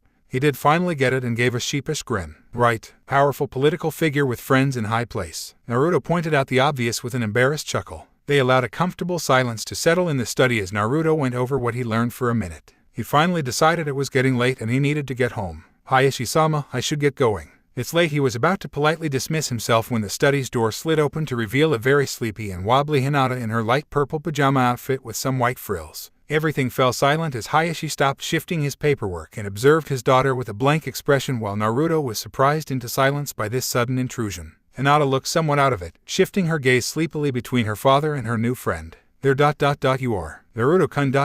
Don't just walk off like that. She grumbled tiredly, while glaring lightly at Naruto through half-lidded eyes. Before the boy could say anything, she stumbled up next to him and flopped down to lay her upper half across his lap. She then hugged the blonde tightly around his waist and one side of her head was fully pressed up against his chest. Naruto was shocked speechless by this sudden action. Stay. You're warm. She mumbled into his chest before falling asleep again with a cute snore as his heartbeat lulled her back to dreamland. He was stone still for a few long and uncomfortable minutes before he realized Hayashi wasn't making any attempt at admonishing or removing Hinata. He slowly glanced up to see her father had gone back to his paperwork like his daughter was not even there. Hayashi-sama, may I politely inquire about what you are doing? He strained to not let his irritation at Hayashi's feigned obliviousness show through. I am just going over the expenses reports for the entire clan. Only I can approve these or the clan would fall apart. What would they do without me? Hayashi murmured with such blatantly fake innocence. Naruto swore he saw a ghost of a smirk on his face just now. My apologies if I am interrupting your very busy schedule, Hayashi-sama. He was impressed with himself for almost keeping the sarcasm out of his tone. However, as you can see with your all-seeing eyes, okay, sarcasm is steeping in. One of your precious daughters is cuddling up tightly against me, and I can't move. The boy finished urgently, his cheeks red with embarrassment.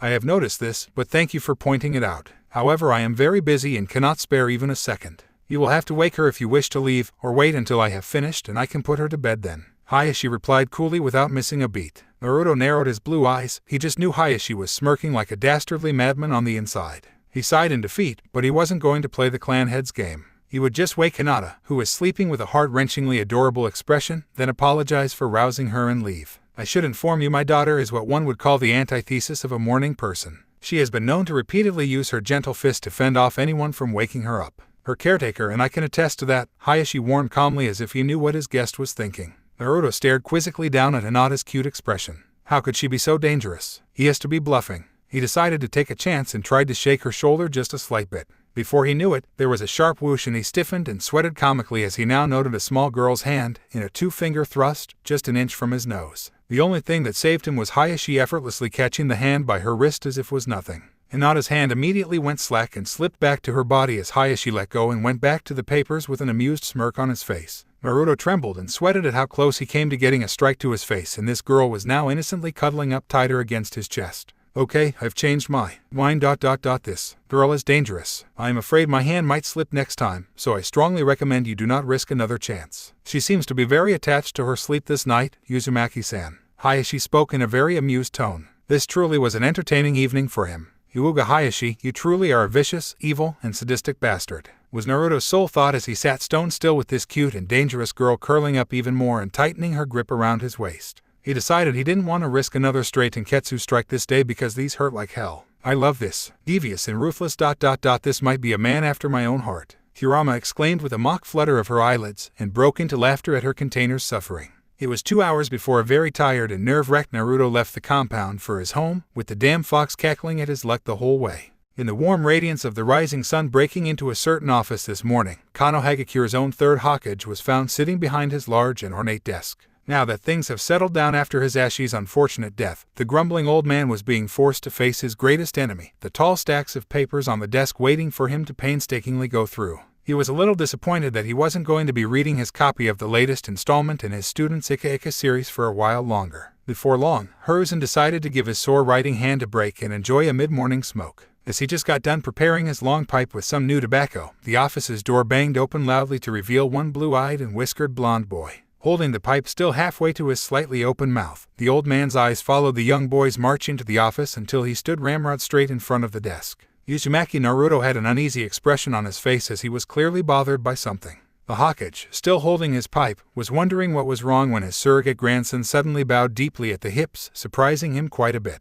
Hokage Jiji, I'm sorry for what I said the other day. It wasn't fair to you, especially after I learned more about what happened. I finally understood this wasn't easy for you, and that you had no choice. He sincerely and regretfully spoke with his head still low. Hiruzen smiled gently as he put his pipe down. It's all right, Naruto-kun. I believe how you feel about this is truly the correct way in my own opinion. I constantly wish that I could protect every single person under my command, and make sure they all got back to their loved ones. He replied gently, before sighing woefully. Unfortunately, there are times where I must risk their lives on missions in order to protect the village as whole. Nothing would make me happier than to see every one of them return relatively unharmed from their missions, and that is the case most days. However, there are some days this did not happen, and that is the part of being a Hokage that I must accept. I don't like it, but it's what I must do in order to ensure the rest of this village's protection and safety. Even so, I shouldn't have said all of these awful things, Naruto insisted as he rose from his bow. The third waved his hand dismissively with a smile to show that there was nothing to forgive in the first place. Well, that's over with. Tell me, how is it going with you lately? I hear you've been attacked by a wayward Hyuga the other day. The old man changed subjects, hoping to prolong his reprieve from the paperwork. Naruto raised an eyebrow. He wasn't sure anyone else other than Hayashi saw that incident, and he was confident the clan head wasn't the type to just go tell anyone about a troublemaking relative. He figured it was those two ANBU guarding him that recounted the scene to this man.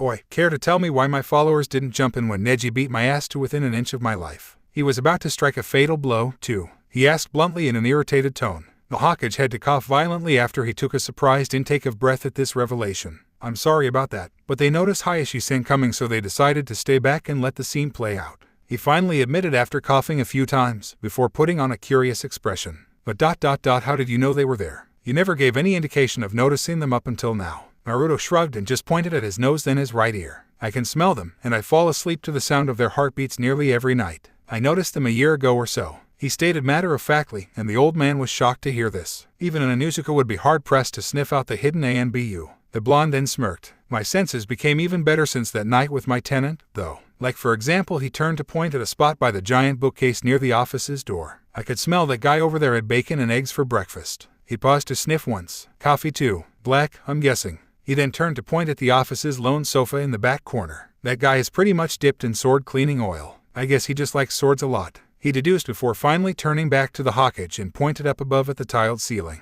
That woman up there used some very fruity-smelling shampoo. I guess she thought we're in a tropical area, but I sure as hell don't see any fruit trees around to cover up the smell. He finished. The Hokage sat there, feeling a little dumbstruck and impressed. For a brief moment, he believed this young boy would grow up to be a truly dangerous shinobi. Before the apparently male ANBU in the ceiling hopped down to appear at the Hokage's side and cleared his throat. It was clear Naruto mistook him for a woman, and the boy let out a sheepish grin. Sorry, Boar-san, I thought you were a woman with that shampoo. No offense, sir. He inclined his head slightly. The boar-masked ANBU just shrugged his shoulders and mumbled something about had to use my girlfriend's shampoo before disappearing back into the ceiling.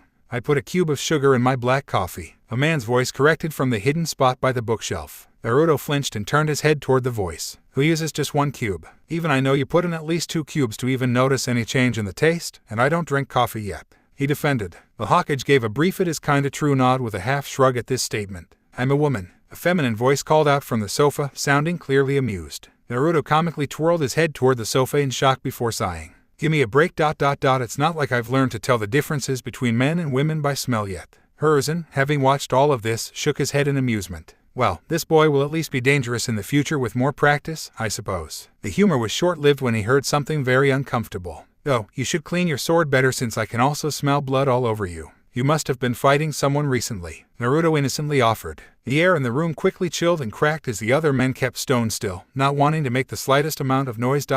Even breathing. They all knew she hadn't drawn blood from anyone for days. Naruto just cocked his head at the suddenly tense atmosphere. Restroom break. A panicked female voice cried out before a whoosh of air was heard, signifying the unfortunate woman's departure from the office. What the heck just happened? The child inquired as he gazed confusedly at the profusely sweating Hokage. He didn't want to answer that and tried to shrug it off, acting as clueless as the blonde boy. It seemed to work when the boy returned the shrug and apparently moved on to another subject in his mind. The men in the room and a certain fox let out a silent sigh of relief. They definitely did not want to be the ones to tell a naive young child about the messy facts of life just yet. Taking a moment to clear his throat after that awkward situation, the aged leader spoke up again. So you didn't answer my question earlier. Is everything okay? Are you doing well with the training so far? He pressed a little, and Naruto smiled broadly. I'm doing great. I'm getting along with Hinata-chan and her dad. They're pretty nice once you get past the stoicism, or in Hinata-chan's case, her shyness. As for the training, the fox is working me hard and fixing up my body. See, he reported as he rolled up one of his t-shirt sleeves and flexed his bicep, which was already showing some significant improvement from just a week ago.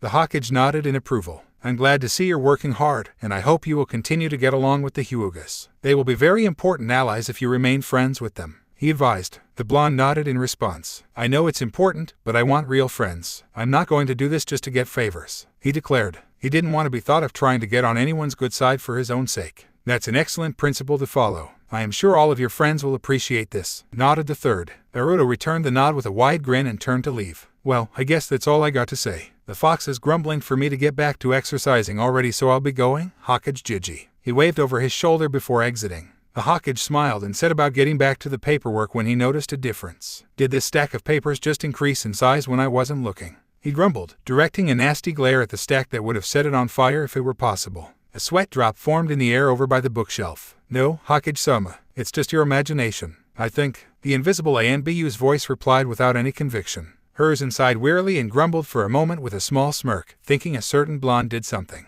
This only lasted until he felt something change in the atmosphere, and his eyes narrowed. He quickly waved his hand in a dismissive gesture. "Please step out for a moment. It seems I will be having a rather shy visitor soon." The ANBU quickly obeyed and their presences vanished, all trace of the previous humor gone. After a long moment's silence, the third steepled his hands on the desk as he calmly watched a murder of crows suddenly come into existence out of thin air, and flapped around the office for a few seconds, before they all converged toward one spot in front of his desk. With a sharp caw, the crows then melded together into a young raven-haired human male already down on one knee with his head bowed slightly in salutation. His face was the epitome of stoicism. "Report." The powerful god of shinobi rumbled with his suddenly ruthless and steely dark eyes locking with a pair of sinister red eyes that displayed 3 black tomos in each iris. "Hokage-sama, I bear unfortunate news." The man began in a calm and collected voice. Just outside, a blond boy was snickering mischievously as he went down the tower's stairs. "How's it for a quick prank? I managed to sneak in an extra stack of papers when the old man wasn't looking. I would have loved to see the look on his face when he notices they were all requests from random villagers for my face to be engraved into the Hokage monument." Naruto thought while Kurama was chuckling deeply in his head. "Not bad, boy. It's not the greatest, but it's good enough. Let's get back to your exercises," the fox ordered as her container began stretching at the bottom of the stairs. "Hey, Kurama, I was just thinking on what happened with Hokage Jiji and that woman in the office. Did I say something wrong?" he inquired of his tenant, who was now sweating nervously and silently cursing his naive curiosity. "It's probably nothing. Anyway, your body's not going to get any stronger as long as you're standing here thinking about useless things. Let's go," she urged, hoping he would forget about this subject soon enough. Puzzled, Naruto just shrugged and got on the streets to finish jogging, wondering why adults acted so strange sometimes. Soon in a certain apartment, Midarashi Anko, a 15-year-old kunoichi who was just promoted to chunin, groggily rubbed the sleep out of her eyes with a loud yawn, before she then stretched her entire body in her bed with a contented groan. She was happy she usually drew the night shifts in most of her duties, since she definitely wasn't a morning person at all. After stretching, she slowly got out from under the blanket, revealing a nearly nude body and only a pair of white and purple striped panties. She didn't pay this any mind since it was her preference to sleep that way. She moved over to the closet in her sparsely decorated bedroom. The only personal touches in her room were the 2 framed photos on the nightstand by the bed. One photo was of Anko getting congratulations and hugs from one of her few friends, Yuhei Kurenai, when she was promoted to chunin a few months ago. The other photo was a simple one of her smiling genuinely, which was a rarity for her these days, next to her equally smiling surrogate sister and roommate. The young purple-haired teen finished getting dressed for the day when she put on a tight white t-shirt with a random logo on the front and a black miniskirt. The shirt did little to hide her still growing breasts, which were a very impressive size for her age. She finished the outfit off with getting her long purple hair done up in the usual fan ponytail style, and putting the Hide on under her long bangs that almost completely hid it from view. She then moved into the kitchen to quickly eat a breakfast of toast and oatmeal. Afterward, she flopped down on her stomach on the living room couch with a heavy sigh and let her mind wander for a while. It was 3 years ago when she was rescued from that dank abandoned lab. She still hadn't recovered any of the memories she lost during the 3 years she was supposedly with her old sensei, Orochimaru. Not even the top mind arts user, the Yamanaka clan head Inoichi, was able to help her find any trace of those memories. Afterward, the unfortunate young woman was left to deal with picking up pieces of her life, made difficult by the combination of suddenly skipping 3 years, at least in her mind, into a developing teenage girl's body, and the stigma of having been an apprentice to the village's most hated traitor. Her first experience with that stigma was the continued disgruntlement of the male ANBU escorting her from that abandoned lab to Konoha. Although he did keep silent under strict orders from the other ANBU escort, she easily felt him staring at her with murder and disgust in his eyes. It grew worse when she arrived in the village and news spread that an ex-apprentice of the traitor Orochimaru was in custody. By the time she reached the torture and intelligence building, villagers and shinobi were already lining the path screaming insults and throwing debris at her. It took a massive dose of killing intent from the female ANBU escort to finally scare the crowd away. The interrogation was relatively tame because it was already verified by Inoichi that Anko truly did lose her memories and was telling the truth that she had no intention of betraying the village along with her ex-sensei. Yet, this did not keep Morino Ibiki, the head of interrogation, from asking her truly invasive and personal questions. The only good thing from that miserable day was the Hokage himself dropping by and assuring her that he did believe her wholeheartedly, and that if she still wished to enter the shinobi force, she was allowed to do so. That put him number 2 on her list, right behind the female ANBU who rescued her and comforted her on the way back to Konoha. After being allowed out of questioning, she was escorted to an apartment by the same female ANBU that saved her. Upon arriving, the young teen was surprised to find Nico removing her mask, revealing a beautiful and mature-looking young woman with slatted chocolate brown eyes. Flashback. Anko was rather bewildered by the female ANBU inexplicitly taking her cat mask off in the middle of the living room of the apartment that she was taken to. "Why, Nico-san," the young preteen managed to blurt out upon seeing her savior's beautiful face framed by long purple hair that seemed just a bit more vibrant in its shine than her own. She swore they shared family blood considering just how similar they looked. "I go by that name when I'm working. Whenever I'm not wearing the mask, you may call me Yugao. Yuzuki Yugao." The revealed woman smiled gently as she introduced herself. "Okay, Yugao-san ... but why did you just reveal yourself?" Anko could not get it in her head that someone was actually nice to her after the last few days of dealing with nothing but anger and misery. "It makes sense for me to officially introduce myself as your new roommate, Anko-chan. I studied your file and I noticed you have no relative to stay with anywhere near here. Considering how the past few days went since you entered this village, I feel you could use someone to help you through this horrible time. I also hope we will come to be good friends someday as well," Yugao offered sincerely. This stunned Anko into silence as she stared at her new roommate wide-eyed for a few long minutes. The 16-year-old ANBU shifted uncomfortably under the stare. Perhaps she was wrong about Anko wanting someone to help her. She almost didn't hear the younger teen's response in her growing internal panic. Thank ...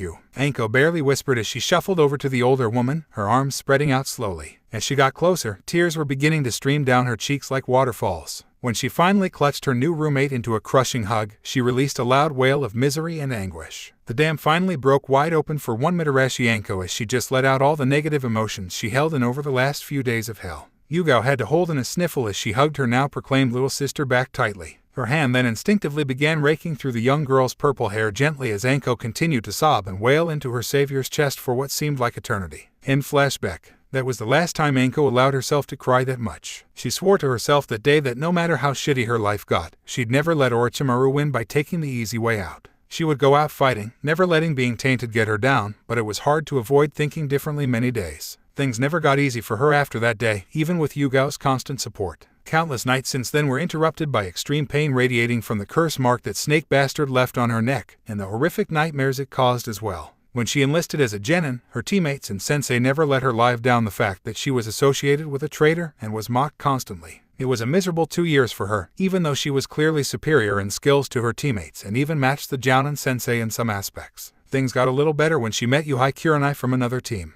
The beautiful raven-haired young woman did not immediately judge her, and they clicked as friends quickly. Kurenai, along with Yugao, did help alleviate some of the pain and misery the young genin felt at the hands of her team. It was only because of these two that she managed to remain sane long enough with her team. Her break finally came when they were nominated for their Chunin exams because her two worthless teammates finally garnered enough meager skills for their arrogant Jounin sensei to actually consider them ready. With nothing but pure luck and strategy, she pretty much single-handedly pulled her team into the finals. She was the only one out of 3 to have earned the Chunin rank, thanks to the fact the exam was in Iwagekure and the judges there weren't biased against her past association with Orochimaru. Even then, her own people were going to block her promotion based on drummed-up charges by her former team that she sabotaged her two teammates somehow. It was only when the Hokage angrily stepped in that Anko was assured of moving up. That endeared him to her even more, and she would only obey him completely out of anyone in this entire military force. It still occasionally took him ordering her to listen to her superiors before she would do her assigned duties properly. Things got a little better for her as a Chunin, at least. She still had to deal with her squad mates' prejudice, but it was more manageable for her since it wasn't as personal as it was with her former genin teammates, who still have yet to get promoted last time she heard. The fact that she switched squads often helped to keep anything from going too far. Her life in the village became more manageable as well. The villagers' hatred for her did not disappear, but they were a lot less intense than when she first returned to the village from her rescue. Right now, she merely got open glares and hateful mutterings from everyone, and disgusting leers from some men. She may have been associated with a traitor, but it did not stop men from thinking she was beautiful, especially with her being an early bloomer. They just automatically decided she was easy because of Orochimaru. She proved them wrong by introducing her foot to their balls. It still didn't stop them from coming back more aggressively, however. She ended up having to be harsher. Some of these times still had her snickering to this day, since they usually ended up with her standing before the Hokage for a reprimand on sending her snakes where the sun definitely did not shine. She swore to herself she'd make it to Jounin quickly. That would allow her to work more solo missions, and take command of squads so she could at least keep the prejudiced fools in line. It also would give her a measure of deterrence against most of the village's male population because of how dangerous the rank would have signified her skill level to be. Anko was jolted out of her thoughts by the front door banging open. She glanced up to see her older roommate, 19-year-old Yugao, stumbling into the apartment as if she had been turned into a zombie. The off-duty ANBU slowly unlatched her sword from her back and removed her mask with a disgruntled growl. She then tossed them onto a chair rather carelessly. At this point, Anko noticed her surrogate sister's downcast expression as the older woman unceremoniously flopped onto a chair at the dining table with her head burrowing into her arms with a groan. "Something happened today, Yugao-ni. I thought you got the easy shift this time with guarding the old man," she carefully inquired as she sat herself upright on the sofa, a little worried if something happened to the third. "I did get the easy shift. I even got the comfortable spot on the sofa today. All I had to do for the entire morning was to just sit there and be invisible," Yugao mumbled as she raised her head from her arms, her face still downcast and blushing with embarrassment. "So, something clearly happened. So it came early," Yugao vaguely said, expecting her roommate to get the meaning. Anko had to wince in sympathy. It took her a long time to get used to the idea of a girl's body suddenly bleeding and cramping up painfully once every month. That was one of the most jarring effects of her suddenly transitioning from her 9-year-old self to a 12-year-old preteen already beginning puberty when she lost her 3 years of memories. This got her very embarrassing conversations with her surrogate sister about periods, puberty, and sex for many weeks afterward. Not to mention the awkward visits to a specialized medic ninjas for checking on her reproductive health. She only just had gotten used to the idea of becoming a woman recently. Ouch, lose your favorite pair, she wondered, expecting this reason to be why Yugao was depressed. It was not like anyone was going to be able to tell with her dark-colored ANBU-style pants. "No, that's probably the only good thing from this. I didn't lose any pair because I was told just when it began," the older woman vaguely said, still looking depressed. "Oh, I guess that's fine. Wait, what did you say? You were told?" Anko's eyebrows shot up in amazed incredulity. "Yes, Anko-chan, I was told that I just started my period." Yugao was now trembling.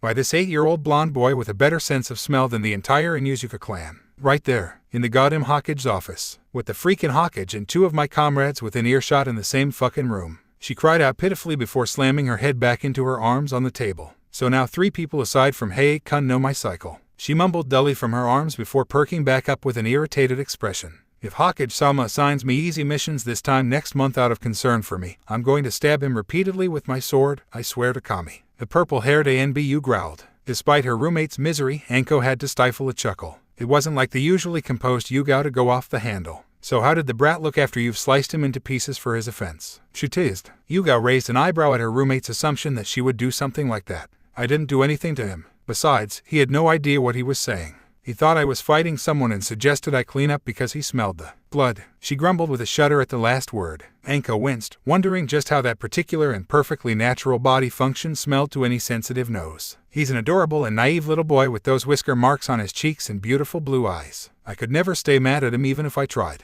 she admitted with a small smile before sighing dejectedly. "I'll be okay. I'll probably forget about all this after a week. It just was embarrassing today, that's all." Anko raised an eyebrow at her surrogate sister's impression of the boy. Yugao generally didn't care for kids because she considered them brats and did not intend to have any kid of her own for a long time. If she ever got around to it, that is. This kid must have been someone special to endear himself to Yugao rather easily. Who's this kid then? Must have been super skilled or high-class VIP if he can just barge into the old man's office, she asked offhandedly. Yugao smiled at her roommate's curiosity. "No, just a kid that Hawkage-sama considers to be his surrogate grandson. His name's Uzumaki Naruto, and I can tell he will grow up to be a very interesting, and probably amazing, shinobi. It's almost too bad he's not close to your age. At least for the time being. You two would get along great when he becomes older and more mature. Hell, despite his naivety, he's mature beyond his age," Yugao sadly said, knowing exactly the reason why he had to grow up so quickly. "Really? What kind of history did he have?" Anko inquired, but her roommate shook her head soberly. "Sorry, Anko-chan. I trust you, but that's a S-class secret that only Jounin and ANBU are allowed to know.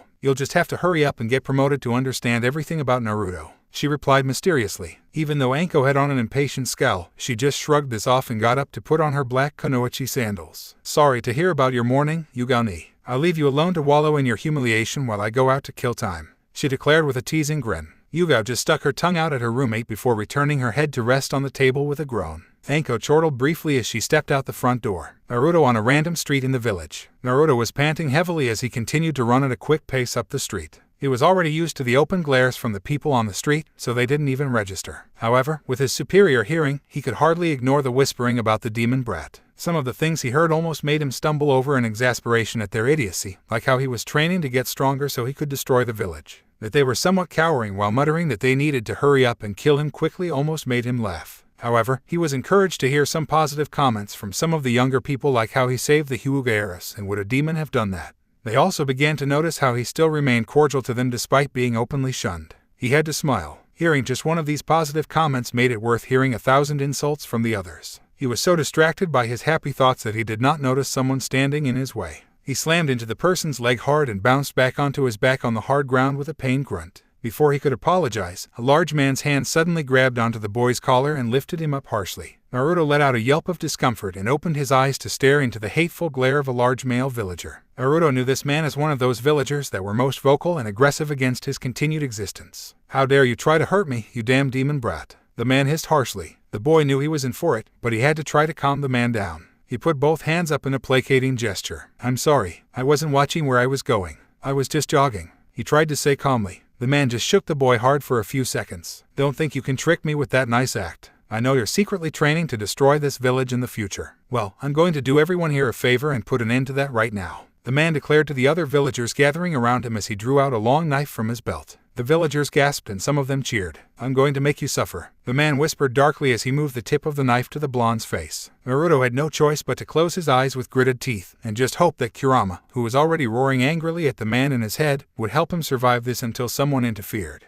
He was still too weak to even defend himself against a villager. However, he never had the chance to test his quick recovery ability once again as he heard a yelp of pain, and he was suddenly dropped. Landing hard on his butt, he cried out at this sudden action as he opened his eyes. He was surprised to see a beautiful purple-haired teenage girl with pupil-less light brown eyes gripping the large man's knife hand in place as if it was nothing. Midarashi Anko glared harshly up at the nervous man, who stared at the young girl fearfully before his face began to grimace in pain as the girl tightened her grip on the man's hand. Naruto could hear the slight cracking of bones in the man's hand for a second until he heard a cry of pain. At the sound, the young girl finally let go and the man stumbled back clumsily, dropping the knife in the process. Clutching at the fractured hand with a pained grimace, the man glared balefully at the purple-haired girl. You fucking bitch. Of course a traitor's whore would protect the demon brat," the man spat out, only to wilt under Anko's glare and her rather impressive killing intent. "You better get it into your idiotic brain if you know what's good for you, and the same goes for all of you." Anko swept her arm out to indicate the other villagers surrounding them. "I'm a Kunoichi of this village and my job is to do what I think need to be done to keep the peace and protect its people.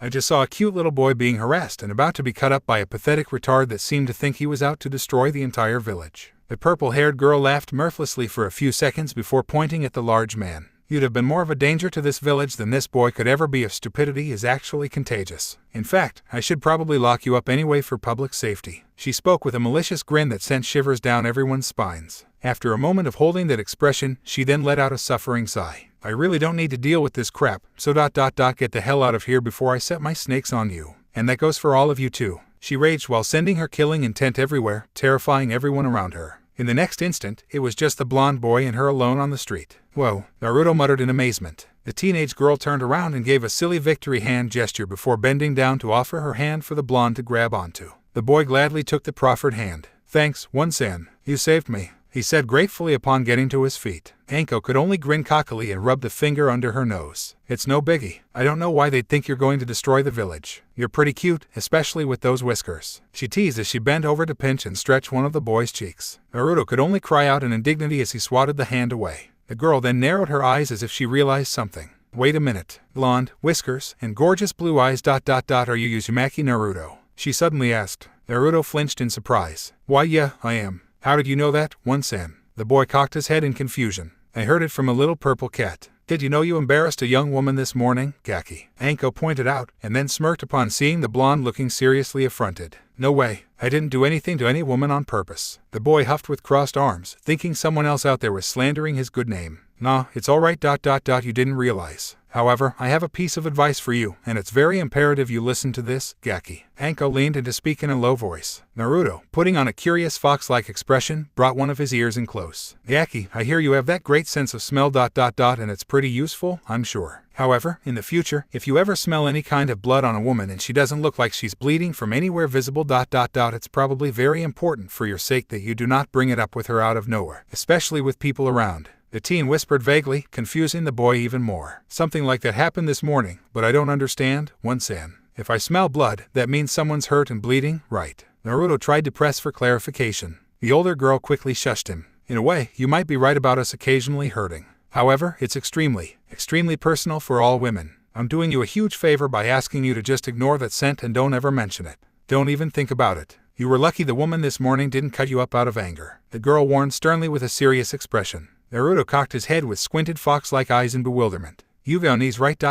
He is so adorable." she squealed in her mind. Even though I'm now smelling it mixed with snakes on you, one-san. The blonde innocently dropped the bombshell. A cold chill went down Anko's spine as her pupils shrank in shock. She didn't even note the fact he smelled snakes on her as well. Excuse me for a moment. And stay here, Gaki. She mechanically spoke as she straightened up and walked awkwardly into a nearby alley to hide herself from anyone's sight. A long moment of silence followed for the very confused young boy before an enraged yell exploded from the alley, scaring him into falling on his backside again. God fucking damn it, these were my favorite. Naruto was trembling with wide eyes at the girl's sudden temper. Another long moment of silence followed before he saw the teenage girl emerge from the alley, her eyes closed and cheeks bright red with embarrassment. Anko purposely walked right up to the boy and bent down at her hips, looming dangerously over the terrified boy. Yes, Geki. Don't even mention it to me from now on whenever we meet again in the future. She slowly ground out with one of her eyes twitching and her cheeks still bright red. Oh okay, I won't say anything about this to any woman ever, one-san. Naruto promised frantically. He wondered what the hell was going on, but if this was a big deal for women, he decided he should leave this to them from now on. He had a feeling he'd be better off this way anyway. Very good. Now, I want to go home, change, and get some dango, so I'll see you around the village once in a while, okay? Anko chirped in fake cheerfulness with a strained smile before turning around to walk off, dejectedly waving goodbye over her shoulder. Naruto, even though he was still confused, waved back anyway. Okay, this is too much trouble for me. I'm never going to bring that up with any girl from now on. He sighed as he thought this to his tenant. Good, because that would save your life, and mine by proxy, from enraged and irrational human females. The fox replied with clear relief, glad this subject was closed for good, at least for a few more years. The naive young boy shrugged before he began stretching his legs a bit to continue his run. Some weeks later in Naruto's apartment, Naruto entered his apartment, still lightly panting from his latest round of exercises. 20 laps around the village with 3 sets of 100 crunches, sit-ups, and squats every 4 laps. He then ended it all with 4 sets of 20 pull-ups and 10 100 meters dashes to get his blood really pumping before cooling down on his walk home. Wow, I keep saying this, but you really work fast. I know I'd have died if I did all of that just 2 weeks ago. Naruto spoke internally as he poked at some of the hardening muscles on his body. I'd be lying if I said I expected you to reach this point already. At this rate, I might be finished bringing your body up to appropriate levels in just a couple weeks, much earlier than I anticipated. Kurama admitted. She wondered if it was the elite blood of those 2 clans in him that allowed him to adapt and mold his body so quickly for anything.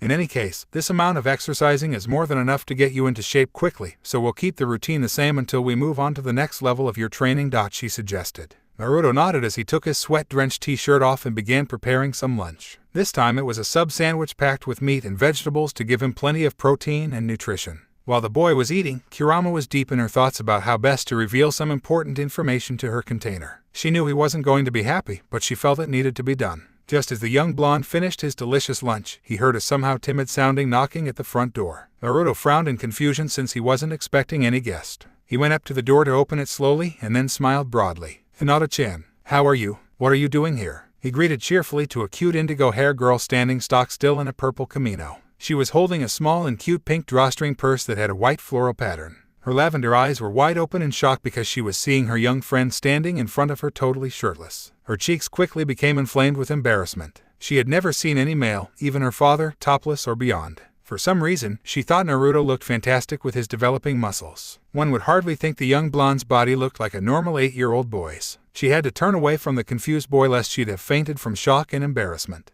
Oh no, I'm sorry Naruto-kun, baby, but could you put a shirt on, please? The girl stuttered worse than ever at this moment, though she felt somewhat disappointed at having to ask him to do this. The boy cocked his head and squinted fox-like in confusion, and then glanced down before snapping his head up with his blue eyes wide in surprise. He then quickly retreated back into the apartment. After a moment of awkward waiting for the young Hyuga, Naruto finally came back with a clean shirt on and an embarrassed smile. Hehe, sorry, that was rude of me, Hinata-chan. I forgot I took it off when I got back from my morning routine. Anyway, how are you? How did you find your way here? He asked sheepishly of his new guest. Hinata fidgeted nervously and began poking her 2 index fingers together. I apologize for coming here you unannounced. But after that terrible event the other D-Day and we haven't heard from you since beforehand, I wanted to check if you were alright. I asked father to allow me to visit you, and he approved. He then had one of our G-guards escort me here. He's outside, she explained haltingly. Naruto was not too surprised that a powerful man like Hayashi knew his address. And it wasn't like the demon brat's address was a secret in the village anyway. He wondered about the terrible event though. Does this event have something to do with the Uchiha massacre I heard about? He deduced. Hinata responded with a quick nod of her head. Yes, it's terrible how it just happened out of nowhere, and Uchiha Itachi left only one boy our age alive. Why, you live only a short distance from the Uchiha district, and I was worried. She trailed off, her cheek growing red again. Naruto smiled gently at his new friend's caring nature. As you can see, Hinata-chan, I'm alright. How about this ... let's go for a quick walk. I want to check out the district, if that's okay with you, he suggested. Hinata put on a small smile and nodded slightly, happy to be doing something with her new friend. The blonde quickly slipped his sandals on before closing the door. Alright, let's get going, he declared, but not before turning to a seemingly empty space next to the door and inclined his head slightly. Good work, ANBU-san, he chirped cheekily, and Hinata followed suit and bowed to a different spot on the other side of the door. Oh no, please take care of us, ANBU-san. She spoke very politely, not even registering the fact that there were two ANBU guarding Naruto for some reason. 2 huge sweat drops formed in the air out of nowhere as the 2 children walked down the stairs out of the building. Those fucking nose and eyes ... how can we even hide from them at all, Sparrow? Grumbled a male voice in the spot, to which Naruto acknowledged. At least the brats aren't making it difficult for us, Lizard. Another voice, this one female, muttered dejectedly as the 2 masked ANBU appeared out of thin air and jumped to the rooftops, preparing to follow their charge. Back on the streets with the children, they were walking shoulder by shoulder toward the Uchiha district as a Hyuga escort followed a fair distance behind them, keeping his pale eyes moving around for any sign of trouble. The escort also discreetly nodded his head at the 2 ANBU he saw with his Byakugan up on the roof. They returned the gesture. Hinata could tell something was wrong. She noticed nasty glares directed at her ... and only at the blonde next to her. This confused her greatly. Did he do something to upset the village with a prank gone too far? Even as she thought that, she knew that wasn't the case. She could tell the glares of disgust and hatred she saw from the villagers went far beyond that. Growing angry at this blatant lack of respect toward her friend, she glanced at the blonde next to her, expecting him to be bothered by the glares and returning them defiantly. Much to her surprise, he wasn't doing anything. He was being deliberately oblivious to this treatment, and she wondered why her usually straightforward and brave friend was letting this pass by without raising a stink. She could only deduce that those villagers had been doing this for so long that he simply had grown used to this, and it now became a habit to ignore all this. How can this be? Why would a kind person like Naruto-kun get this kind of treatment? She thought in despair for her friend. Naruto, as if reading her mind, turned his head toward her and shot her an assuring smile. Don't worry, Hinata-chan. They're just being petty and pissed about something I had no control over a long time ago, he explained calmly, with that smile still on his face. The Hyuga heiress could tell it was forced for her sake. She wouldn't even return the smile as she glared down at the ground. Naruto-kun ...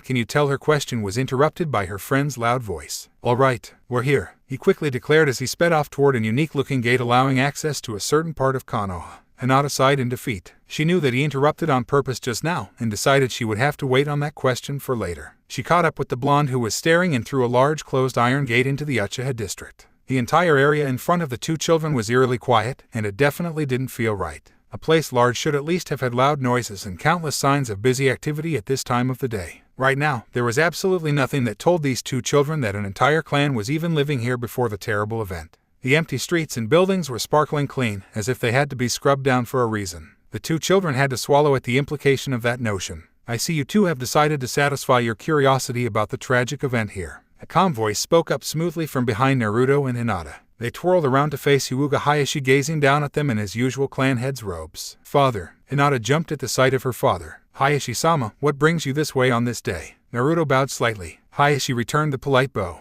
I was walking this way toward home from a meeting with Hokage-sama. I happened to see you, and decided I would collect my daughter for the trip home. Hayashi spoke with a nod to the Hyuga escort, allowing the man to leave on his own for the clan compound, now relieved by the clan head. Father. Hinata trailed off sadly at her father's implication that she was to go home with him soon. Naruto smiled and scratched the back of his head. Don't worry, Hinata-chan. I was going to have you go home after this. I have something I need to do today, he assured. Hinata could only nod in disappointment. But man ... this is really weird. I wasn't particularly liked by the Uchiha clan, but it's just strange to see an entire district with absolutely no life in it all of a sudden. Naruto murmured to no one in particular as he turned back to face the blocked gate. I wonder if it could have been avoided, Hayashi mysteriously whispered, and the blonde caught that. Hayashi-sama, my apologies, but I should not speak ill of the dead, even though my clan and the Uchiha clan were rivals up until recently, the clan head said carefully. Naruto nodded his head, respecting the man's desire to not speak any more of this. I am afraid my daughter and I will need to take our leave. I hope to see you soon again before long, Uzumaki-san.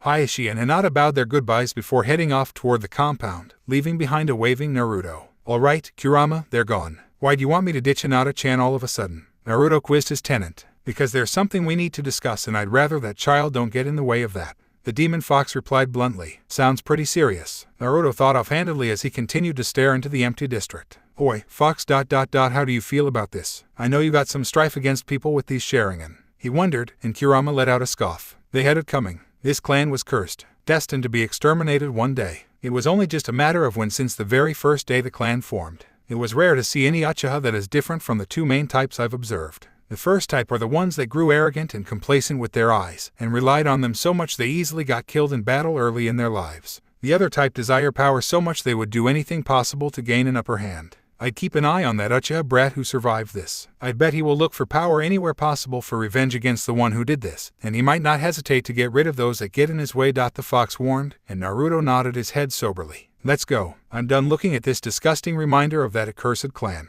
We need to get to the training field the old fart gave us, she finished dismissively. Her host nodded in the affirmative before making his way toward Konoha's training fields. Hayashi and Hinata heading home. Father, Hinata quietly called out, catching her father's attention. Hayashi slightly turned his head to imply he was listening as they continued their walk. When I was walking with Naruto-kun, I have discovered that he deals with looks of hate and disgust from the villagers all around us. They look similar to what I am getting in the compound. Only it was much worse for Naruto-kun. I cannot believe he is someone that has done something to deserve the entire village hating him so much. Am I wrong? Hinata spoke seriously, all traces of her stuttering and low confidence gone. She was gazing up at her father with quiet anger in her pale eyes for the villagers. Hayashi had to admit inwardly he was growing prouder of his daughter with each passing day. I have said once before that this is Uzumaki-san's secret to tell you, but I shall assure you now that it was not his fault. Do not fret too much for that child because he is much stronger than you realize. He is going out to prove to the entire village that he is not the person they think him to be. Just like you are trying to prove to our clan that you deserve to be considered for the position of the clan head in the future. He spoke evenly as they approached the compound's gate. Hinata nodded in understanding, though she was still rather upset with the villagers. Someday, she'd find out this was about, and then she would make sure to assure her friends she was never going to be one of these people ever. Training field number 42. So this is the training field I'm to use for the next 5 years or so, Naruto announced to no one in particular as he walked up to the center of a large clearing in the middle of a dense forest. He could make out a large and deep ravine cutting through the earth at the back of the training field. Looks good. We'll put it to good use soon enough. For now, we just need to talk in your mindscape away from any possible distraction. It's time for you to fix up this shithole, and then we will have a serious discussion about some information you need to know. Kurama spoke her intentions. Naruto nodded his head in affirmation and went over to the center of the clearing to sit down into a meditative pose. Good. Just do what I've told you, clear your mind of unnecessary thoughts, and focus on a small tugging you should be feeling within your abdomen. Visualize yourself grabbing onto that sensation like a rope. You should be pulled in here with me after that, the fox instructed. Naruto quickly followed the instructions and, after a few long minutes, he began to feel the tugging. He imagined himself grabbing onto that with his imaginary hands. In the next instant, he was being pulled in within himself. He opened his eyes to find himself in the room he shared with Kurama the night they met. He noted the massive fox, still in the same position that he left her. She was looking down at him with her crimson eyes, her expression impassive. He had to admit he was awed with her impressive size and presence before him. She looked truly majestic. That's flattering. Kurama snorted slightly with a smirk. Naruto facepalmed hard for having forgotten she could read his mind anytime, and put on a sheepish grin with chuckle. It's true anyway, so let's get started on changing this place. I can't believe this is what my mind looks like now, he remarked with a scowl as he glanced around the room. When left alone, it reflects the acclimation of all the experiences you've had in your life up until now. Since you have experienced mostly negative events and emotions until recently, this is how this place ended up looking like this. I should inform you this mindscape was in a much worse shape until just before you began making friends and experiencing more positive events. It's hard to believe, but conditions here definitely did improve significantly since then, the fox explained calmly before moving on. Go ahead, imagine up what we've discussed earlier. Just concentrate hard enough and this mindscape will obey your will. Naruto nodded before clapping his hands together in a snake seal, his fingers intertwined tightly as he seemed to pray. After a moment, there was a loud rumble and Kurama noted her side of the room beginning to crumble as the walls cracked and fell apart in large pieces. The walls then all collapsed away to reveal a beautiful and majestic green forest hidden behind them with sunlight shining down in bright beams through the tight canopy high above. The trees were so tall and gigantic that Kurama looked like a normal-sized fox relative to the size of one of these trunks. Glancing through the bars, the fox saw the area around Naruto begin to rapidly spout lush grass in large patches while the walls on his side of the bars crumbled away as well, revealing an enormous plain stretching as far as her crimson eyes could see, broken up only by a sparkling blue river running through it in the distance. Kurama had to admit she was very impressed at the scope of this boy's imagination. He was trying his best to make her very comfortable here in this seal and she appreciated that. The only thing that remained of the old room was the giant iron bars sitting between the fox and the boy. Even with the walls crumbling away, the bars just stretched far into the distance in both directions, and they disappeared high up into the sky, never revealing how truly tall they were. Naruto stepped up to the obstacle and patted a hand on it. "Oi, I think I can get this out of the way. I have a feeling the seal just has to be near you, and it's not really needed to keep us apart since I could have just walked through them in a time. So with that, tell me what form you'd like the seal to be." "I doubt you'd want a collar." He had to pause at Kurama's angry growl at the thought of being collared like a common pet. "So that's out of the question. How about a ring for one of your fingers, bracelet for your wrist, or something for your tails? An earring? Anything you can think of. I'll try to change these bars into that. Just a ring for one of my fingers will suffice." The fox threw that out after a moment's thought. The blonde nodded, before beginning to concentrate hard on the bars. After a long moment of silence, a loud rumbling was heard when the bars seemed to be slowly twisting and shrinking into itself. After several minutes of concentrating, the bars were finally compressed into one giant lumpy ball of steel. A loud screeching sound emitted from the lump as Naruto grunted with some visible effort to concentrate on reshaping the seal into something wearable. It was several minutes of adjustments and nearly popped blood vessels before the duo finally saw a simple ring dull gray in color emerge from the shaping process. It was now floating in midair between the two of them, and Naruto seemed to be thinking with squinted eyes and a hand on his chin, as if he was staring at the ring like an artist. He suddenly snapped his fingers and, with a somewhat comedic ding, the ring instantly changed colors to now match Kurama's bright crimson fur. "How's that, huh?" The blonde chuckled, panting lightly as he was a little winded from concentrating so hard for so long. "At least it's not a collar. This will do, and I will most likely forget it's even there after a few days." Kurama grumbled as she snatched the ring out of the air with her right hand and began to put it on her left hand. First she tried the index before moving on to the middle, and when that didn't fit either she tried one more finger. She was a little surprised when it fit on her left ring finger perfectly. She smirked a little and decided to tease her container about this. "Naruto-kun ... how bold of you." She feigned shyness, and she somehow managed to show her blush through the bright red fur as she fluttered her eyelids. Naruto could only reply with a confused grunt of "Huh. We've only really known each other a short amount of time. For you to propose to me so suddenly." The fox continued to intensify her blush as she shyly glanced away from Naruto. The boy cried out in shock and face faulted. What the hell? When did I even say anything like that?" He yelled as he shot up and wildly flailed both of his hands in front of him, trying to deny that statement with all his effort. Kurama finally couldn't keep it all in and let an uproarious laugh escape. The boy just stood in stunned confusion as he watched a giant fox roll around on the ground laughing with her thrashing tails carelessly leaving destructive marks everywhere all over the place. "You should be more careful, boy. If you ever give any human female an accessory that only fits her ring finger, it might imply that you want to marry that female. You'll need to make sure it goes on the right, not on the left, and you will avoid awkward situations," chuckled Kurama when her laughter finally died down after some minutes. She then transferred the ring from her left hand to her right. As she looked at the boy, she smirked upon seeing Naruto red-faced with embarrassment. "That's ... good to know. I'll be careful about that from now on," he mumbled quietly with a bashful expression. "All right, Naruto, time to have that talk. Have a seat somewhere comfortable since this is going to be long," she requested with all pretense of the previous joke gone. Naruto straightened up and glanced around to see a particularly nice patch of soft grass, so he walked over there to sit down on it cross-legged. Kurama just laid down in front of the blonde, her arms crossed under her raised head as she stared down her muzzle at him. She cleared her voice. "Naruto, this isn't going to be easy for you to hear, so I'm going to just say it all quickly. You need to know this now so any enemy wouldn't use this information to surprise you and distract you during important moments. Now, I know whom your parents were. I also know that old fart is keeping this hidden from you, because I saw him there when I was sealed into you by your father with the help of your mother." She began with a neutral tone with her crimson gaze locked on the boy's blue eyes. Naruto opened them wide in surprise and confusion. What? Why would Hokage Jiji hide this? Wait a minute. You said my father sealed you into me. The only one who did that is ... Oh my kami. It was him, wasn't it? The blonde boy mumbled in shock.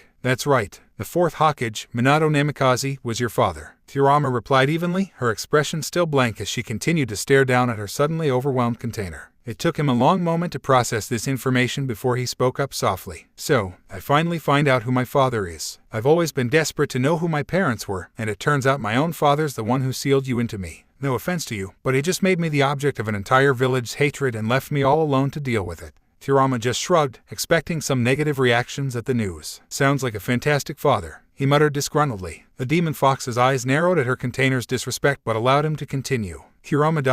My mother. Who was she? She was my previous container before you. I was transferred from my first container, who was her distant relative, and then sealed into her for about 10 years until that night. Her name was Uzumaki Kushina. She replied with a slightly downcast expression at the memory of her previous containers. They weren't close, but they never mistreated her either. So she was alive and there as she helped seal you into me. Naruto was hoping for a possibility that she could be out there and around. His tenant's shake of head dismissed that. She was dying. That masked bastard took advantage of your mother's greatest moment of weakness as a female container. Childbirth. After your birth, he immediately attacked and snatched her away from your father. He then used the Sharingan on me to assert control and ripped me out of her. No Jinchuriki is supposed to survive having their biju forcefully extracted. It was only a matter of time for your mother. Kurama had to pause to allow her host to process this, since she knew he was doing his best to hold back the tears. She then allowed an admiring grin. It was actually amazing she had enough will and strength to live and stand up after that, if only for a little while longer. She used her last remaining strength to hold me down long enough for your father to complete his sealing ritual that bounded me to you. She finally finished and Naruto was processing everything slowly as his eyes began to shed tears. His expression was now turning into despair. They hate me. Is that why they sealed you in me and left me? Naruto's downward spiral into depression was violently interrupted as the great fox's right hand shot out and roughly pinned him to the ground with it.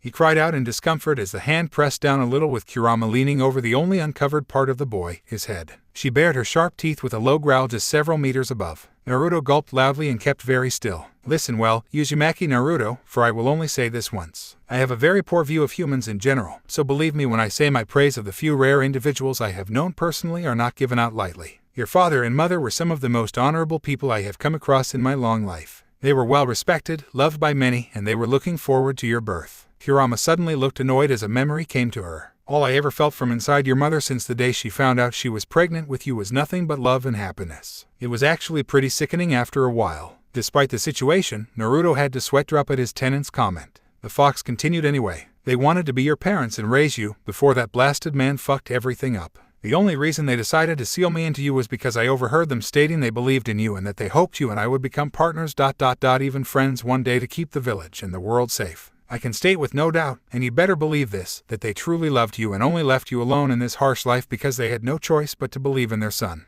Did you get all of that into that thick head of yours now? She quietly growled out, her expression deadly serious as she narrowed her crimson eyes at the boy pinned under her hand. After Naruto took everything in, he slowly nodded his head with somewhat happy tears flowing out now. The fox let out an annoyed sigh and removed her hand, freeing the boy. An uncomfortable silence settled between the crying boy and the giant fox as he continued to let out some raw emotions at finally finding out who his parents were. It seemed like hours before Naruto wiped at his wet cheeks and finally looked up at his tenant. Hokage Jiji never told me. Why'd he hide this from me? If everyone knew, the villagers might have treated me better. The blonde muttered with some anger in his tone for his surrogate grandfather. Kurama shrugged her shoulders. If I have to guess, he was protecting you. Recall what you read about the fourth the other day. She ordered of her new student. The fourth. Naruto paused for a moment before continuing. My father was considered the strongest Hokage since the first. He was known all over the world as the Yellow Flash due to his improvements on and use of the second's Hiraishin teleportation jutsu in combination with his own personal jutsu, the Rasengan. Dad was particularly famous for killing you and single-handedly destroying half of Iwagakure's shinobi force in just a few minutes of battle in the Third Great War. Kumo didn't like him much either. He raised his eyebrows as he summarized what he learned. With all that Dad's done, his enemies would be frothing at the mouth if they ever heard he had a son and would do anything possible to kill me to prevent another Yellow Flash. Naruto concluded as if he uncovered a very elusive clue in a crime investigation. That's most likely why the old fart hid it from you and everyone else. It wasn't just to protect you but the village as well. The old earth fossil likely would have his assassins march on to Konoha and comb over it to find you if he ever heard even a ghost of any rumor about a son having been born and is alive today. That's why you should keep quiet about your parentage for the time being. Kurama narrowed her eyes, not taking a no for an answer. Her host slowly nodded and she knew the reason for his reluctance. Trust me, boy. You may think your life might have been better off if everyone knew and treated you better, but is that really true? Think about this. Do you honestly believe you would be happy if everyone became your friend only because of your famous parents, and they just handed you everything you ever wanted on a platter? It would be very difficult for you to get recognition for your own hard work and accomplishments. She pointed out to her container. No, I can't really imagine myself enjoying that kind of life. Sure, my early years were shitty, but I've been happy to have made good friends lately, and I can't imagine changing that now. Naruto gave a sad smile to his sensei. Thanks for knocking some sense into me, Kurama. The fox just nodded her head and laid it on her crossed arms, apparently finished with her revelations. Is it alright if you told me about all you remembered about my parents? Naruto nervously asked of the fox. She just gave a shrug. Sure, we have some time. Kurama replied with a lazy smirk before continuing on to regale the boy with tales of what she had seen from inside his mother. It was hours after Kurama told Naruto all she knew about his parents, and the young blonde was now lying on his back in the grass with a very contented smile. He finally heard actual facts about his parents, and he was only too happy to know who they were after years of nothing. They were more incredible than he could have ever imagined, and he was extremely proud to have been born from them. Kurama had taken a quick nap nearby on the soft grass while the blonde was deep in his thoughts. She just woke and now just truly realized that she had much more space and freedom compared to that dark and wet room she was trapped in for years, not to mention being strapped to a large floating rock and cushionless seal before that. Delighted with that notion, she rolled over on her back and began rubbing her back and face against the tall grass like a cat would, her tail sweeping around lazily. Naruto, hearing the commotion, raised his head to see what his tenant was doing and had to chuckle softly. Kurama stopped to open one eye to glare at him. After a moment of staring, she just grunted dismissively and continued her rubbing. "Don't worry, I'm not going to tell anyone out there what you do in here. It's not like they'll believe me that the great Kyuubi no Kitsune enjoys frolicking around in the grass like a regular fox." He teased with a smirk, as if reading her mind this time. "That goes without saying. Just remember I know everything you think and say." Kurama grunted as she lazily rolled back over on her stomach. She stretched all four limbs, opened her jaw wide to the point of almost unhinging in a massive yawn that actually shook the landscape, and had all of her large and long tails spread out into the sky like a fan behind her in an impressive showcase of her massive size. Her container had to watch in silent awe, wondering just how she was sealed into someone as small as him. That felt good to do after so long in that cramped space. "Oi, I feel like clearing my throat, so I'm going to show you something that you will be able to do if I train you long enough. Get ready to duck for cover." Kurama spoke in a mischievous tone. "Wait a minute. Clearing throat. Why do I have to do ... Oh, hell." Naruto trailed off in alarm as he watched the massive fox point her muzzle up into the air and her tails curved over her head ... just above her open mouth. He felt the air around him getting heavier and his entire body felt like it was vibrating intensely from the sheer power emitted by the large fox. He saw what looked like a large mixture of dark red and light blue blobs of chakra appear out of thin air that began converging toward the space Kurama's tails were curved around. He knew this was big trouble and dashed for cover behind a nearby large tree. "Oi, what the hell are you trying, damn fox?" he shouted over his shoulder as he dove behind the trunk. Kurama didn't pay him any mind as she concentrated. After a few long seconds of charging, a giant ball of raw and sinisterly red chakra was now floating above her head. When it stopped gathering, Naruto could see the ball begin to shrink with a loud rumble. It kept compressing and it was getting darker and denser as it shrank in size until it reached 1/10 of the size it was before. He was flabbergasted when Kurama opened her mouth wide and snapped it closed around the ball before visibly swallowing. He then watched as the giant fox hunkered down on all fours, as if she was a lion ready to pounce. His eyes widened when her neck and cheeks began to visibly balloon out as if she was holding in a massive breath of air. The fox then opened her mouth slightly with smoke slowly wisping out of it, followed by a slight twitch of her body forward, and that was when all went to hell for Naruto.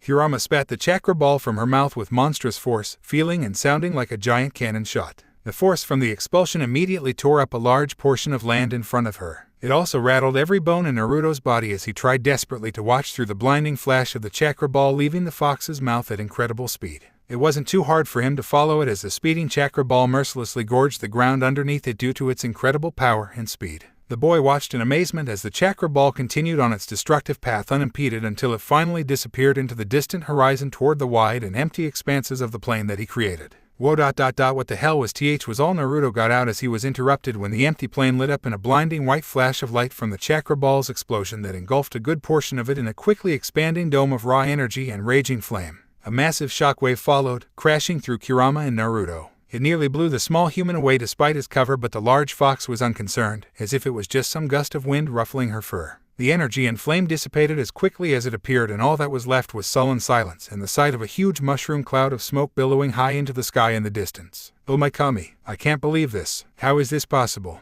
That'll destroy an entire village in one hit." Naruto murmured in wide-eyed alarm at this sight after he slowly got out from behind cover. He shot a quick look over at the towering figure of Kurama, and she seemed bored as she cracked her neck as if to work out a small crick. A cold shiver went down the boy's spine as he seemed to have finally realized for the first time since meeting her that he just saw a small portion of what the most powerful entity in the world, currently sealed inside his own body, was truly capable of. "Just how the hell did Dad manage to seal you into me? You're way too strong," he blurted out in disbelief as he slowly walked up next to the giant fox sitting on her haunches. Kurama glanced down at the blonde boy still staring in amazement at the plume of smoke. "As much as I hate to admit this, but despite all of my power, your father only needed a combination of smarts, techniques, and timing to hold me down long enough for the sealing. I tried to destroy your village with this very technique while I was under that man's control, but the fourth used his teleportation technique to simply send it where there was no danger. Kurama admitted with some annoyance at remembering her strongest technique being deflected so easily. She sighed and continued, "Absolute and overwhelming power is not the answer to every battle. That's why, even if you could do this with training, I do not recommend using it all the time unless absolutely necessary or you know it would be to your advantage. You should only use this as a last resort, or if you're matched up against another Jinchuriki." Naruto whipped his head up at her in surprise. "There are others like me. I have 8 so-called siblings, and they're all likely sealed into humans as well. I'm the strongest since I have the highest number of tails among the 9 of us. However, the others are no pushovers and should not be taken lightly," she warned as she glanced down at her small host.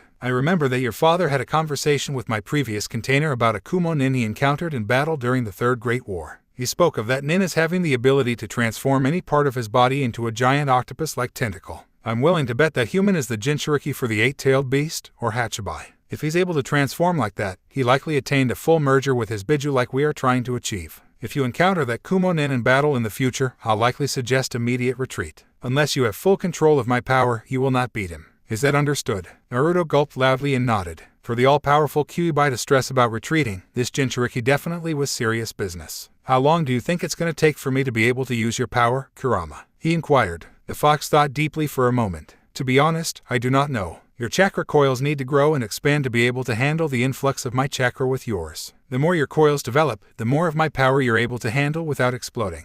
Not only that, my chakra is fueled by the residual malice of mankind. If you aren't used to it, the chakra will try to drive you berserk with its negative nature and you may go out of control, even with your comrades nearby," she warned bluntly. She knew it would do no good to keep quiet about the negatives of trying to attain full transformation, so she might as well throw it out there now. "Normally, I'd say it will take 20 years for you to develop well enough to attain the full 100% of my power. However, I have noticed lately your body has an incredible capacity for quick adaptability, probably thanks to the elite blood of the 2 clans you were born from. I would not be surprised if you did it in 10 years instead." Naruto nodded his understanding, before something she said hit him. "Wait, you said I was born from 2 clans, and I know about the Namikaze. It was a minor clan and it had no Kekkai Genkai, but it produced powerful shinobi constantly. It just was unlucky enough to die out over the years, leaving my dad as the last one before me." "Are you saying the Uzumaki clan exists?" he exclaimed in surprise with a bit of hope seeping into his tone. "Existed," the fox corrected, making him look up at her in confusion and some disappointment. She sighed, not wanting to show him this memory, but she figured it would answer quite a few questions in one go. A picture was worth 1,000 words after all. She snapped her fingers, making what looked like a large holographic screen pop into existence in front of Naruto. "This is the last sight your mother saw of her homeland."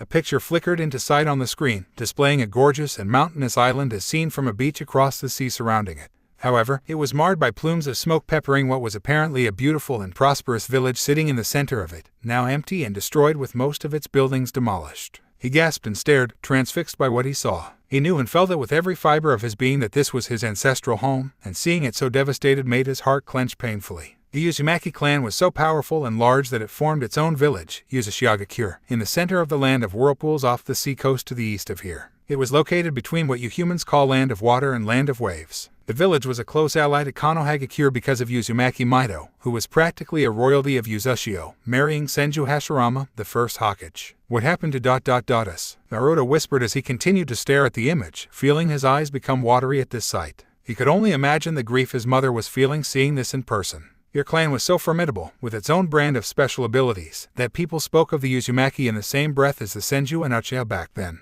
Unfortunately, while the abilities of the Senju and Uchiha could be beaten and bypassed, the Uzumaki clan's special talent in Fuinjutsu, or the art of sealing, was deemed virtually unbeatable. One seal master specially trained by the Uzumaki could easily take on an entire platoon of Jounin if he had half a minute to prepare. And that's if he was having a bad day. Naruto's eyes widened. So the others feared us, right? Just before the Second Great Shinobi War, the villages of Iwa, Kiri, and Kumo formed a secret alliance to swiftly destroy Uzushio in one night, and they were going to march on to Konoha in a surprise invasion before any news could reach here about the destruction and the coming enemy. They were intending to wipe Konoha off the map with a quick offensive. They might have succeeded if they hadn't made a fatal miscalculation. Naruto frowned. Wait a minute. I read about that war recently, and the biggest names were Konoha, Aim, and Suna. The 3 you mentioned barely did anything. Kurama's teeth bared in a truly malicious grin as she chuckled sadistically. You'd be proud of your ancestors. At least 70% of each of the 3 villages' military formed a large invasion force at least 40,000 strong against Uzushiagakure's 4,000s.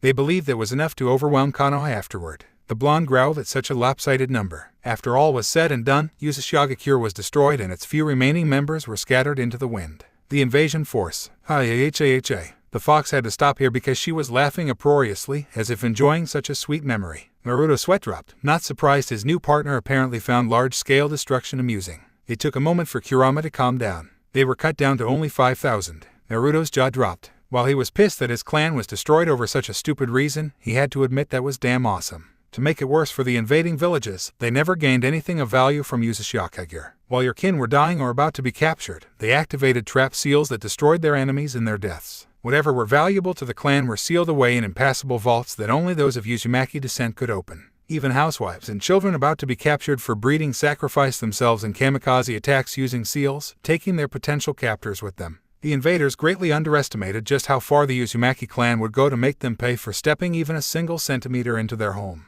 What was supposed to be one night of a quick mission became 3 days of hell the survivors would do anything to forget for the rest of their lives. Kurama finished softly, a stark difference from when she was laughing earlier. Naruto was in complete awe of how his ancestors refused to back down in face of such overwhelming odds. The remaining invading force were woefully unprepared to face the angry reinforcement group that arrived from Konoha. It was the first and only time your mother, who just became genin at the time, drew upon my power and rage, and she used it in combination with her chakra chains to slaughter hundreds. She took no prisoner and did not regret one moment of it, I'll tell you that much. Naruto nodded, he'd have done the same. Despite the destruction of Uzashio, the incident single-handedly helped change the composition of the entire Great War. Instead of Iwa, Kiri, and Kumo marching on Konoha with little resistance, they turned tails and retreated into their countries to lick their wounds. The only reason the war even occurred was because Suna and Aim tried to invade several of the minor countries in the confusion in order to gain more resources. Konoha had to defend their interests. Despite that, it was still the shortest Great War out of the 3 so far, and Konoha came out of it with minimal loss, the legendary Sannin, and a solid alliance with Suna. Kurama exhaled, apparently done with her long lecture. She then jerked her head at the screen still showing the destroyed Uzukage. Compared to the Uchiha, a clan of thieves and power-hungry mongrels, I actually respect the Uzumaki for its strength and wisdom that it earns through hard work.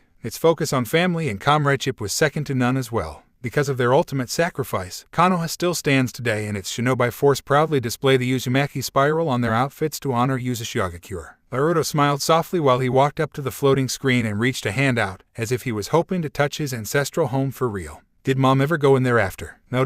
She was too grief-stricken. She asked the old fart to seal off its access, and no one were allowed in except for any other stray Uzumaki. Not like anyone else could sneak in anyway, since the trap seals left behind by the dying defenders made this entire island an impenetrable vault now. No one can get in or out. Then it's up to me. I need to see what's there. I need to learn more about my mother's clan and sealing. That's my duty as her son and as an Uzumaki, he declared quietly as he clenched his outstretched hand, as if grasping his clan's past. Kurama grinned. The secrets you may learn there will certainly help in our quest to eliminate that masked bastard, so I have no objection to this. We'll have to wait a while though, because the old fart likely will not allow us to go there now until we're sufficiently strong enough. Naruto put on an impatient frown, but had to nod in agreement. I'll have to somehow learn the basics of sealing around here anyway. I'll help you with some aspects of it. I didn't spend all that time in Mito and your mother without seeing some of their Fuinjutsu skills in action, but you're going to have to find a seal master to truly understand the art. Something to think about another time, he replied with a shrug. With that out of the way, it's time we figure out your Taijutsu and Kenjutsu styles soon.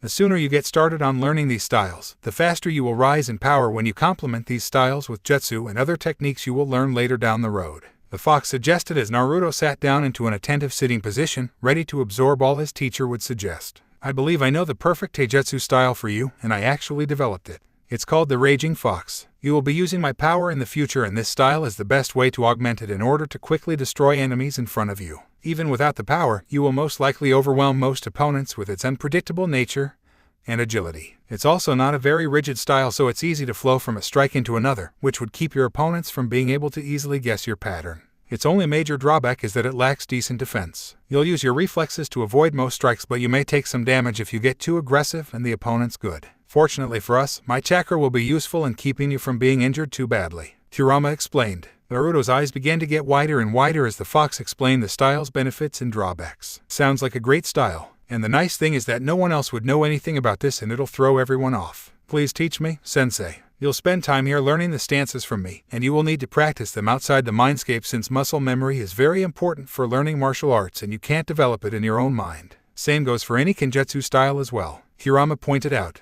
This still didn't put a damper on Naruto's excitement. In fact, it only made him more determined. What about the Kenjutsu style? Do you have any recommendation? I don't personally care for Kenjutsu, but I have seen many styles in my long life. I will show you the memories of all the top weapon users I have seen until you feel a connection with a style you can start out with, and we will develop a training regimen for that. So how will I train here? No offense, but you're super huge and I'll get squashed if I even tried to spar with you, Naruto pointed out with a sheepish chuckle. Kurama grinned toothily. When you linked your senses with mine, I gained a small degree of control over this mindscape.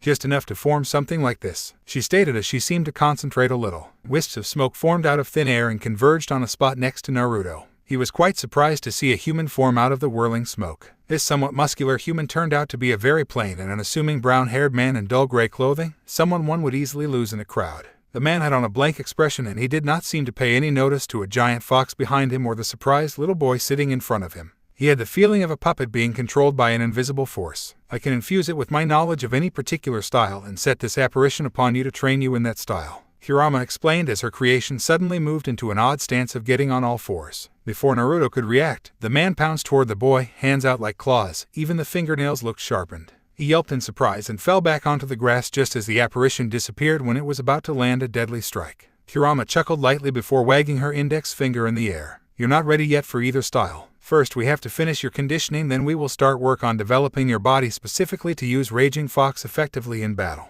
After about 6 months of adapting your body to Raging Fox, we will begin on the Kenjutsu style you picked.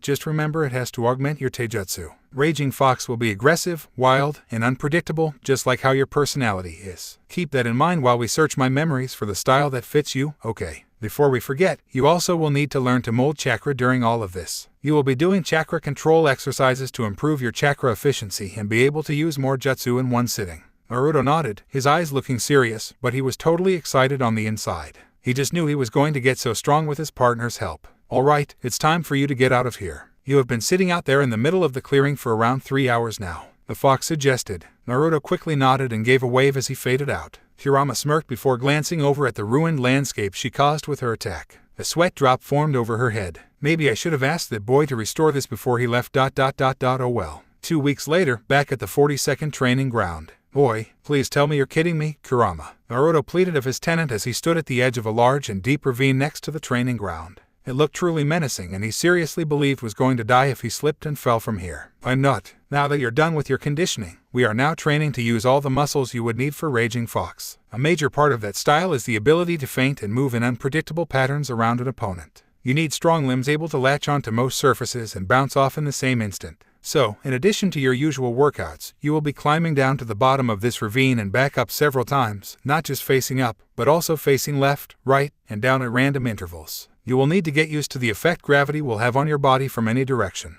Now get your ass down there, Kurama ordered with a tone that didn't allow any talk back. Naruto gulped and began slowly easing himself over the edge. And promptly yelped in surprise as he slipped off with no warning. It was only by luck he managed to grab onto a thin ledge below him before he fell any farther into the 300-meter deep ravine. Boy, are you trying to have me killed? He shouted out loud as he managed to pull himself up by just his fingers onto the ledge. I don't mind having you suffer a little, but remember, you die. I die, so I wouldn't have you do this if I wasn't sure about your survivability. Please do not betray my faith in you, Kurama said coolly. Yeah, I'm getting that warm and fuzzy feeling from you, damn fox. Naruto's tone was dripping with sarcasm as he precariously climbed down to the next ledge. Oh, and to master this level, you must be able to make it to the bottom and back up in under 10 minutes each time, in whatever direction I tell you to face as you climb. We will keep this up until you can do it 10 times in a row, then we'll move on to the next level. The fox amusedly added on at the end, enjoying seeing her container's face begin to form tick marks. Damn you, fox, was heard echoing from a lonely ravine in the middle of a forest outside Konohagakure. 1 month later, same place. Naruto was resting on his backside at the top of the ravine, panting heavily. He thought it was impossible, but he managed to climb down to the bottom and back up in under 10 minutes, in any direction he faced, more than 10 times in a row. He had just established a new personal best of 6 minutes and 20 seconds. How's that? I can do this in my sleep now. I beat your not-so-subtle attempts at killing me. Do your worst, damn fox, he yelled victoriously in his mind. His exuberant mood quickly disappeared as an odd and knowing chuckling from his tenant unnerved him. Did I say we'd be done with this? We only got you up to a passable enough level to begin practicing the kata of Raging Fox effectively. You still need a lot more work to make this style fast and deadly. You only completed the first level, boy, Kurama ominously stated with an evil smirk. Oh Kami, there's more of this. You know how many times I nearly died doing this, because you were there for every damn time. The boy pleaded with the fox, hoping for some mercy. It gets easier. Maybe. She innocently added the last word as Naruto frowned in annoyance. First, we need something from that old fart. We'll move on to the next level tomorrow. We have already discussed the basics of this style, but tonight you will start learning the kata for real, both on feet and on all fours. Let's have some fun for now, though. Try jumping as high as you can into those trees. The blonde raised an eyebrow. He certainly did feel stronger and more agile, but did he really improve that much? Only one way to find out. He quickly got up and ran toward the tree line into the forest beyond. As he neared, he jumped as hard as he could and was promptly shocked to find himself high in the air and zipping straight at a tree trunk. Instinctively, he twisted his body just in time to latch onto it lightly with all fours before instantly jumping off again toward another trunk. He repeated this several times, marveling at how easy it was to do this, before he finally grabbed onto a high tree branch and flipped under and up to land on it smoothly. Wow, now I can easily jump around like these veteran nin, he excitedly exclaimed out loud as he jumped forward to continue doing another series of acrobatics deeper into the forest. Hirama had to admit she was enjoying her container's exhilaration over this. Now this should motivate him more. He'll still hate me tomorrow, though, she smirked, before sensing something far off in the distance to the right through this thick forest. Oi, Naruto, mind going toward your right for a while? I sensed something in that direction, the fox requested of her tenant, who nodded. He figured it made for a nice break after the past month of nothing but climbing and exercises. He shot off in that direction, making use of his body's newfound agility to effortlessly skim across the branches high up in the trees. It wasn't long before the boy was surprised when the tree suddenly disappeared as he jumped into a wide open space and landed roughly on the ground, tumbling a few times. Whoops, gotta be prepared for that kind of thing, he murmured to himself as he quickly got up and lightly dusted off his clothes. He glanced around to see a large clearing between the forest he was in and the next one. However, this forest had an ominous feeling and the trees were much bigger, darker, and taller than the ones he had been jumping on. He couldn't see deep into the dark and foreboding forest. The sinister atmosphere was made more threatening by the presence of a tall metal chain-link fence wrapping all the way around the forest as far as the boy could see from where he was standing. It had signs that called this the 44th training ground and they were barring entry due to the dangers inside. He saw some graffiti on one of the signs that read Forest of Death. That shiver going down his spine was made all the worse as he felt the fox inside him smirk mischievously. Boy, I can feel your evil smile. What the hell are you thinking? Naruto nervously asked of his merciless sensei. Nothing. Just thinking we found a good place to train your battle sense and help prepare you to take lives. I can sense all kinds of wildlife inside this forest that would be out for your blood as soon as you set a foot in there, she replied almost too excitedly. So extreme rock climbing wasn't enough for you. Now, you're trying to have me killed by going in there and face Kami knows what. Naruto yelled out loud in angst, his voice echoing all around him. His answer was a chorus of growls and roars emitting from inside the dark forest. Oh yeah, I'll destroy all of you, bastards, he yelled flippantly as he flipped both of his middle fingers at the forest. Hirama chuckled amusedly at the boy's antics. We won't be coming back here for a long while. I'm just filing this location away until we get you up to a good enough level to survive anything in there, she mused as the blonde turned around to head back into the forest he was in. So I'll be spending some time in there. You said something about battle senses and taking lives. Aren't they just animals? Granted. They sound incredibly vicious and violent, but they're not humans, Naruto pointed out to his tenant as he began tree hopping back to the 42nd. You can spend all of your time training for your first encounter with a human and you will not if will still freeze up due to inexperience. A beast out for your head is about the same as a human going after you, because in the end, it's either kill or be killed. Going in there will not only help tune up your training, it will improve your survival instincts and ease your nerves when facing humans for the first time later on. The fox reasoned, and he had to admit she was right. He wasn't going to like the idea of killing, but as long as he understood it was to protect his precious ones, he would do it. Later in the Hokage's office, the Hokage was sitting at his desk still wrangling with his worst enemy, the paperwork, when Naruto quietly entered the office. Hokage Jiji, I'm here to report my training so far and the fox said to get something from you, he declared as he walked up to the Hokage's desk. The third put a hand up for patience as he finished the paper he was working on. The boy respectfully complied. After a moment, Hiruzen finally looked up at the blonde boy and smiled gently. Ah, Naruto-kun, it's hard to believe it's been already 2 months since you began training with the Kyuubi. How is that going? The old man inquired as he carefully checked Naruto's body from where he sat, impressed with the boy's physical condition. There seemed to be almost no wasted muscle anywhere. All the muscles that developed were the ones needed for the styles this boy was learning. He hated to admit it, but the Kyuubi made for a good teacher. It's going great. Despite the fox's attempts to kill me by dropping me into a ravine, I endured and I'm feeling really good. I can jump through forests like most of the veteran shinobi I see. I'm feeling really fast and strong, and I'm now starting to learn my taijutsu style. I also began to mold my chakra, but I haven't done anything with it yet. Naruto reported on his progress. The third was impressed with this young boy, who had already begun to mold chakra a year ahead of most of the children. Would you mind molding as much as possible? I'd like to see what level your reserves are at," he kindly requested of the boy. The blonde nodded and put his hands up in a ram seal. After a moment of concentrating, the Hokage could feel a massive amount of energy radiating from this young boy. He also felt some of the ANBU guards shifting slightly uncomfortably in their hiding spots. Amazing. This is already high Chunin level. He could be high Jounin, or even Cage level, by the time he's in his teens. This is just with your chakra, correct? He tried to confirm, discreetly asking if the Kyuubi was somewhat responsible. Naruto caught the meaning as he dropped the molding. "Yeah, it's all mine," he affirmed with a proud smirk. The Hokage could tell the boy was looking forward to seeing just how strong he would become in the future. "I have to admit I am very impressed with this amount of chakra for your young age. However, I should warn you that it would be difficult to efficiently control your chakra at that level now. At this point, you may not be able to effectively use medical ninjutsu or genjutsu since they both require very fine chakra control. Even some low-level jutsu might be out of your reach now since they can only be used with small amounts of chakra," the Hokage said, much to the boy's annoyance at having some of his possible potential impeded by his own traits. In addition to being proficient enough in knowledge, taijutsu, and throwing, you are required to know 3 specific low-level jutsu to graduate from the academy. Henge and Kawarami shouldn't be any trouble after some practice, but I am particularly worried about Bunshin. Know any of these jutsu? I wouldn't mind practicing them on my own time, Naruto asked inwardly. Yes, they're very simple. The old fart is right about Bunshin, though. I can already tell it will be impossible to use that jutsu for you with your insane amount of chakra. Unless you have been doing chakra control since you were born, you won't be able to succeed with your huge chakra reserves. The same goes for medical jutsu and genjutsu. They're out too. I will teach you a substitute for Bunshin and it's infinitely more useful. We will wait on that until you begin classes, though. Right now, all you need is to work on your taijutsu, kenjutsu, and chakra control.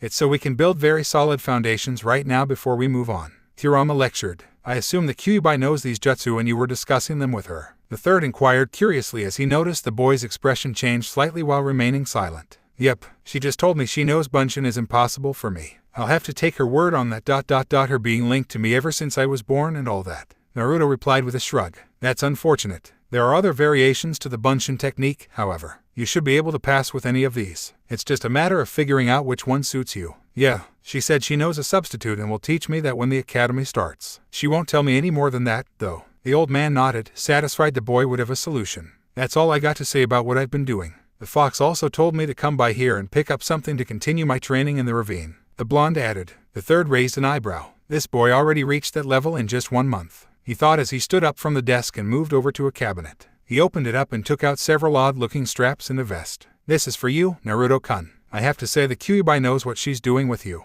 This is an old-fashioned method, but it works, he commented as he handed the equipment to the boy, who grunted as he struggled to hoist the deceptively heavy equipment over his shoulder. What are these for? He asked quizzically as he looked over the equipment with curiosity. These, Naruto-kun, are what you will be wearing as you continue your training in the ravine. You put the vest on and the straps on your wrists and ankles, then you add chakra to the chakra weights inside these to get heavier depending on how much you add. The Hokage explained. He had to hold back an amused chuckle as he watched a look of horror start to creep on the small boy's face before he slumped his shoulders, his face downcast. Both of you are trying to kill me. Who's next? Hinata-chan, he murmured dejectedly. Later this evening at Naruto's apartment. Why did I have to say that? He cried inwardly while one of his eyes was twitching as he stared with barely restrained horror down at a bento full of mysterious substances sitting on his dining table. He swore he saw something alive twitching in the dark and murky fluid, and the smell was simply too much for his sensitive nose. He had to subtly breathe through his mouth, which wasn't much better as he could almost taste the odor anyway. He had to make some effort to move his eyes away from this dangerous box to the one person who brought it here, the familiar indigo-haired girl named Hyuga Hinata.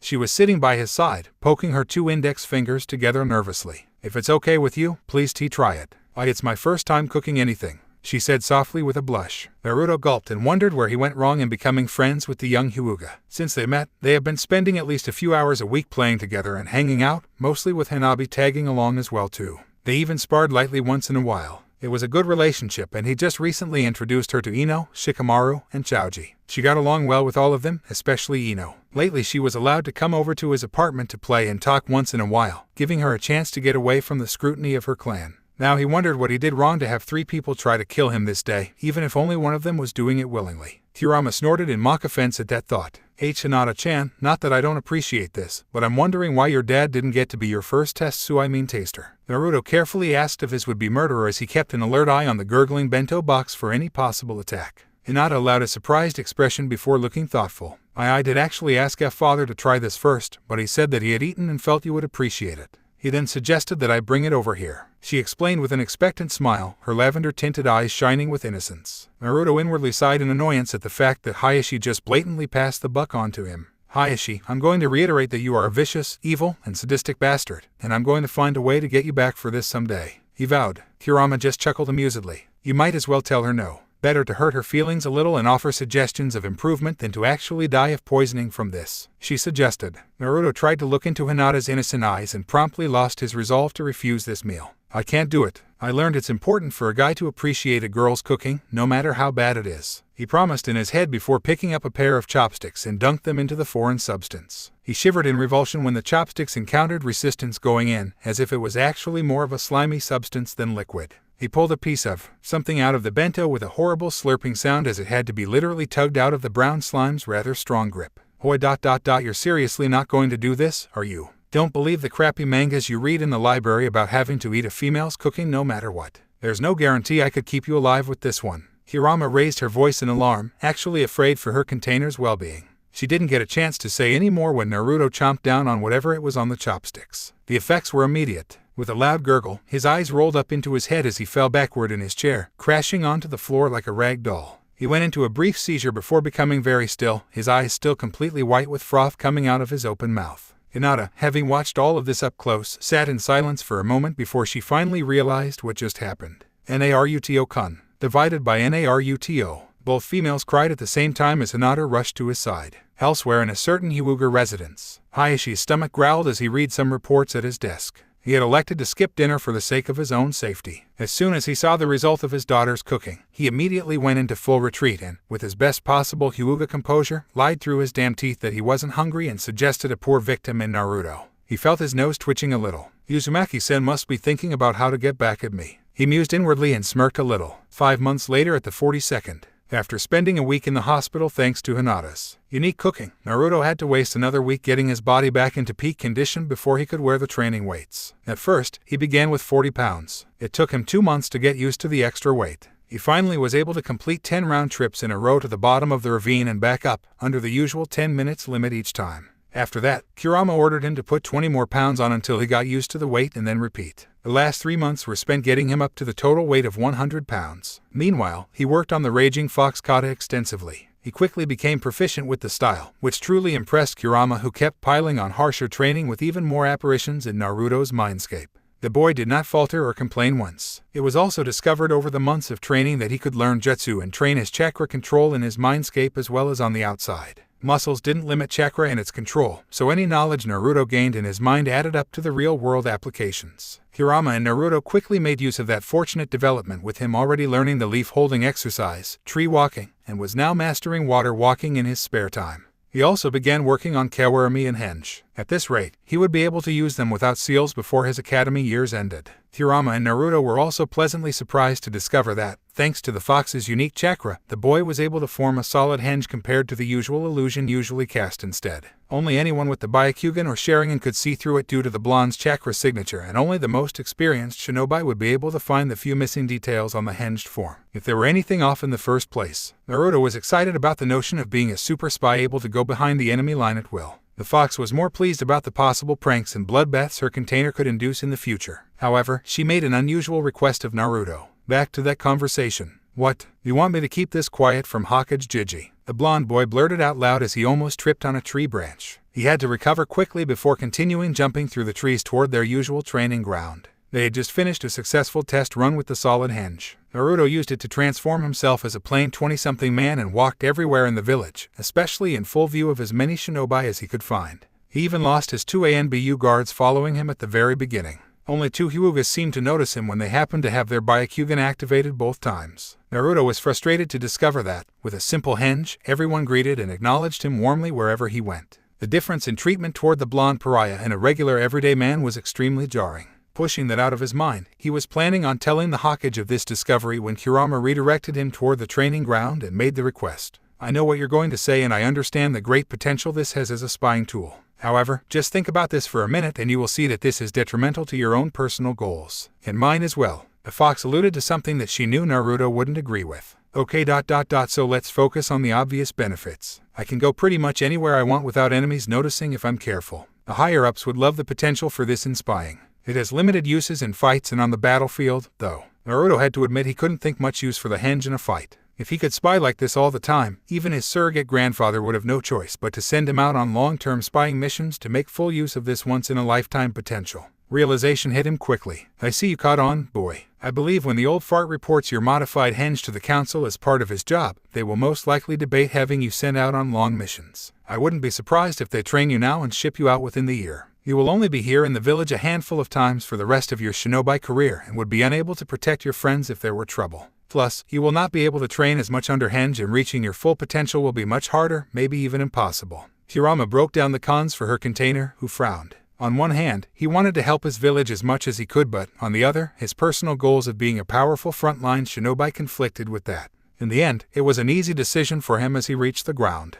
He would keep the modified henge to himself and use it only when he needed to. Present, Naruto was seen hoisting himself over the edge of the ravine onto solid ground easily, as if the extra 100 pounds he was wearing weighted nothing. He let out a tired sigh as he wiped sweat and dirt from his forehead. That was the 10th time in a row, Kurama. I don't know how, but I also beat my best time even when I'm wearing all of this. He had to admit it almost scared him how much he grew so fast. His body did not look like a normal child's now. He grew a little taller, putting him at the same height as Shikamaru, currently the tallest of his friends. Lean and powerful muscles could be seen everywhere on his body, yet he still looked agile and slim. Good job, Naruto. We'll keep the weight the same for a while until you grow some more. For now, just do this twice as a daily routine. Better to just let your body gradually grow used to this level instead of constantly stressing it with more weight. As I said before, your ultimate goal is to be able to move with 3 times your fully grown body's weight on you as if it was nothing. You would be very dangerous without the weight on, and even more deadly when you start drawing on my chakra. Kurama stated matter-of-factly before continuing. Take the weights off and go down the ravine and back up as fast as you can. See if you can't do this in under a minute. Naruto's eye twitched at his tenant's challenge. He quickly stripped the weights off and stretched to get a feel for his new and improved body. He did not get to make use of his body's full strength in any meaningful way. He also had to practice the katas that he learned in the mindscape with the weights on, and Kurama ordered him to not use full strength if he could help it the rest of the time.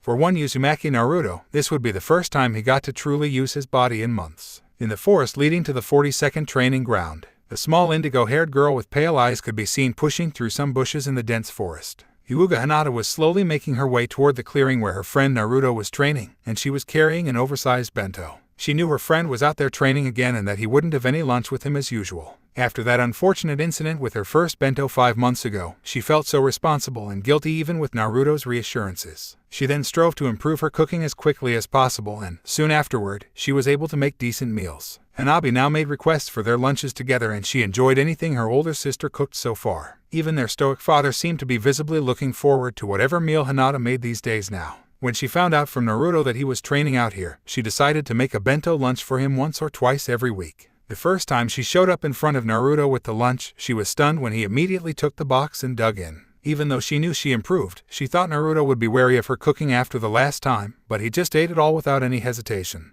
It was at that moment she became very happy and was nearly fainting from overjoy when he yelled it so good. To the entire world in the clearing. Even now, her heart still raced whenever he smiled brightly at the sight of her approaching with lunch for him. Shaking out of her thoughts, she saw she was getting close to the clearing, and decided to use her Byakugan to check if it was okay for her to get closer. After searching a little, she noticed Naruto standing at the edge of the ravine with her zoomed-in vision. She smiled as she watched him begin to strip off the weights he was wearing and stretched. She figured he was finished with that dangerous exercise. She always was apprehensive when she watched him training, thinking this could hurt or even kill him at any moment. She frowned when she watched Naruto walk back up to the very edge of the ravine. Her eyes then widened in surprise as she gasped when Naruto suddenly jumped up into the air and seemed to be diving into the ravine. Her body broke into a run before she even realized it, and she was panting in panic as she burst onto the clearing, making a beeline for where Naruto jumped off. Somehow she held on to the bento she was holding through all of this. As she was about to reach the ravine, she yelped in shock and fell back onto her backside when a yellow blur jumped up high into the air from the ravine. She craned her neck to see what it was and almost broke into tears of relief when she saw it was Naruto as he did an acrobatic flip in the air before landing gently on the ground facing away from her. Wow, I got to the bottom and back up here in less than a minute. That's amazing. He yelled loudly to no one in particular, not noticing that Hinata was still on her backside behind him staring at the jubilant blonde in shock. It was a few more long seconds before he finally smelled lavender in the air and knew that scent to be Hinata's shampoo. He stopped celebrating and took a glance around to finally notice his friend sitting on the ground behind him in dumbfounded shock, her white eyes and light pink lips trembling. It took him a moment to understand exactly what could have happened. He assumed he probably scared her badly and hoped to play it off as he sheepishly scratched the back of his head. Sorry, he tried before a crying brunette tackled him to the ground hard. Don't do that. That scared me to death, she tried to angrily say, but she was just too relieved to see her friend all right. She let herself cry for a moment on Naruto's chest as he guiltily patted her on her back. She finally sat up, straddling his torso as he laid flat on the ground. What dangerous thing were you doing just now? She almost growled with a frown as she looked down at the still sheepish Naruto. Hinata's usual stutter had all but disappeared in the time she spent with Naruto and her new friends. Now she would only stutter when she was extremely nervous. To say her father was slightly ecstatic about Naruto's effects on Hinata would be to say Senjutsu had a slight gambling problem, even if he didn't show it. I was finally allowed to take the weights off. I decided to give what I could do at full power a try. I climbed down to the bottom and back up in under 1 minute. I can't believe how fast I did that, Naruto exclaimed with an excited smile. Hinata had to smile at his attitude about all of this. She wondered just how much stronger he was going to be even just 10 years from now on. One half of her liked, even found it very attractive, that he could be very powerful. The other half just dreaded it, since it would mean he'd likely attract attention from enemies. She feared for his safety in the future. Hinata-chan. Naruto's gentle voice broke the brunette out of her thoughts. Sorry, but if you don't mind, can you get off? I can't move, he tried to ask delicately. It took the Hyuga heiress a second to realize she was still straddling her friend, and jumped off with a blush. Sorry about that. I forgot, she mumbled in embarrassment, her stutter coming back briefly. Naruto simply diffused any awkwardness when he got up and made a beeline for the bento sitting on the ground nearby. He then earnestly began eating his lunch, and Hinata joined in with a happy smile a moment later. As she was eating her half of the lunch, she noticed that her friend seemed to be staring at her somewhat. She began to blush and wondered what he was thinking. Naruto-kun, is there a reason why you are staring at me? She timidly asked as she stared down at her bento, too shy to meet Naruto's steady gaze. She heard him chuckle slightly and knew he was doing his usual sheepish gesture. Sorry about that, Hinata-chan. I've seen all the other female Hyugas and you're the only one with short hair. I was just thinking how you'd look with long hair and I think it's easy to imagine you like that. You'd look great, I'm sure, Naruto honestly said as he went back to eating his portion of the lunch. Hinata's blush intensified as she wondered if he preferred long-haired girls. Truth be told, she thought about growing her hair out some and she now felt more reassured that Naruto could imagine her with a style like that. A few more minutes of silence followed before Hinata finally decided to try to satisfy her curiosity. No, I was just wondering who your sensei is. I have never seen anyone else other than just you working out here alone. This person must be amazing to make you so much stronger than before in just 6 months, she asked with some nervousness, afraid she might be prying. Naruto looked up from his lunch and allowed an embarrassed smile at her compliment. Sorry, it's kind of a secret. There's a reason for that and a kid like me actually isn't even supposed to be here. It was only because of Hokage Jiji and my special circumstances that I was given permission to train, he apologetically said and felt very guilty at seeing Hinata's expression change to one of sadness. It felt like kicking a small puppy to him. I see, she dejectedly muttered as she looked down at her lunch with a downcast expression, her curiosity once again prolonged. Hinata-chan, it's not that I don't trust you, but Hokage Jiji asked me to make sure information about me didn't come easily to anyone, even my friends. It's S-ranked after all. You'll find out everything about me in time, I'm sure. Just be patient and you'll get all your answers, Naruto sincerely assured with a sad smile. Hinata felt a little better and nodded slightly. After a long moment of silence, she spoke up. No, father was saying he would like to see you and see how you're doing. Hanabi-chan has been asking the same, too. It's been a few weeks since you came by our place, so how about I make dinner and you come over tonight? She offered. Naruto allowed his usual bright smile and nodded. Is there anything specific you'd like? She inquired, wanting to make whatever Naruto was in the mood for. The blonde had to take a moment and think before inspiration struck him. He barely managed to hide his mischievous smile as he made his request. Hinata brightened up at the fact she would have an easy time making this dish and make it as delicious as she could, but she'd make sure. Are you sure, Naruto-kun? I could do something more complicated. That's what I'm in the mood for, Hinata-chan. I'm sure your family would absolutely love this too, Naruto assured, his lips almost twitching at what he was planning. The rest of the lunch was spent in comfortable silence before Hinata excused herself since she had to go back for her own training. Naruto sent her off with a wave and a smile, now standing alone in the clearing. You know as well I do she wouldn't care about the great and terrible Kyuubi being sealed into you. In fact, it would answer most, if not all, of the questions she must have had since meeting you, and it would help her understand why you're hated. I dare say she would stand even more firmly at your side to help you deal with the ignorant fools that wish for your death. Kurama suddenly spoke up, offering her view on this. That last part is exactly why I'm not feeling great about telling her. That it means she'll have to deal with hatred of her own for being closely associated with the demon brat. She's already dealing with her clan, and she doesn't need the whole village after her too. I can't stand that kind of thought. It probably didn't help that I've been pranking the entire village all this time too, making my reputation worse. Kurama just shrugged, deciding she'd just leave this up to the boy's discretion. Later tonight at the Hyuga main house, Hayashi's left eye twitched as he had on a very stony expression, trying not to betray his displeasure at this development to those around him. In front of him on the dining table sat a plate. It was a very simple entree, and he was sure that Hinata cooked this very well with her developing but already excellent cooking skills. Everyone else at the table would eat this and call it great tasting, all except for him. Hayashi's eye twitched again as he stared down at the abomination on the plate with barely restrained contempt.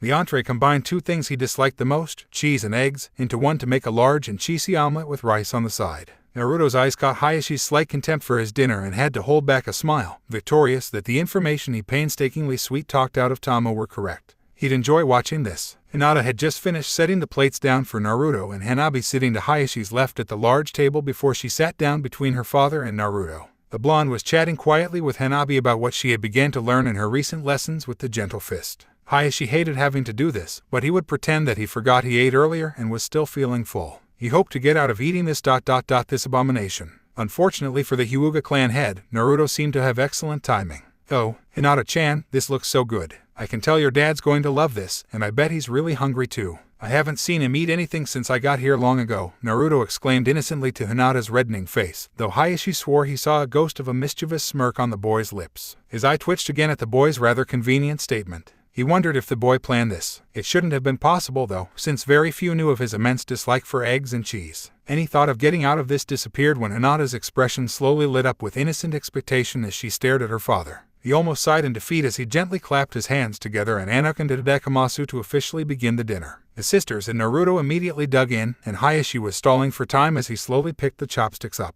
While Naruto ate, he was discreetly keeping an eye on Hayashi's face for his expressions. Hayashi caught this and realization came to him as he frowned slightly at the boy who gave a barely visible grin. "You little bastard ... You took your time getting back at me for the incident with Hinata's first bento." He had to admit he wasn't expecting this and almost allowed a smirk at the boy's deviousness. He was caught in this with Hinata's expectant eyes boring into him for his approval and Naruto ready to cut any escape route off with his timely innocent comments. "I'll have to graciously accept defeat," Hayashi determined as he slowly began to take his bites, making sure to nod his approval to Hinata. He was able to feel himself turn green underneath his stony demeanor and barely held his gag reflex back. It was a long and tortuous 15 minutes, made worse by Naruto's hidden smirk that only Hayashi saw. When it was done, the clan head sat very still, afraid to move lest he might do something unsightly in front of his daughters. It will not do to have them see their father in a less than stellar light. Hinata and Hanabi were beginning to get concerned about their father's non-response to anything when Naruto decided to spare his host any further discomfort. "Oi, how about we play a couple games in one of your rooms?" he suggested.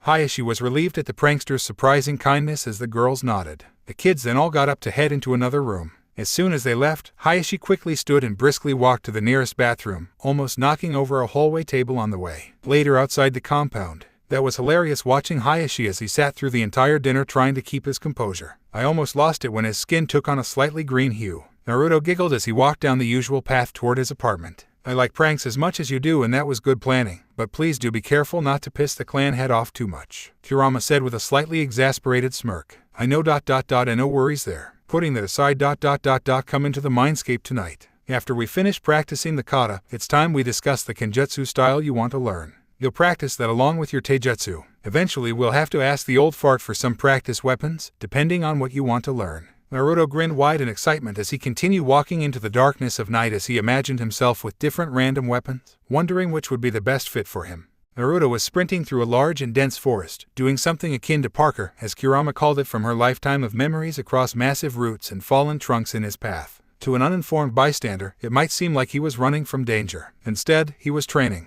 His sensitive hearing picked up some faint pattering of feet and hands on the ground behind him to the right. He spared a glance behind to find two plain-looking boys his age and size running on all fours like foxes before one of them broke off and moved across to behind Naruto's left. He frowned in frustration at allowing himself to be flanked, while his enemies were preparing to strike at his back simultaneously. With a split-second decision, he abruptly stopped dead in his track in the middle of the forest and prepared himself. The two boys were momentarily surprised enough that they nearly overshot him before recovering and turning on a dime to dash at him from both sides. One raised a knife hand with sharpened fingernails aimed at the boy's neck while the other went for the blonde's legs with a sliding leg sweep. The boy smirked for an instant before hopping and twisting his body into spinning horizontally in midair between the stabbing hand and leg sweep, which both missed barely. As he spun, Naruto quickly whipped an arm out downward with all his might, connecting with the stabbing apparition's head to hammer it to the ground hard. The impact snapped its neck instantaneously. At the same time, he swung a leg out to the sweeping apparition, his foot almost punching a hole through its face as it was kicked back. It crashed against a tree trunk hard enough to crack the bark around it. Before it could get up, its neck was brutally smashed against the tree by a lunging elbow from Naruto.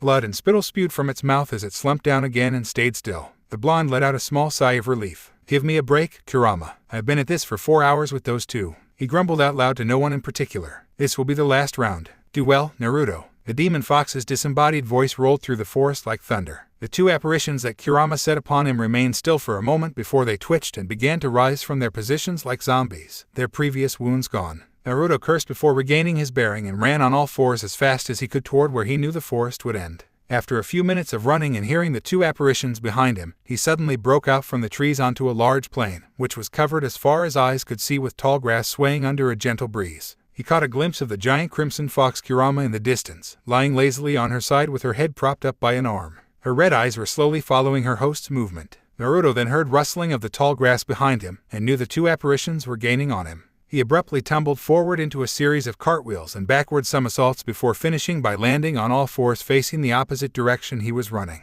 His body was coiled and ready for action as his eyes stared directly into the apparition's soulless eyes while they stopped at the boy's challenging pose, wary of what he was planning. He didn't want to give them any time to strategize, so he quickly dashed forward on all fours, making them tense. He let out a feral roar as he hopped just above them with both of his clawed hands slashing out in huge arcs. This forced the two boys to split up, making him smirk as his plan to divide and conquer succeeded with no issue. While the apparitions lost sight of him due to having to dodge, he landed and leapt high into the air toward one of them just before it quickly oriented itself. Having lost sight of its target, it prepared for any attack from any direction but wasn't ready for an open hand smashing into his face from above. It felt like its head was spiked straight into the ground like a ball with a growl of exertion from Naruto, momentarily dazing it. The blonde tried to finish the boy off with a foot stomp to drive its head deeper into the soil, but had to lean back far to avoid a clawed swipe from the side from its partner. Allowing himself to backflip once to make room, he was ready for this apparition's flurry of swipes that he slipped by. Seeing an opening, he quickly grabbed an arm and pulled his enemy close to deliver a punishing spin kick to the head that knocked it to the side and sent it tumbling away. After Naruto took a quick second to catch his breath, he had to tilt his head to the side to let a knife hand slip by on his left from behind before grabbing the overextended arm and effortlessly broke it over his shoulder. The first boy ignored the loss of his left arm and tried to drive his right knee into his undefended liver from behind. The blonde was ready and spun under the broken arm still in his grip out of the knee's range, making the apparition stumble forward due to the suddenly bad footing. As a result, he easily ended up standing behind it with his right arm wrapped tightly around its neck. A quick squeeze and yank resulted in a broken neck, and the boy fell lifelessly to the ground when he let go. He didn't spare any time when he sprinted toward the remaining boy still laid out on the ground from his kick earlier and leapt high into the air. A knee crashing down on its stereo ended its life. Naruto, knowing he won, stood up slowly and allowed himself to take a breath. He had to shudder when he observed the defeated apparition's dull eyes staring up into the sky. There was no indication that it knew it was going to die. It was like seeing a puppet with its string cut. He never cared for fighting apparitions since they made his wins feel hollow, but knew this was the best way to train for the time being. "Good job, Naruto. That's enough for now. Come over here and we will figure out a kenjutsu style for you," Kurama called out from her lazy posture. The boy sighed tiredly and walked away from the two apparitions now vanishing into thin air. "Sit down and rest. I'm going to show you my memories of the styles I have seen while observing the world for thousands of years. It may take hours, even days, but there is no need to rush. Keep in mind that you must be sure that the style would fit you. Just pick out the styles that reach out to you and we'll make a list. Then we'll discuss them at the end." The great fox spoke as he sat down cross-legged and made himself comfortable. He gave an understanding nod just as Kurama snapped her fingers. A holographic projection appeared in mid-air in front of Naruto, who could see a swordsman showing off some techniques with his katana. It looked pretty plain and basic, something he knew someone with a superior style could easily pick up. He gave a shrug, indicating his disinterest. Kurama snapped her fingers again to change styles in the display. This would repeat for hours until they had to stop to allow Naruto to physically and mentally recover for the rest of that night in a deep sleep. 5 days later, thanks to the speeding up of time in his mindscape relative to the real world, Naruto was able to train an extra 8 hours in just 2 hours of real-world time before he had to truly sleep the rest of the night. Any more than this, he wound up being too sluggish the next day. Since they began looking for the most compatible kenjutsu style 5 days ago, the cycle of a full day of physical training and then 4 hours of mindscape training at night followed by the remaining 4 hours used for skimming through Kurama's memories continued until now. "You seem to be finally running out of styles to show me. I can't believe how much you've seen," Naruto remarked as he continued to look over the styles cycling through on the projection. He was sitting comfortably on the grass while Kurama was lying next to him in her lazy posture, looking bored. You can be so picky. Out of thousands I've shown you, you picked out just 4 and I'm still not quite sure they're a good match for you," she grumbled as she snapped her fingers once more, switching to another style. "I can't believe some of these styles ... like that green-haired swordsman using 3 swords or that moody sissy-looking guy with the gunblade as you called it," the blonde pointed out, clearly not interested in the latest style showing on the screen, while his tenant just shrugged lazily as she snapped her fingers again. Finally, the next style caught his attention. "Wait ... stop. Please show me more of this, Kurama," he requested, seemingly fascinated with the tall and muscular man with an eye patch and a very impressive mustache displayed on the projection. The man was cutting through his enemies brutally and effortlessly with 2 thin swords. Kurama smirked as she had a feeling the boy would have been interested in this one, hence why she put off showing this style until near the end after he had seen nearly everything else. She waved a hand and the projection disappeared to be replaced by an apparition identical to the man previously in the display. 10 more apparitions then surrounded him with different weapons and they attacked him all at once. Naruto had to stare in awe as the man effortlessly evaded, sliced, and stabbed all 10 apparitions in less than a minute. The man then straightened up, his swords hanging somewhat limply, but still ready, at his sides as he glared at the boy with pure intimidation. It felt to Naruto like he'd be sliced into little pieces in an instant and had to hold back a gulp. The man's expression abruptly turned blank, losing the intimidation in the process, and he then began demonstrating some stances and moves for Naruto to watch. "I can tell you like this style and I'm honestly not surprised. It is a very aggressive and fluid style. Like Raging Fox, this style does not have any decent defense since the sabers cannot stand up to repeated heavy strikes. It will require quick reflexes to parry, avoid, or counter any strike aimed at you. With enough practice, you should be able to effortlessly deflect any projectile, and you have 3 ways of using these sabers. You can slice through most things, stab with precision at a weak point, or throw them as projectiles to catch enemies by surprise," Kurama explained. "Seems like a style that would cause a lot of bloodshed. You would be able to kill anything that moves with this, but you also have a choice to disable anyone with a careful slice at a tendon or a stab through one of the joints. It can get bloody, but it will be as efficient as you want." Kurama watched the boy think deeply as he watched the man continue its demonstration for a few long minutes. "Well, this is the only style so far that really caught my attention, and I feel some sort of connection with this. I honestly don't think it's worth the time discussing the other styles I picked out earlier, and I might as well get started on learning this one. The swords ...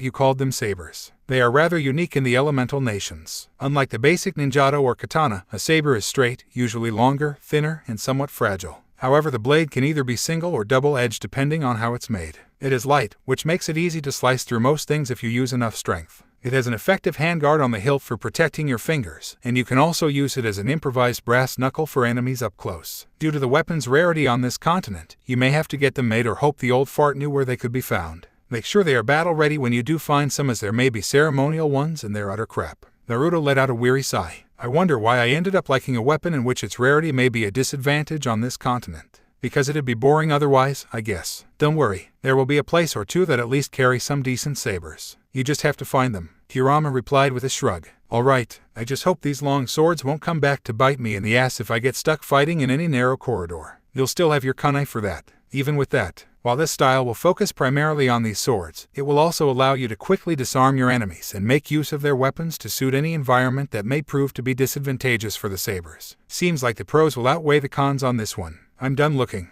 I like this style and I'll learn it to the best of my ability." Kurama allowed a toothy grin as the demonstrating apparition vanished. "Very well, Naruto. This style will cause a lot of bloodbaths. I can see my bloodlust being satiated in the future," she spoke with a somewhat sinister tone. Naruto raised an eyebrow. "Sometimes I forget you're a bloodthirsty one, Kurama." He sighed with a smirk before turning serious. "I'm not going to commit murder for the sake of it. I will steel myself for killing if it's to protect, but I will give them a chance to back off if the situation allows for it." Kurama let out a lazy shrug. "That's fine. I don't care for my container turning into a mindless killing machine, anyway. Just remember one thing." Naruto looked up at the giant fox. "Your father single-handedly killed hundreds of Iwanins in Third Great War for the sake of protecting Konoha, which cheered this esteemed achievement.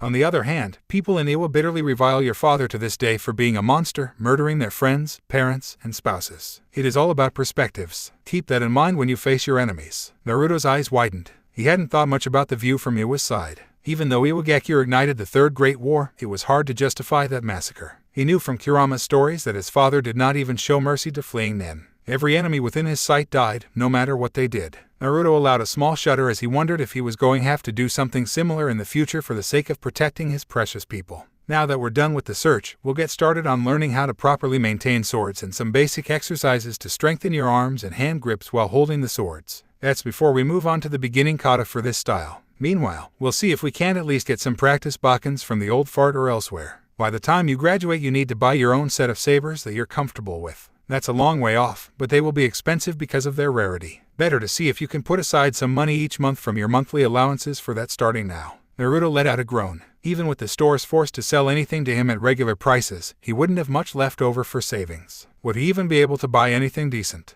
With that out of the way, let's go ahead and get you rested up. We'll get started on your weapon training tomorrow. Last thing, I wonder what we should call this style. The name was never given by this master. Kurama put a finger up to her muzzle in thought, as she seemed to absent-mindedly swing some of her tails around behind her. Naruto watched the tails flicker around while thinking. He knew his tenants' tails were extremely deadly. They could destroy mountains, uproot entire sections of forests, and generate tsunamis. She could also practically slash anything into pieces with them, more like the style he was shown a few minutes ago. He raised his eyebrows as an idea struck him. How about thrashing tails? It keeps in theme with the raging fox and everything else you're teaching me. The blonde exclaimed excitedly. Kurama widened her eyes before grinning toothily. That's a good name. I don't think I'll be able to come up with anything better. Thrashing tails it is then, Naruto. Later at Naruto's apartment, Naruto was feeling despondent as he watched the sunlight begin to fade from his bedroom's window in the waning hours of this day. He was lying on his bed that he hadn't left all day since he woke up, even with his stomach rumbling for food. He'd be happy 364 days out of the year if he could help it, but not on this day. It was October 10th, the day of the Kyuubi disaster exactly 9 years ago, and also his birthday. It was also the day each year the village threw a festival for the Kyuubi's death, and the hatred rose exponentially for the blonde Jinchuriki for one night as the villagers bitterly remembered how much were lost on that fateful night. He couldn't go out without causing riots, so he decided to lock himself in on this day every year. Kurama gave him the day off from training because she knew his mind wouldn't be in the right frame for anything. She felt somewhat responsible for him hating this day, but there was nothing she could do or say to improve her container's mood. Naruto was going to be content with wasting away for the rest of the night, at least until he jolted into a sitting position upon hearing knocking at the front door. Timid and polite ... he knew that kind of knock to be done by only one person. He let out a sigh, as he couldn't pretend to not be home since it'd be impossible to hide from that person. He stood up from his bed, wearing just a t-shirt and shorts, and walked to the door to slowly open it. It revealed Hinata standing with 4 other people he wasn't expecting. A cute platinum blonde girl was standing in front of the others, waving with a mischievous smile. Oi, Naruto, witness my new technique. Hijutsu, happy birthday hug. Yamanaka Ino exclaimed playfully as she pounced on the surprised blonde for an enveloping hug, causing them to stumble to the floor. He inwardly blushed at such close contact with this girl on whom he was beginning to realize he had a small crush. Oni-chan, I know the same technique too. Mine's much more powerful, obviously. A cute little Hyuga girl with long black hair piped up and then joined Ino by hopping on him and hugging his other side. Hanabi-chan, Naruto exclaimed with half surprise and half happiness seeing Hinata's younger sister here as well. Troublesome ... don't hurt our birthday boy, girls. I need him for our celebratory shogi match. Shikamaru warned with a smirk. Hurry up and let us in so we can get started on the birthday cake Hinata-san baked for you. Shoji insisted good-naturedly as he munched on his bag of chips. Hinata blushed upon having all attention on her now. Sorry for coming by unannounced, but we wanted to celebrate your birthday. She spoke shyly with a gentle smile as she held up a large box, presumably holding the cake she baked. It was her who convinced us come by. We're sorry for not doing this earlier, but we thought since you hated this day that you'd want to be left alone. We know now that's not what you need, Ino explained, making Hinata stammer for having her part in this revealed. You're a troublesome one, but I speak for all of us that we're glad to have you as our friend. To show that, we must celebrate your day of birth that allowed you to be alive with us, Shikamaru added, before glancing away with some embarrassment when everyone stared at him for saying such profound words. Naruto was stunned. No matter how hard he tried, he couldn't be upset with this intrusion on his self-imposed private day to wallow in self-pity. In fact, he was truly happy to know that people were truly thankful for his existence, and this was the first time anyone wanted to celebrate his birthday other than his surrogate grandfather. He allowed a true smile as he got up to his feet, then hugged Ino and Hanabi back tightly in thanks, making them giggle happily. Thank you for doing this, Hinata-chan, he said gratefully to his indigo-haired friend, who was smiling happily. He then turned to the others. Thank you as well, everyone. Come on in, soon at the Shinobi Academy. So we're finally about to take the first step to becoming shinobi, Naruto announced out loud as he stood in front of the Shinobi Academy building.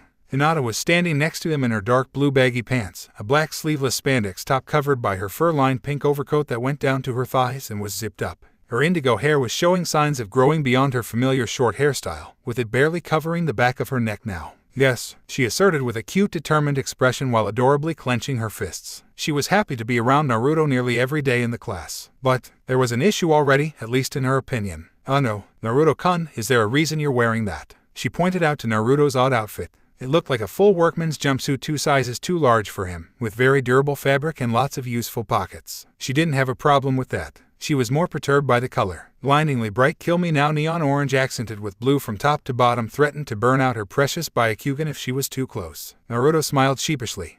Don't worry, Hinata-chan. I wouldn't be caught dead in this if I had a choice. I was shopping for an outfit when my sensei and I came across this in the bargains bin. I joked that I'd improve my stealth if I wore this doing pranks and got away scot-free. She got that idea and is making me wear this until I graduate. He grumbled. Oh, I suppose it's a good challenge. Hinata did her best to hide her relief that her growing love interest did not suddenly have a horrible sense of fashion. Instead, she just had to put up with this for 4 years and hopefully be rewarded with seeing him in an outfit that complemented his good looks. She blushed lightly at the thought of what he could look like at that time with his body well into puberty by then. She wondered about herself, and one thing she was sure about was that she'd get a small chest like most women in her clan. She was quite certain about that, deciding to ignore that nudging sensation in the back of her head that seemed to imply she was going to be proven quite wrong. It's kinda embarrassing, but I'll live with it. It's durable and big, so I probably won't grow into it for a good while. It'll be fun telling Hokage Jiji that I avoided squads of ANBU and Jounin wearing this, Naruto asserted with a foxy grin that would make his tenant proud. Hinata giggled at her friend's antics as they stepped into the building. Arriving at their assigned classroom, which was set up with desks cascading down in rows from the back wall, they saw it was beginning to fill up. They immediately picked 2 free seats in the middle several rows up. They then found Choji and Shikamaru sitting all the way back in the rear corner, far away from everyone else. Naruto smirked, knowing that it was so that lazy Nara could get more sleep while being disturbed the least. They found Ino standing at the front of the room, as if she seemed to be waiting for something. She noticed them and waved happily before suddenly showing an affronted frown. Forgetting her post, she stomped up next to where her fellow blonde was sitting. What the hell is that, Naruto? The platinum blonde bellowed with disgust, pointing rudely at his questionable choice in wardrobe. Everyone that was present in the room looked at the sheepish orange-clad boy. Shikamaru was heard saying, "Troublesome blondes. It's a dare. I'm wearing this till I graduate," Naruto timidly said as he did his sheepish gesture while some people in the classroom sniggered. "Why, you're pretty cute and you could get a lot of girls before you graduate if you dress cool," Ino retorted, slamming her hands on Naruto's desk as she leaned in close, making him blush slightly at this closeness and her compliment. Hinata perked up at Ino's words and displayed a flash of jealousy in her eyes at the notion of girls going after him. Ino didn't miss this and smirked slightly. "Why would I care about that, Ino-chan? I'm here to train to be a shinobi. Hell, I've already started on that long before I even set foot in this building," Naruto retorted with a serious expression, looking offended at the notion he was interested in anything other than shinobi training in this sacred building.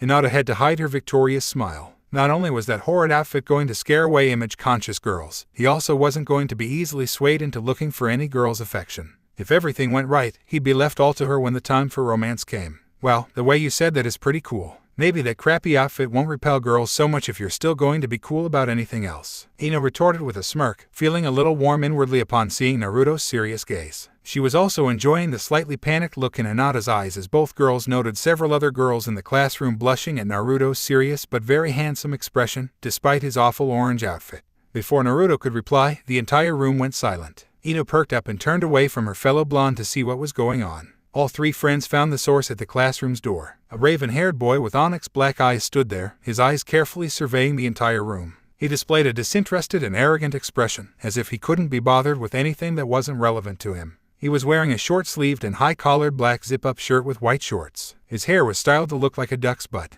If one were to look at the back of his shirt, it would display his clan's symbol, denoting that he was an Uchiha. "Is that Uchiha Sasuke?" one girl said in a trembling voice. Ino let out a squeal as she and many other girls scrambled over to near Sasuke and asked him many questions. Hiding the slight pang in his chest at seeing his slight crush fawn over someone else, he amused himself with watching one of Sasuke's eyes twitch constantly at this smothering attention. He glanced over to his left to see Hinata sitting there, looking on with disinterest. "Not gonna go for duck butt like everyone else," he whispered near her ear, which nearly made her jump. After taking a second to think over what he said to her, she turned to him with a look of annoyance. Naruto was surprised to see that since it was rare for her to get cross with him, Hinata was a little angry with Naruto. She already matured quickly under the harsh environment within her clan, so much that she already developed a more advanced view on many subjects, including romance. While they were still too young to worry about that subject seriously, he was going to be her future love interest when they grew older, that much she knew about herself. For her love interest to suggest that she went after someone else, even if it was a joke, upset her greatly. "I have absolutely no interest in the Uchiha," she replied with such cold indifference Naruto had to check if he was covered in frost at that moment. It was as if she perfected the Hyuga composure. "I think I might have pissed her off somehow. I'd say ... even that sent a shiver down my spine.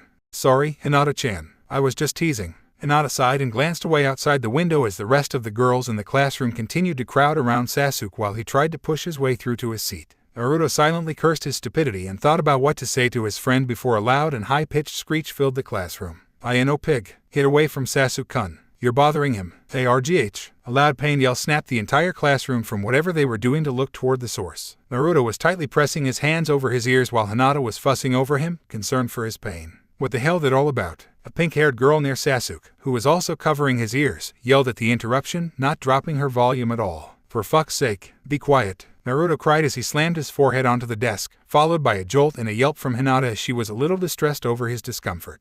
It was at this point that he discovered that both he and Kurama were quite sensitive to high-pitched noises. The great fox was now roaring in pain and rolling all over in his mindscape with hands clamped tightly over her ears as well. "What the hell? I can't be that loud." The banshee kept the volume up as she looked around the classroom and saw several people covering their ears. Embarrassed, her mouth flapped like a fish before Ino's hand slapped over it. "Forehead, shut up. You're hurting Naruto with his sensitive hearing." The blonde hissed harshly to her friend, rival. She might have been competing for Sasuke, but she wasn't going to let anyone hurt her best friend, even if it was unintentional. That finally seemed to shut Haruno Sakura up for the moment, much to the relief of everyone in the room, Naruto especially. Recovering, he scowled menacingly at the pink-haired girl, who recoiled under his icy glare. Kurama was now ranting in his head about exterminating all pink-haired humans in existence. He was sorely tempted to take that suggestion for a moment. "Ano ... Are you okay, Naruto-kun?" Hinata inquired of the blonde, her annoyance from earlier completely forgotten. "I'll barely live," he grumbled as his mood took a temporary dive from his failed joke and the banshee. They remained silent as more people filed into the classroom.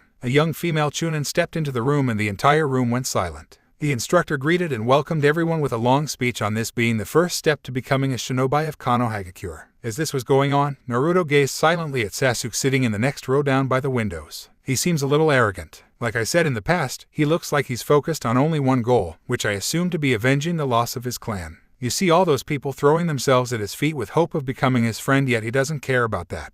I bet he got the civilian council backing his every move, yet he's just using them so he can get stronger any way possible until they ran out of options. He then betrayed them to look for more power. The blonde scowled, so he's likely getting advanced training. I suppose I'm lucky I have a powerful entity for a sensei. Not just a powerful entity. I am the almighty Kyuubi no Kitsune. Bow before me, puny mortals, Kurama retorted with mock haughtiness. Naruto had to hold in a snort of laughter. Anyway, you should keep your true talents hidden. Don't use anything you've learned already until the lessons covering them come up. You're also forbidden from using Raging Fox in any taijutsu spar on the school grounds. It will hurt the students too much, and you'll garner too much attention with that. You will learn the academy style instead to fool them. In fact, you probably should think about keeping a low profile throughout the years. Stay middle of the ground in grades. I don't mind that. I don't need the attention that they're probably going to pile on that duck butt to inflate his ego until it got too big to fit through the village's gates. Any particular reason why, though? Take a look at the instructor. Naruto shifted his eyes to look directly at the speaking chunin. He narrowed his eyes upon noting the familiar expression of loathing and disgust on her face each time she glanced up at the blonde Jinchuriki. They're going to find every reason that I'm you personified.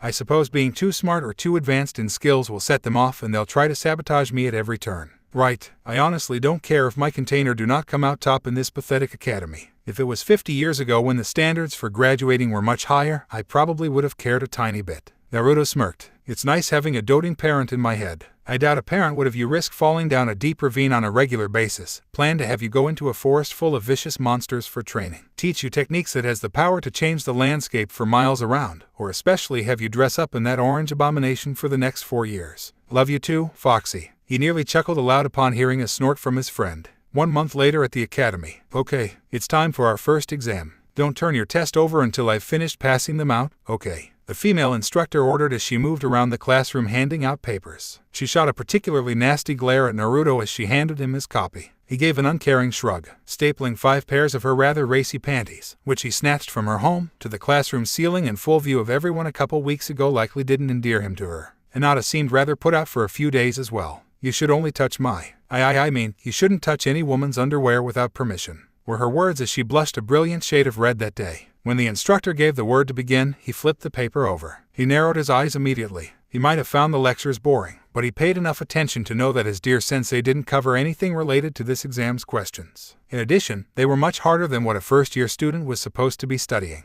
He still could answer all the questions easily though. Just as he was contemplating this issue, a growl came from inside his head. So ... they're going to try to sabotage my container anyway. Even if you answered them all correctly, they'd think you're me in human disguise. After all, there is no way dumb old Naruto could be this smart. Boy, I think I was just insulted. Whatever do you mean? She replied quickly in a far too innocent tone. He just decided to ignore this. I guess she's still a little pissed about the panties incident. Let's see, I'm sure this is a genjutsu. Why would she stupidly give me any evidence that I can take to Hokage Jiji to get her in trouble? There is no genjutsu, she replied in a perfect deadpan tone that broadcast exactly what she thought of the instructor's intelligence level. Naruto's eyes bulged out. What the hell? Is she really that stupid? He leveled a gaze with the Chunin at the front of the room and smirked evilly. She involuntarily shivered. Think I should pretend to have no clue and answer them wrong. You did want me to keep a low profile. No, I want you to keep a low profile, not be deemed dumb enough to not notice an obvious switcheroo. If you let this go by, they will keep doing this and it'll get annoying. Make an example of her so other instructors won't try the same thing.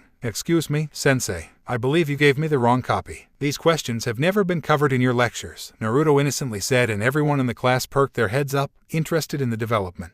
The instructor looked offended, but inwardly she was sweating. It's not my fault you didn't pay attention to my lectures. Now complete the exam quietly or I will have you leave for disrupting the test. Naruto allowed a cold smile to slowly form that chilled her. She was now feeling like she just blew her chance to back out. If you're so sure this is the correct exam, I'm taking this to the headmaster of this school, who happens to be Hokage-sama, and have him explain to me why I was given a much more difficult test than the rest of the class without any prior warning, Naruto declared with his icy cold eyes seemingly piercing through the profusely sweating instructor. He merely stood with the paper in hand and stepped out of the classroom toward the Hokage's office. The entire room broke into murmurs while Hinata, Shikamaru, Ino, and Choji were glaring angrily at the instructor. She sank down to her knees in defeat as she briefly thought that perhaps she let her hatred for the Kubai consume her, and now she was going to pay dearly. The next day, a new instructor came into the classroom. He flinched under Naruto's steely gaze as he remembered the Hokage's promise of pain if he did not do his job properly. He didn't doubt that after he heard the previous instructor was permanently busted back down to genin.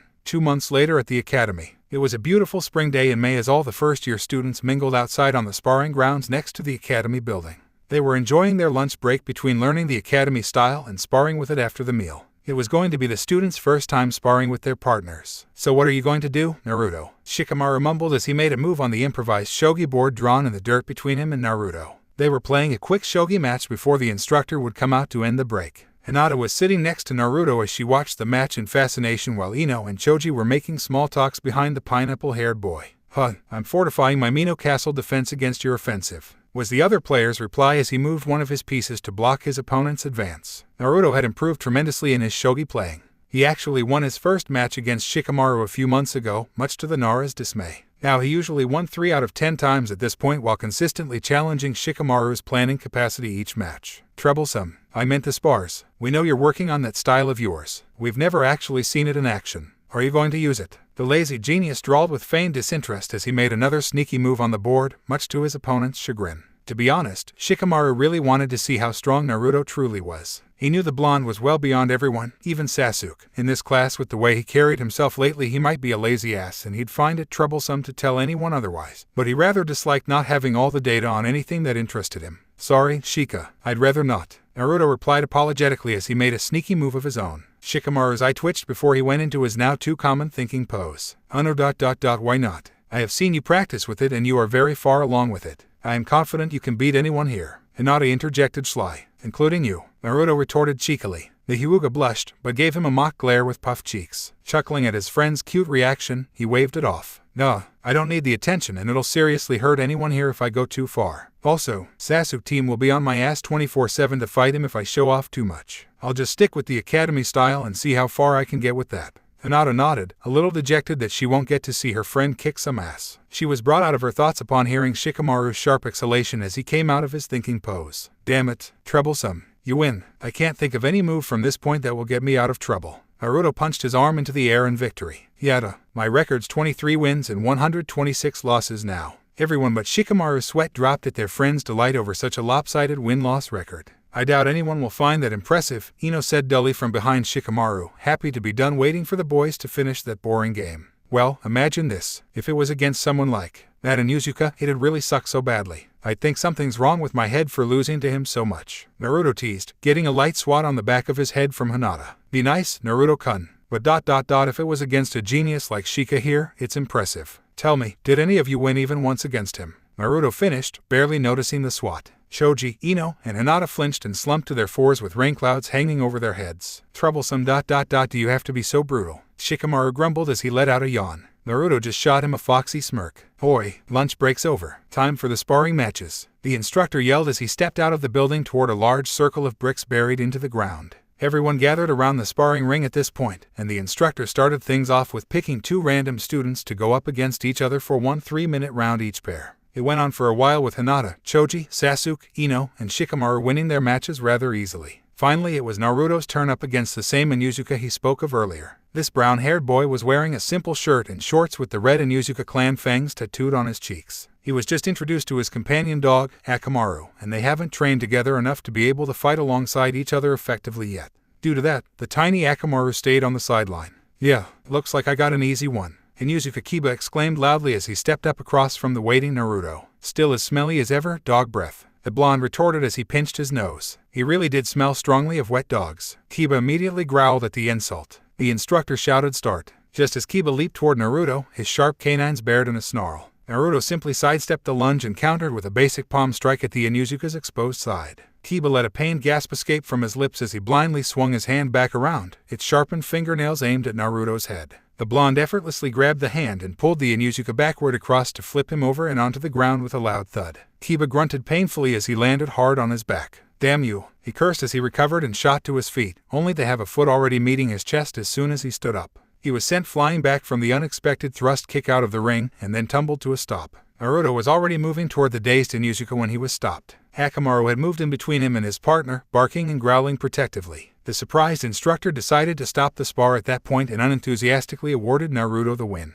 Kiba slowly sat up grumbling about his luck, but was surprised when he saw an offered hand in front of him. He glanced up to find Naruto standing over him with a friendly smile. No hard feelings, I hope, he said easily. Kiba eyed him with suspicion for a moment before sighing and took the offered hand to get to his feet. I still want to kick your ass, he retorted with a challenging smile. Naruto laughed freely. I'll be looking forward to more matches with you then, dog breath. He shot back before walking off with a wave over his shoulder. His friends joined him since that was the last spar for the day and the class was over now. The students who watched were impressed while Sasuke eyed Naruto suspiciously. Shikamaru raised an eyebrow as he walked alongside the smiling blonde. That was a very sharp and precise use of the standard kata. It shows how much he trained on his actual style if he was able to use the standard style so easily already, he thought, filling in more blanks about the mystery that was Uzumaki Naruto. Next month in Hokage's office, one day before, Naruto leaves for his first training trip. The third Hokage Saruto by Hiruzen, the most powerful shinobi in the village, also known as the Kami of Shinobi, was rubbing his temples and sighing heavily as an enraged ANBU stood in front of the desk, ranting about a certain someone's latest prank. Uzumaki Naruto was sitting on the floor next to the ranting ANBU, and he was tied up tightly with rope. He had on a shit-eating grin. He broke into our locker room and switched out some of our uniforms and masks. Considering the fact that the HQ is actually supposed to be hidden, this is a serious breach of security. We have to do something about this damn brat. Oi, that was supposed to be a secret. Every villager knew it out by watching where the ANBU hang around certain buildings. At least put a damn genjutsu up or something. Naruto retorted loudly at the very animated ANBU. Hiruzen sighed heavily again. What happened with the uniforms and masks, Naruto-kun? I do not see anything different, he tiredly said as he indicated the normal-looking ANBU next to the boy. He almost regretted his question as he watched Naruto's grin grow sinister. He easily felt his 3 hidden ANBU guards in the office shifting uncomfortably. I only picked 3 to victimize have fun with. You probably can guess who. His surrogate grandson replied ominously. It only took the old man a second to understand his implications. He snapped his fingers. No one appeared from the shadows in this room. Hiruzen raised an eyebrow and displayed a too neutral smile that made everyone shiver. Now, I am willing to give all 3 of you one more chance. If any one of you do not come out now, I will bust all of you back down to Genin and doing only Torah missions for a year. Is that clear? Naruto snickered as the third easily felt the fear and shame radiating off his hidden guards. He took a moment before snapping his fingers again. All 3 hidden guards appeared behind the tied-up Naruto at the same time. The third winced as he raised a hand to block the blindingly bright colors radiating off the ANBU's new uniforms. The one on the left was wearing a bright neon yellow ANBU uniform with a generic white mask that had a cartoonish scribbling of a Heno-Henomoheji on it. The one in the center was all neon pink and his generic mask scribbling showed a perverted expression, a lecherous leer, peering eyes, and rosy cheeks. The last one on the right wore neon green. Her mask showed a scribbling of an awesome face. It took the Hokage all he had to suppress his laughter at the ridiculous display in front of him. Naruto didn't have the same reservation as he laughed uproariously at the sight of the 3 ANBU wearing nothing but eye-searing colors. Even the agent who caught the boy had to work to hold his laughter back. Our apologies, Hokage-sama. As you can see, it was difficult for us to come out here. The one in the center spoke quietly as he glared daggers at the laughing blonde. You weren't able to find any spare. The third inquired as he did everything to keep his composure on the inside. There weren't anything else in the locker room we could use and we could not afford to miss our shift, so we were forced to use what we had. The neon green female ANBU with long purple hair spoke up. Hers and raised an eyebrow at Naruto for an explanation. No worries, Hokage Jiji. I hid the stuff I switched out inside the storage room next door to the locker room. They'll find everything there. The ANBU let out a sigh of relief. Very well. I'll take care of Naruto-kun. You may go back to work. The third spoke dismissively. The three neon-colored ANBU prepared to leave the office to change, while the normal-looking ANBU already vanished into thin air. Where are you going? I didn't say you could leave your posts. Remain like that for the rest of the day. In fact, don't even change until after you have gotten home from your shift. The Hokage ordered with a pleasant smile. The three ANBU flinched in horror. That's cold, old man, Naruto observed with an amused grin. The old man raised a finger to point at him. If they weren't able to detect you breaking into a building buzzing with the best trained nin stationed every 20 feet in that bright orange outfit, then either they need to be trained some more or you deserve an award. Maybe they'll learn from your example briefly, Naruto-kun. He smirked as he watched his guards glare and project their killing intent at the tied-up boy, who was getting nervous. Oi, there's no need to piss off people who can hide in shadows and stab things with pointy things. They're going to come for me in the middle of the night. The neon green ANBU's hand twitched slightly as if she was about to reach for her sword.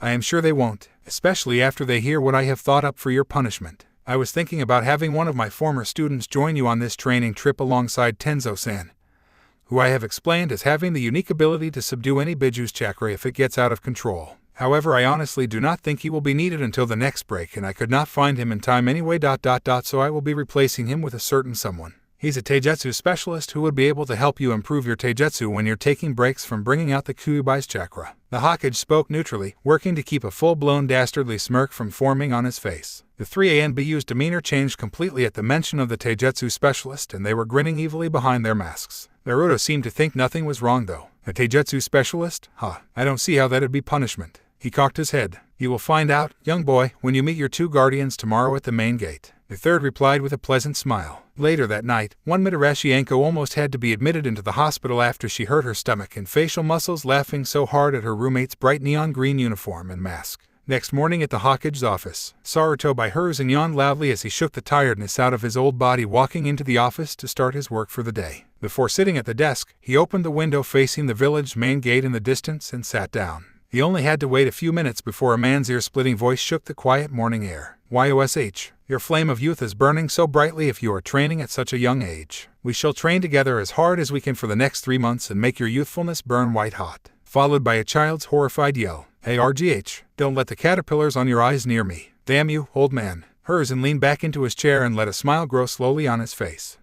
Music to my ear. 3 months later, Tenzo, a brown-haired ANBU with a somewhat plain-looking face framed by a silver happuri, was standing in front of the Hokage's desk in the office giving his report. Naruto-san trained himself nearly into the ground every day over the past 3 months. After spending half of each day trying to control the Kyubai's chakra, he spent the other half practicing what he learned from the Kyubai overnight and getting into Taijutsu spars with me and Gai-san. He never won, but we have seen vast improvements compared to when he left with us 3 months ago. The Hokage nodded his head, indicating for Tenzo to continue. In the final spar against Gai-san before we left, we allowed Naruto-san to augment his new Taijutsu style with the Kyubai's power. I carefully monitored the battle so I could interfere with my ceiling at any time if need be. The difference was incredible. It actually ended up with Gai-san getting several minor injuries before Naruto-san was knocked out. Gai-san still did not go all out, but for a 9-year-old boy to able to give an elite jounin like the Green Beast of Konoha a little trouble for 30 minutes is nothing short of amazing. The third raised an eyebrow. How much of the Kyubai's power is he able to control? He is able to go up to 2 tails of the Kyubai's chakra in a red shroud that completely surrounds his body and it's shaped to look like a fox. In that mode, he was as fast as a high chunin if all he focused on was running. His strength increased exponentially. He recovers from most minor injuries almost instantly, and the shroud defends him against low-level jutsu. He is also able to mold the chakra shroud into forming claws that can extend from his body to reach long-distance targets. All of this was able to go up to 30 minutes of usage in which he was completely stable with no risk of losing control. After that, the malevolent chakra will begin to hurt his body, so we restricted him to only 30 minutes of the chakra's usage per day. From what I documented of Naruto-san's progress, he managed to control 4 levels of the Demon Fox's power. Didn't you say 2 tails worth of chakra? There is also a tailless mode in which we did not see the red chakra surrounding him, but he still released the Kyubai's killing intent and gained a significant speed and strength boost over his normal attributes. Not to mention at that level and higher, he displayed more defined Kyubai-like features like red eyes with slitted pupils, extended canines, larger and darker whiskers, and sharp claw-like fingernails. Below that level, he is able to channel a small bit of the chakra to his eyes for improved vision, especially at nighttime where he could see everything as if it was daytime, and he can also use the chakra to extend his fingernails into claws or retract them. The chakra used for these functions was completely undetectable, so he is able to use his eyes or claws anytime he wishes to without worrying anyone around him with the Kyubai's presence. The third leaned back into his chair, wondering if he was letting Naruto go too far with the training too fast. Tenzo-san, was there any doubt, even a tiny amount from either you or Gai-san, that Naruto remained completely himself? Tenzo shook his head with a smile. After spending 3 months with him, I can say with 100% confidence he is still the Uzumaki Naruto you know. In fact, he's planning a PR. He was interrupted by the office's door banging loudly open to reveal a horror unlike anything the third had seen in his long life. Naruto walked into the room. That was normal enough itself, but everything ended after that. He was sporting a horrid green one-piece spandex with an orange sash around his waist and orange leg warmers. His blonde hair was cut and smoothed into a bowl-cut style like Madogai, and he even sported 2 very thick and fuzzy blonde eyebrows above his blue eyes. To make it worse, he opened his mouth. YOSH. I have returned from 3 months of making my flames of youth burn white hot. I have never felt more youthful than I am right now. The Hokage sat stock still in his chair with a dumb expression on his face, as if he was trying his best to unsee what had been wrought before him.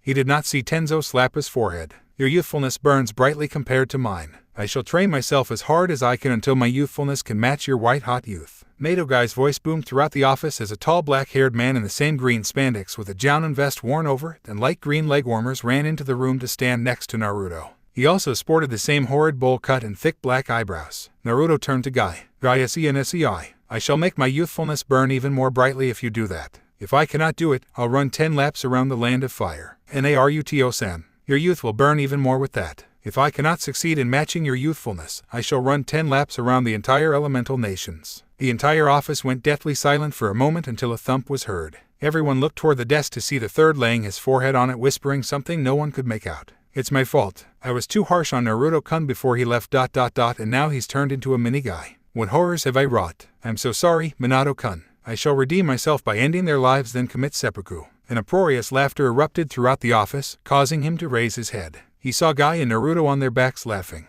We sure got you, old man, Gai exclaimed before laughing some more with the Naruto-Gai hybrid. As I twitched. What is going on? Is this a prank, and why have you joined in, Gai-san? Not him, the Gai imposter replied as he got up before puffing into some smoke. After a second, the smoke cleared away to reveal a regular-looking Naruto in his orange jumpsuit. I forgot to mention, Naruto-san here has learned Kage Bunshin no Jutsu from the Kyuubi, and he can use it in combination with Henge with frightening ease. Tenzo suddenly interjected before there was any further confusion. As if on cue, the Gai Naruto hybrid released its Henge to reveal another normal-looking Naruto. A cold chill went deep into the very essence of the third's being as he realized the implications of multiple solid copies of Naruto ... each with his intelligence and mischievousness. Terrified of that notion, he quickly pushed it aside, and made a mental note to hurry up and pick his replacement as soon as possible. Including the 3 guards hidden inside the office, the entire ANBU force, even the ones out of the village on missions, got an ice-cold chill down their spines as they had the feeling their greatest nemesis ever suddenly got much more powerful. Which one of you is the original? The Hokage erratically asked as he wiped away the cold sweat on his forehead. The one that was Gai raised his hand to show his fingernails sharpening into claws. He then stabbed them lightly into the other Naruto to pop it. I'm back, Hokage Jiji, the blonde exclaimed with a foxy grin. The Hokage returned the grin with an uncertain smile. I am glad to see you are doing well. Tenzo-san here was telling me how much of a menek how much of a good shinobi you will grow into. Hey, I can't believe how much stronger I got. It's thanks to Gai-sensei and Tenzo-sensei here that I came this far. I actually almost became a mini-guy a few times though. Everyone in the office, including the hidden ANBU, shuddered. It's like he has some way of brainwashing people. I hope no one else will fall for his enthusiasm. Everyone shuddered again. That won't happen. Hopefully. So you are able to use the Kage Bunshin. How many copies are you able to create, Naruto-kun? The Hokage inquired. I was able to go up to 200, but they're pathetically weak with so little chakra, and they won't last long. I can make 25 clones that last all day, and they have about the same strength as me, though they still pop after one hit. Very good. I dare say you are already ready to graduate with what you have learned. You're welcome to test out early if you'd like. The old man was not surprised to see his surrogate grandson shake his head no without any hesitation. "No thanks, Hokage Jiji. The fox says I'm still not ready, and I'd rather enjoy my time with my friends before we all have to do missions and stuff. For the next year, I'm just going to focus on learning more about elemental jutsu and figure out my nature affinities." Fox also said I'd likely have a natural affinity for fire due to her chakra, but she believes there will be 1 or 2 more. The Hokage nodded his head. "I'm glad you made it back here safely. I'll let you go home, as I'm sure you'd like to rest before the academy starts again in 2 days. Before you go though, I would like to inquire of you and Tenzo-san on the whereabouts of Gai-san. He usually is the first one here upon returning from any mission," expressing his enthusiasm. Tenzo let out an exasperated sigh. Naruto struck his usual sheepish pose. "That'd be my fault, Hokage Jiji." The old man raised an eyebrow, clearly expecting an explanation.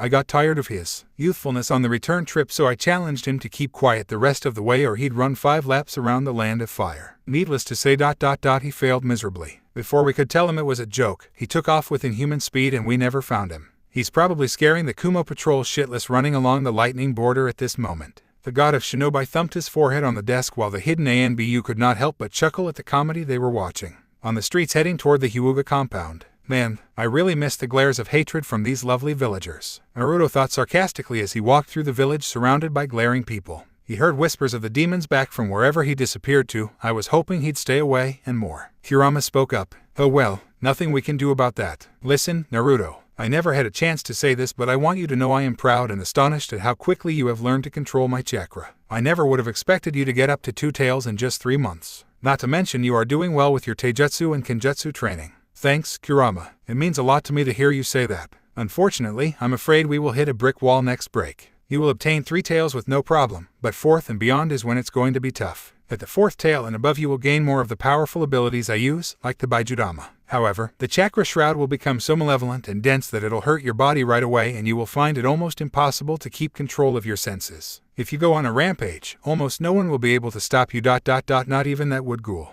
Naruto frowned at that. "That sucks. I guess we'll have to make do with mastering 3 tails to the best of our abilities and leave it at that until we figure out something in the future. I'm not saying we give up on this. There are options we can try next summer to see if they'll work. And what if they fail? What'll happen? Pain. Extreme and all-encompassing pain. So much pain that you'll wish you were dead." Kurama replied with no hesitation. "Geez, and no need to sugarcoat it. Tell me how bad it really will be." Naruto retorted with sarcasm while his tenant snickered. "I never said it'd be easy. If what that old fart said about his student coming along to help you next year is true, it should help you in your progress. You know of him?" "Yes. His name is Jiraiya, one of the legendary Sannin." Naruto raised both his eyebrows. "Seriously, I read about him in the history books. He's supposed to be very strong." "That's not all. You're more related to him than you realize." "Huh, he's also supposed to be your godfather. I heard your parents appoint him as one when I was sealed in your mother." Naruto stopped all of a sudden in the middle of the street, surprising several villagers nearby. He stood there for a minute as he slowly took in the revelation as some of the villagers looked on with curiosity. He started walking again, with a cold frown and his fists clenched tightly at his sides as he continued on his way to the Hyuga compound.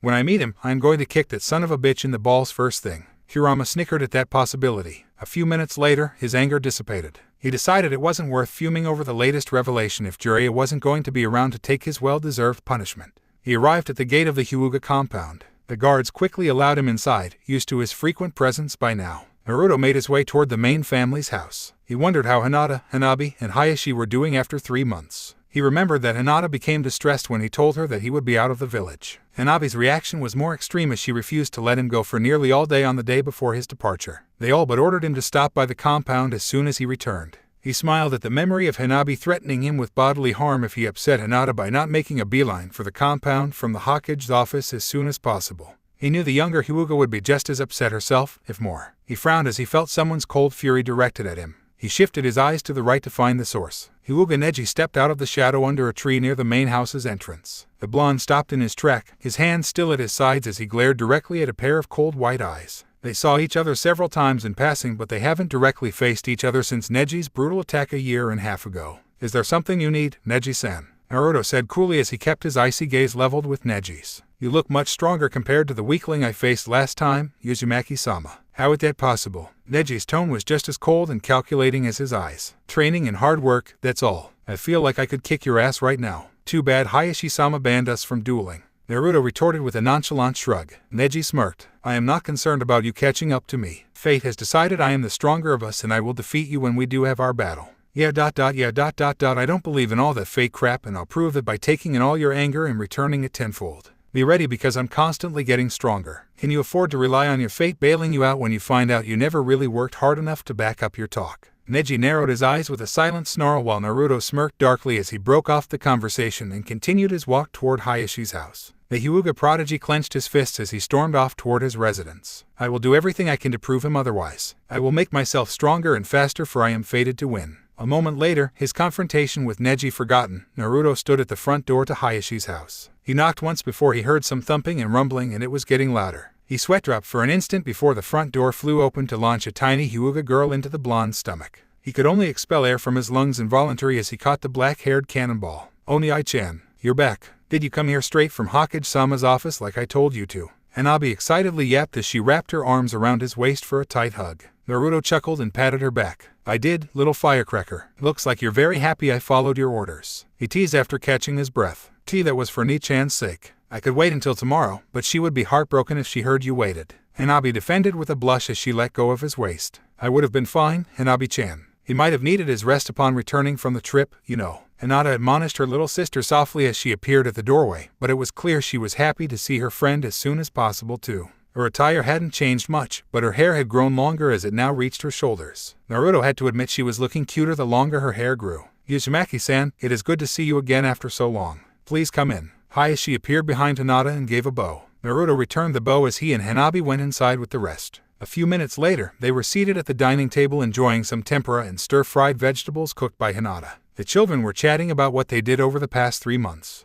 And I was able to pull a fast one on Guy-sensei when he thought he hit me, but it was really a shadow clone that I substituted with. Naruto was recounting his stories, carefully leaving out any mention of Kurama and her chakra. Ano.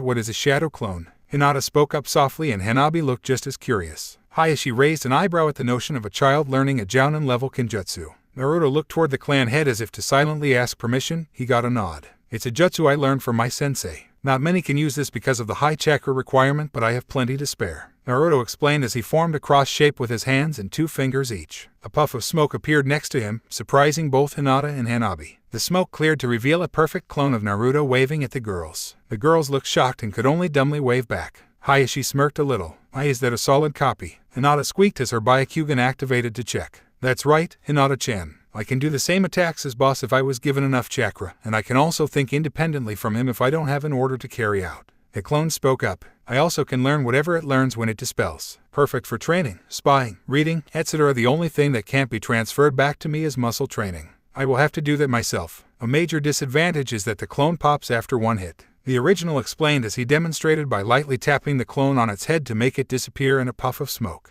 If I use a lot of chakra, the clone can last longer and might be able to take a couple more hits before dispelling.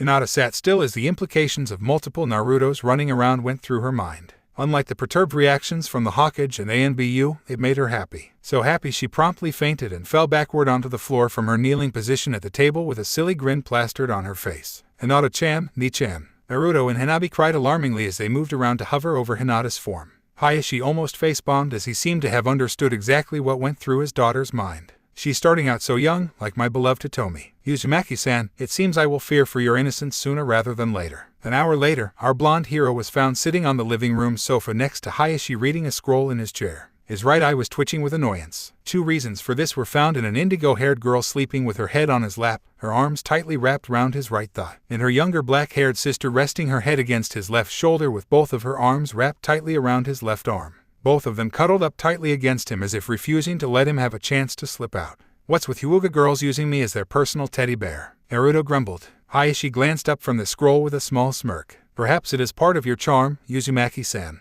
Even your servant looked at me as if I'm her favorite stuffed animal. Hayashi raised an eyebrow. Tomo-san is 38 years old. Exactly. Not just these girls, but other Hyuga females of all ages too. A while ago, I even saw one of the elders do a double take in my direction with that lovely-dovey look in her eyes. That must have been my aunt. She is rather odd. My apologies. Naruto gave a slight shudder. Hayashi shook his head slightly with an amused smirk. A comfortable silence followed, with the 2 girls' gentle breathing the only noise being made in the living room. Naruto's expression turned somewhat melancholy, as he seemed to be stuck on a subject in his mind. Hayashi-sama, are you really okay with your daughters being friends with me? The village pariah and the Jinchuriki. Hayashi raised his head. What has brought that up, Uzumaki-san? With your position in the shinobi force, it shouldn't be hard for you to learn what I was really doing the past 3 months. I was learning to control the Kyuubi's chakra. Hayashi nodded his head in affirmation. So I am trying to control the wild and terrible chakra of the Kyuubi no Kitsune, the bogeyman of this entire village's dreams for the past 8 years. It could get dangerous for me and my friends around me one day. Hayashi put his scroll down as he leaned back into the chair deep in thought.